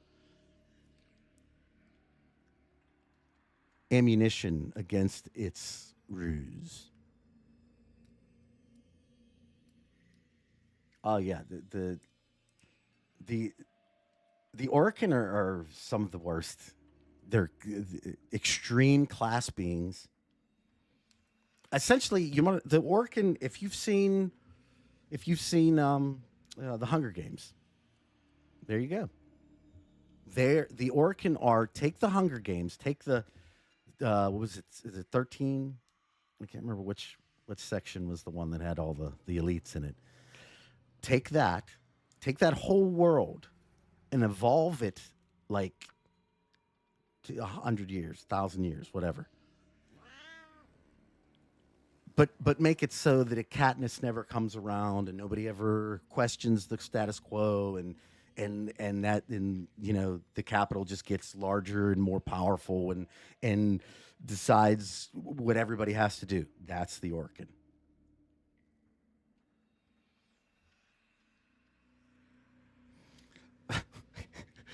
There'd be some that would actually be kind of awesome if one of our updates that we go to like 2030 or something, and you start seeing all these like Boston Dynamic robots that have Techrot, things coming out of them, and what else? There's probably all kinds of cool ass shit that could turn into a Techrot here. You'd have different vehicles, planes, and shit. You could have. I mean, you could even have like some of the. Oh yeah, dude. Oh my God. Skibbity Techrot. How about this? A Techrot infested eye in Vegas.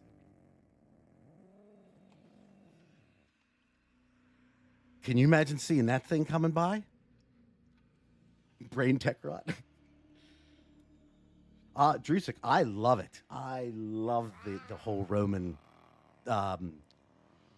illusion between the Orc and them. It's perfect. It's great. Dude, you don't want to be in Vegas when the Techrot hits. That's what I'm saying. Because you might get beat up by the Eye. You could get messed up by the Luxor Pyramid. You might get screwed up by in New York, like the Statue of Liberty could come after your shit. Like Ghostbusters 2, but the bad version. Oh, yeah. Can you imagine seeing that? Oh, my God. That'd be so amazing. It'd be so scary and so awesome. The Vegas Eye being the Eye of Entrati. What's infected in Vegas stays in Vegas. That's true. You get more than one stadium there, too. Japan would also be screwed. Any highly technological areas, completely just ruined. And that's the thing, like, just imagine in Vegas, that's all you'd hear is, like, online music. That part would actually be pretty cool. Mm-hmm. It would just be crazy. Think about all. You might get your ass kicked by like one of those sweet ass vehicles that are out there, like the Celine S7 or some crazy thing like that. Maybe you go out in style. Who knows? Yes, yes, oh man. I'll be honest with you, I didn't even really like the newer Ghostbusters either. The one where all the cast came back. I thought it kind of sucked, but it's just me, my own personal thing.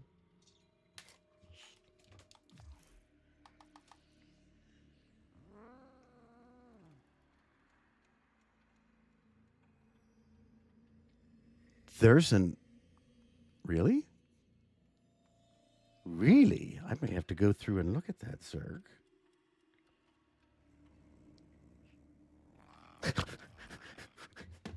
that leaves a whole new thing to the joke of like when you call somebody up and say, hey, is your refrigerator running? You better go and catch it. Like literally, you might have to go catch your refrigerator.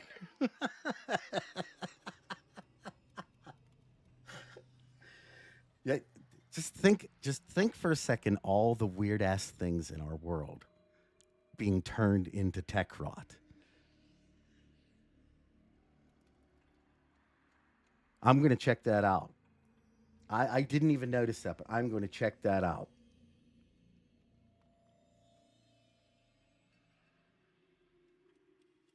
Yeah, there you go. I mean, it would be if you think the world's messed up now, introduce the Techrot to it and see what happens. That's what we're in right now. Techrot versus brain rot.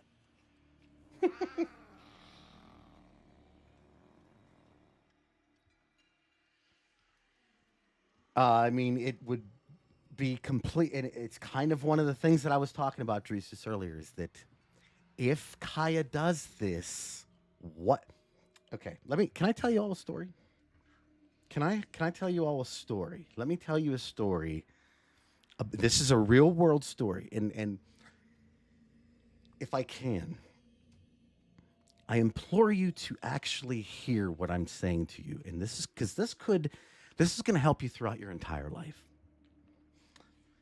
I was the director of pricing at a particular company, and we had our entire system was built off of an AS400. So we actually had in-home people creating our software and actually, like being able to update it in real time, things like that. It was amazing. It's one of the coolest things because you could, if you needed something, instead of having to call up some software company or whatever, you just roll down to IT and you'd be like, hey, is there any way you can change this, this, and this, and this? And they could do it typically. But what we came to learn is that when people had this ability, too many people would go and try to change the system for what they needed, but did not look at the system as a whole to see what changes that they would incur would have effects on other people. Okay? I'm guessing if any of you are working in your typical, what you would call, your white collar companies, things like that, you probably know exactly what I'm talking about, where somebody changes something without figuring out what effects the change is going to have on the system as a whole, and then it messes everything up for a bunch of other people.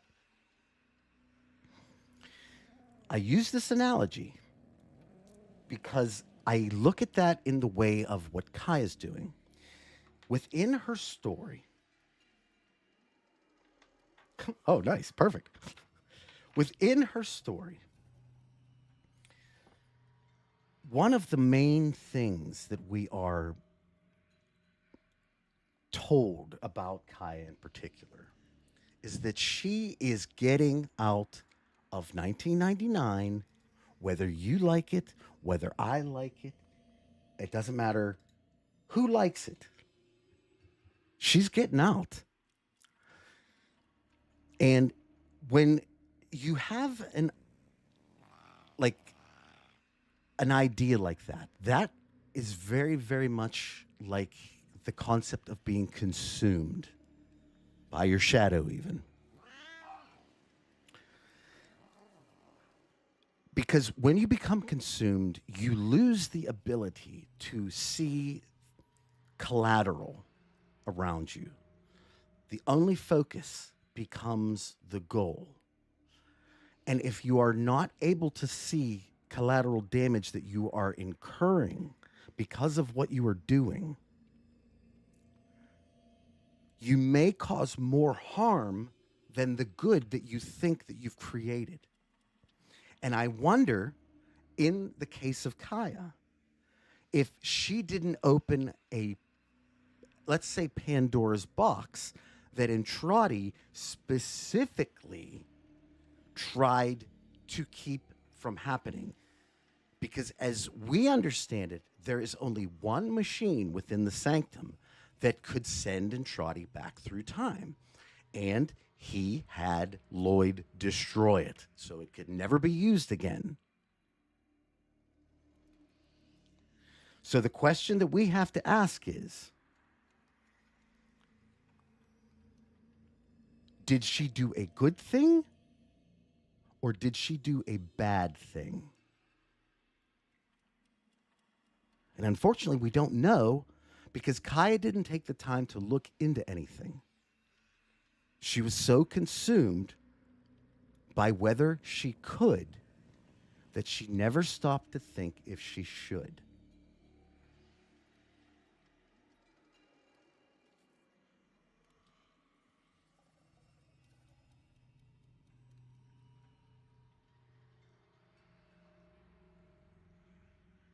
I mean, Emil, we are they Entrati's notes or were they the others?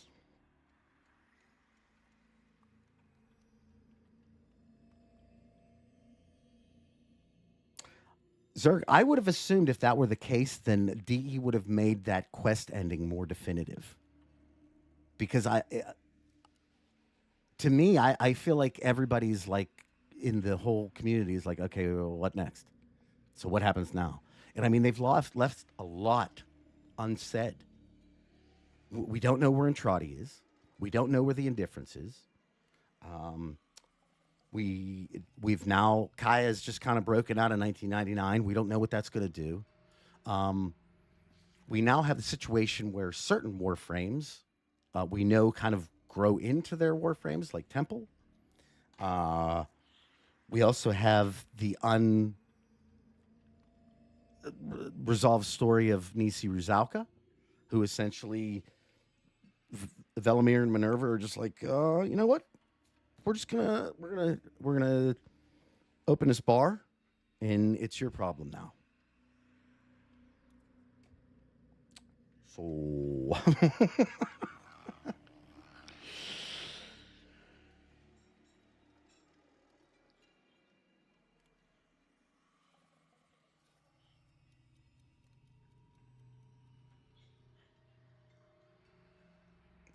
Rena, I don't disagree with what you're saying there, and I feel terrible for Kaya. Don't get me wrong; like it's a absolutely horrific thing to have to experience. Like I've never experienced it, but I can only imagine what putting something like that of yourself, something that's very private, and especially at that time, like nobody did that, so it would have been like a huge ordeal, which Kaya specifically, enunciates in a bunch of different ways.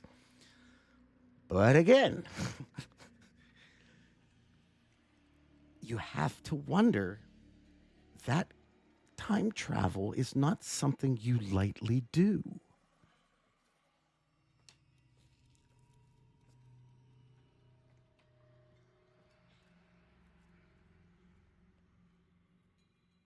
I mean, I'd love to see it. And there you go. We could be going to a new location altogether where we go in and find Nisi. We go in and find all these different things like Min, like what's the key saying right there? Like, absolutely. And I know they haven't forgotten about Ruzalka, but I'm saying at this moment, I feel like the community, one of the reasons why people were so almost like heartbroken that we were leaving 1999 is that there's a lot of unanswered questions right at this moment. And I feel like a lot of people thought, that 1999 was going to go on a little bit further. Maybe not to be the new update, mind you, but like the next little update that we have, or the one after that, things like. I just feel like there's, aside from the fact that 1999 is just, it's an awesome place, I feel like there's this bit of the community that's like, damn, I'd like to be here more because there's more I want to know yet. That's true, Replicator. I like that. That may be the way that we figure it out.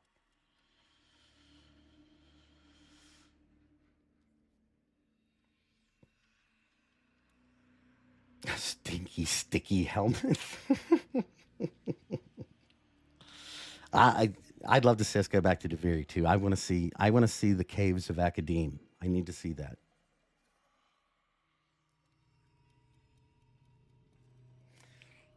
Zerg, that's what we do in this game. It's okay. You're not saying that anything is going to happen. You're saying that it might, and it might. And if you're right, well, then that's cool. If you weren't right, though, it doesn't mean that you're dumb or you misread the tea leaves. It just means that predicting what people want to do, especially in a video game, because bear in mind, everybody, we got to remember, like, and I think all of us are using a lot of the same principles that we would use in real life to figure out what's going to happen next. Historical, documentation, because we are products typically of, let's say, repeating history consistently. You can use that as a really good method of kind of like figuring out what might happen next based upon what's already occurred. But when you're talking about a video game, that only goes so far because it's not a real world. And they can decide tomorrow to completely retcon something that was something so significant. So that's largely how I think my channel exists, is that like I'm not afraid to postulate new things, and neither should you, because it doesn't mean that it's a guarantee. It just means that it's possible. And I especially, and I always say this to people, if you want to postulate something to me, if you really want to get me on your side, give me all the data. Give me your information. Explain to me all the things within the quest, or with all the things within the concept that you want to try to explain to me. Give me the reasons why you believe what you believe. All of them. And many times, I'll be like, hey, you know what? You're fucking right. You're fucking right.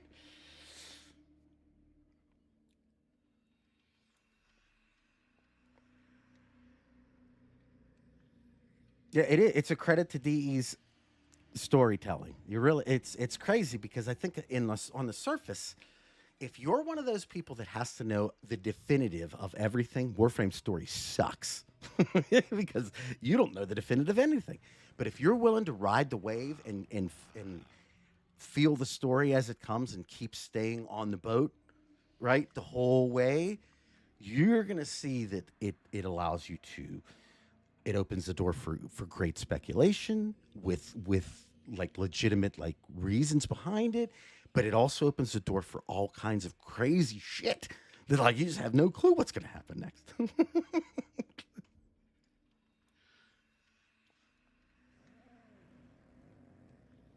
Well, I wonder if Intradi has any loyalist frames. That is a whole other thing. Yeah, what about that? There could be a section of, because in the grand scheme of things, whenever Intradi was trying to create the proto frames, he was doing it under the guise of lying to them. So yeah, there could be a whole section of proto frames. It's a really good. That's a good point, Void. That are actually protecting Entrati that we may have to fight. How about that?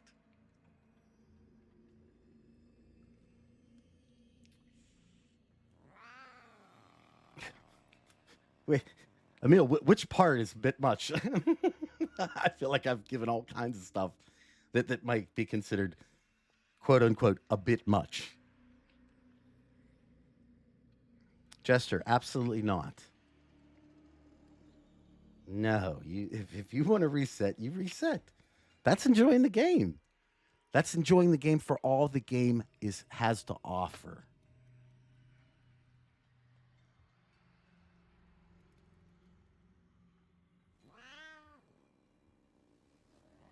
Well, I mean, the Techrot can seem to take over vehicles.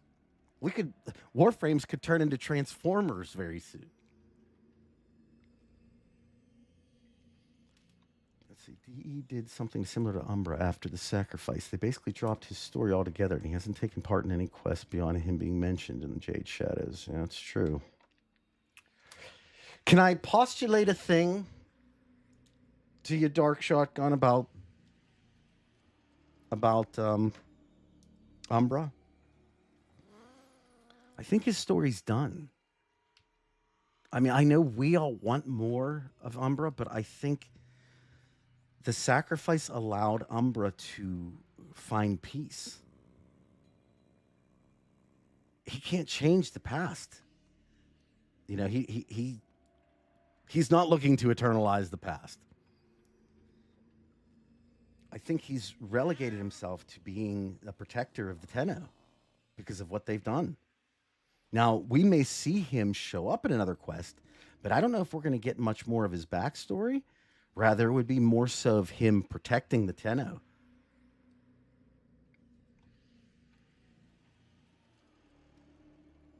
Yeah, I think if you want more Umbra lore, you're gonna have to get it from Yoshi here coming up.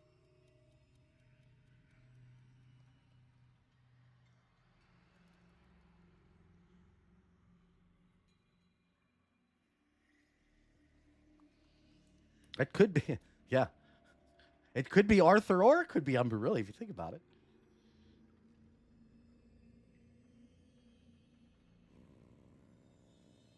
Hey, thank you, Trader Ez. I appreciate you showing up here. I feel bad. I'm actually kind of towards the end of the stream here. But I'm really happy that y'all got a chance to join me here today. This was a super fun stream. Like, this was a really good one. I feel like we're getting these Sunday streams are starting to get pretty intense. You know, they're pretty good stuff. Well, then Dark Shotgun. Then yeah, I definitely think that we're going to see Umbra again, but it's going to be. I think Umbra has taken on the guise of being the Tenno's right hand man. Like, I think that Umbra, you may even come to see Umbra, like, save the Tenno at some point, like take a sword for him or something like that. Like, I definitely could see that as kind of to make to have the story go full circle. You know, like that what we did for Umbra, then he would turn around and come back to do for us. Well, understand, White Knight. There's actually. There's some things that there's 3 questions. There's some things that there's 4 questions. There's some things there's 2 questions. There are different numbers of questions depending on the quest.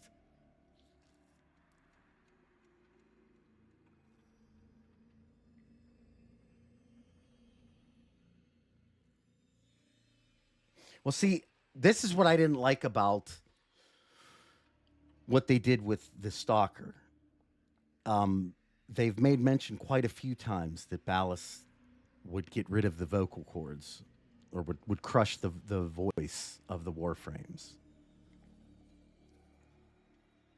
And so I don't understand why they decided to change the voice of the Stalker. Like, it was much better as like how before it was just like, you know, like it.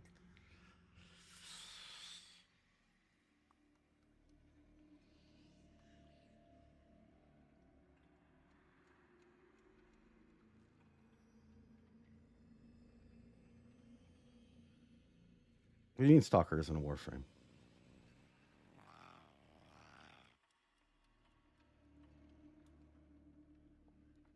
Yeah, Stalker's a Warframe. Yeah, it was a punishment. Ballas did it. Same thing he did to Umbra. Same thing he did to Jade. He's a douche.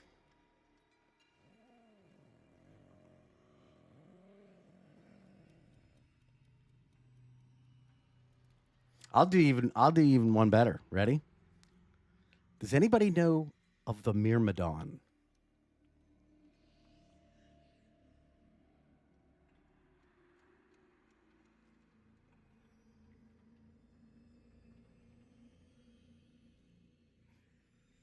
The Myrmidon was a product. Well, let's give it a little. Yeah, I'm not saying I don't love the voice actor who took over. I'm just saying the concept of I just didn't like what they did. So the Myrmidon, if you understand what that is, it's essentially this thing that would go and take out warframes, right?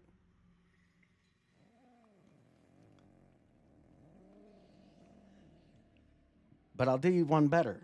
I postulate that the Myrmidon is Soren.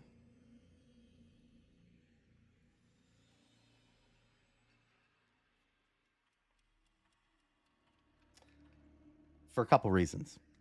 The Myrmidon destroys warframes, but also the Myrmidon has Orkin devices.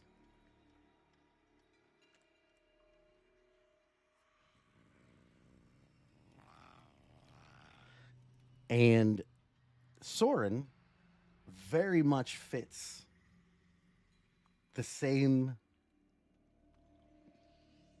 essential explanation of what the Myrmidon was. And they both have Orkin backing.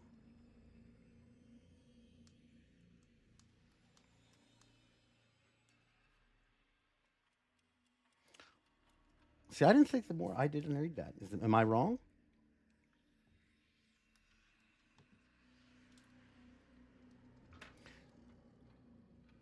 I don't remember reading that the Myrmidon died with that.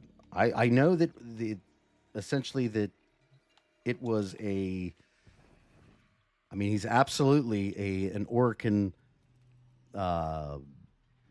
product.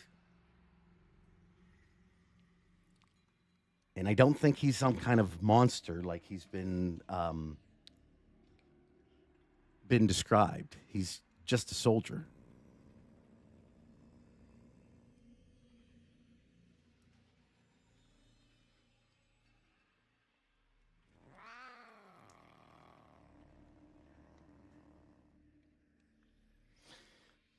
Oh man, so that's another thing to consider too, because if we do go back to the Orkin times, we will be able to. That's a whole story that they could come up with. That basically they could say that now we're going to interact with the original frames, like not the proto frames, but like but then at the same time, DE said a couple times now that they don't have any plans to make Umbra type frames, which sucks, by the way.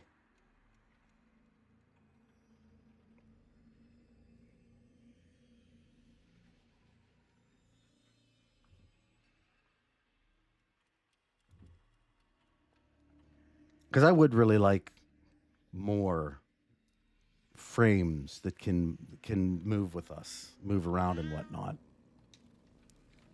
It's actually a shame that that's not the case.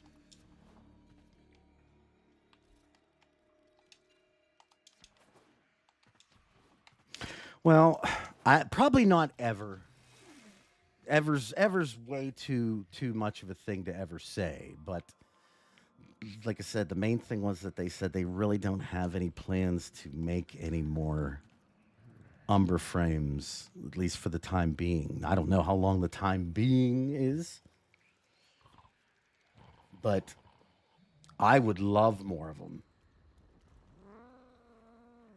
Yeah, it's even weirder when the proto frames speak to you, but they're in their like T-pose they're out of like stationary form, that they're still talking. I remember that, Zerg. I was hoping that they were going to do that because they talked about it, making like some kind of thing that you would even inject through the helmet and allow your regular frames to be able to move around with you. But yeah, they got away from that.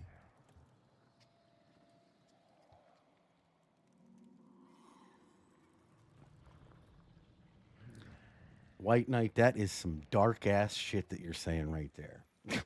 I'm not saying that it's not true, but that is some dark. That's some dark stuff that you're saying. Does it go in line with what Ballast might do? Yes, but but damn, that's really dark. Again, Ken, I would love to see that. I would assume that those frames would have to be able to move on their own like Umbra, though.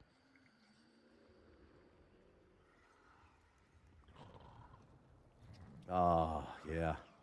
Excalibur Prime would be an amazing thing. I'm on console, so there's no possibility of me ever getting it.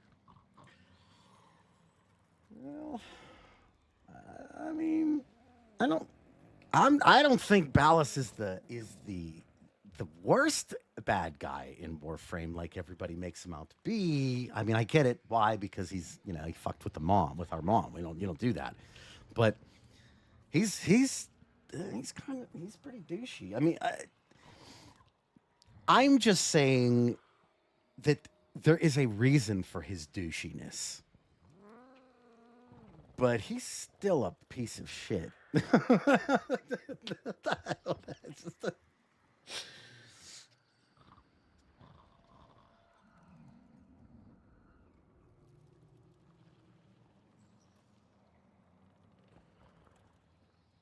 Well, see, what makes an Umbra would be kind of the same thing that I would assume makes Jade a Jade and Stalker a Stalker. Essentially, that they're left with Ballast, for whatever reason, allowed them to keep certain memories.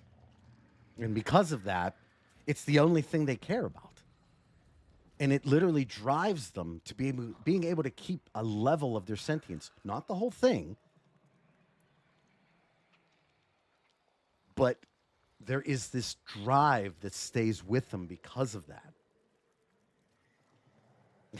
Ballast is basically a futuristic incel. I'll do you one better. Void, I actually think Ballast is the other way. He's like the American Psycho type thing. And here we go. That's a perfect example where we get the whole slippery slope with time travel. Why don't we just go back in time and kill Ballast? I don't know. Why don't we just go back in time and destroy all the executors before they destroyed Margulis? I don't know.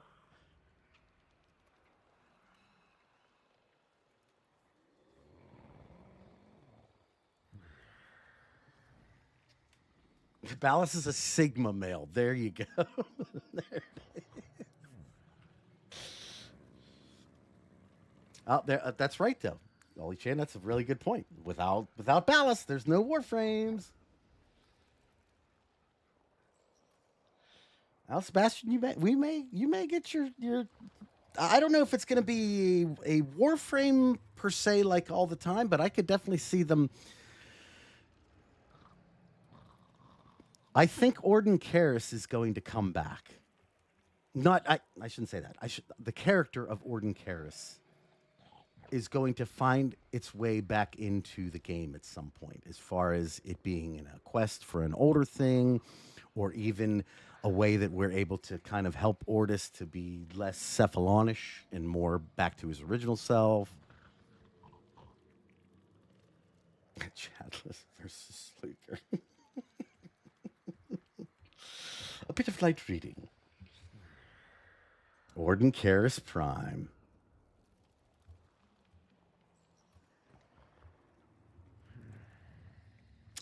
I mean, I do think that Orden, if I'm not mistaken, even DE was kind of talking about that Orden Karras' story is probably going to make some kind of appearance.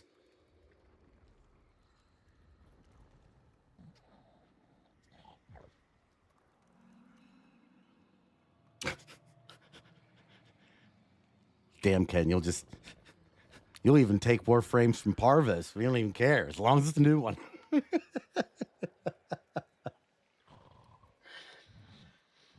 Senator Armstrong as Proto Rhino. That would be pretty cool. I have to admit.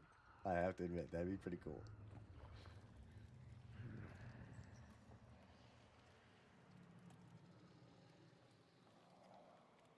Well, I mean, the good thing is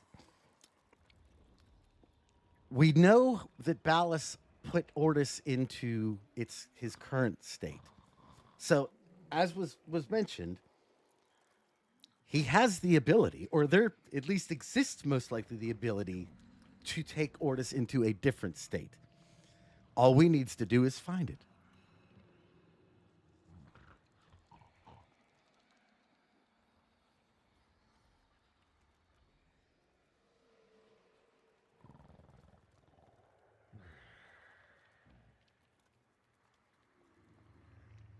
Parvos' Warframe channel.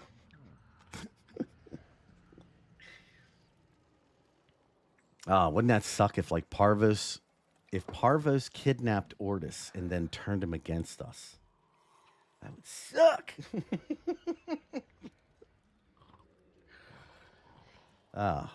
Will you stop snoring? Damn. Loud as hell. All right, everybody. Well, I do believe I am going to cut the stream here today. I really hope you all enjoyed it. I know I did. I had a blast. I want you all to keep bringing this energy every weekend if you can. This was super fun.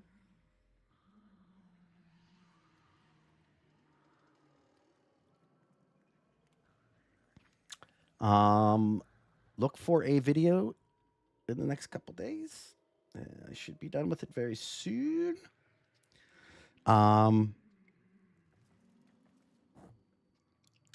And like I said, this weekend we will go back to regular streams, maybe even talk about the new video. You kind of saw I gave you a little preview of coming attractions for a certain thing there, so you know what's going on there. So again, thank you all for being here. I very much appreciate you. I hope you have a wonderful rest of your day, a wonderful rest of your week if I don't talk to you beforehand. And I'll see you all in the next one. Take care, everybody.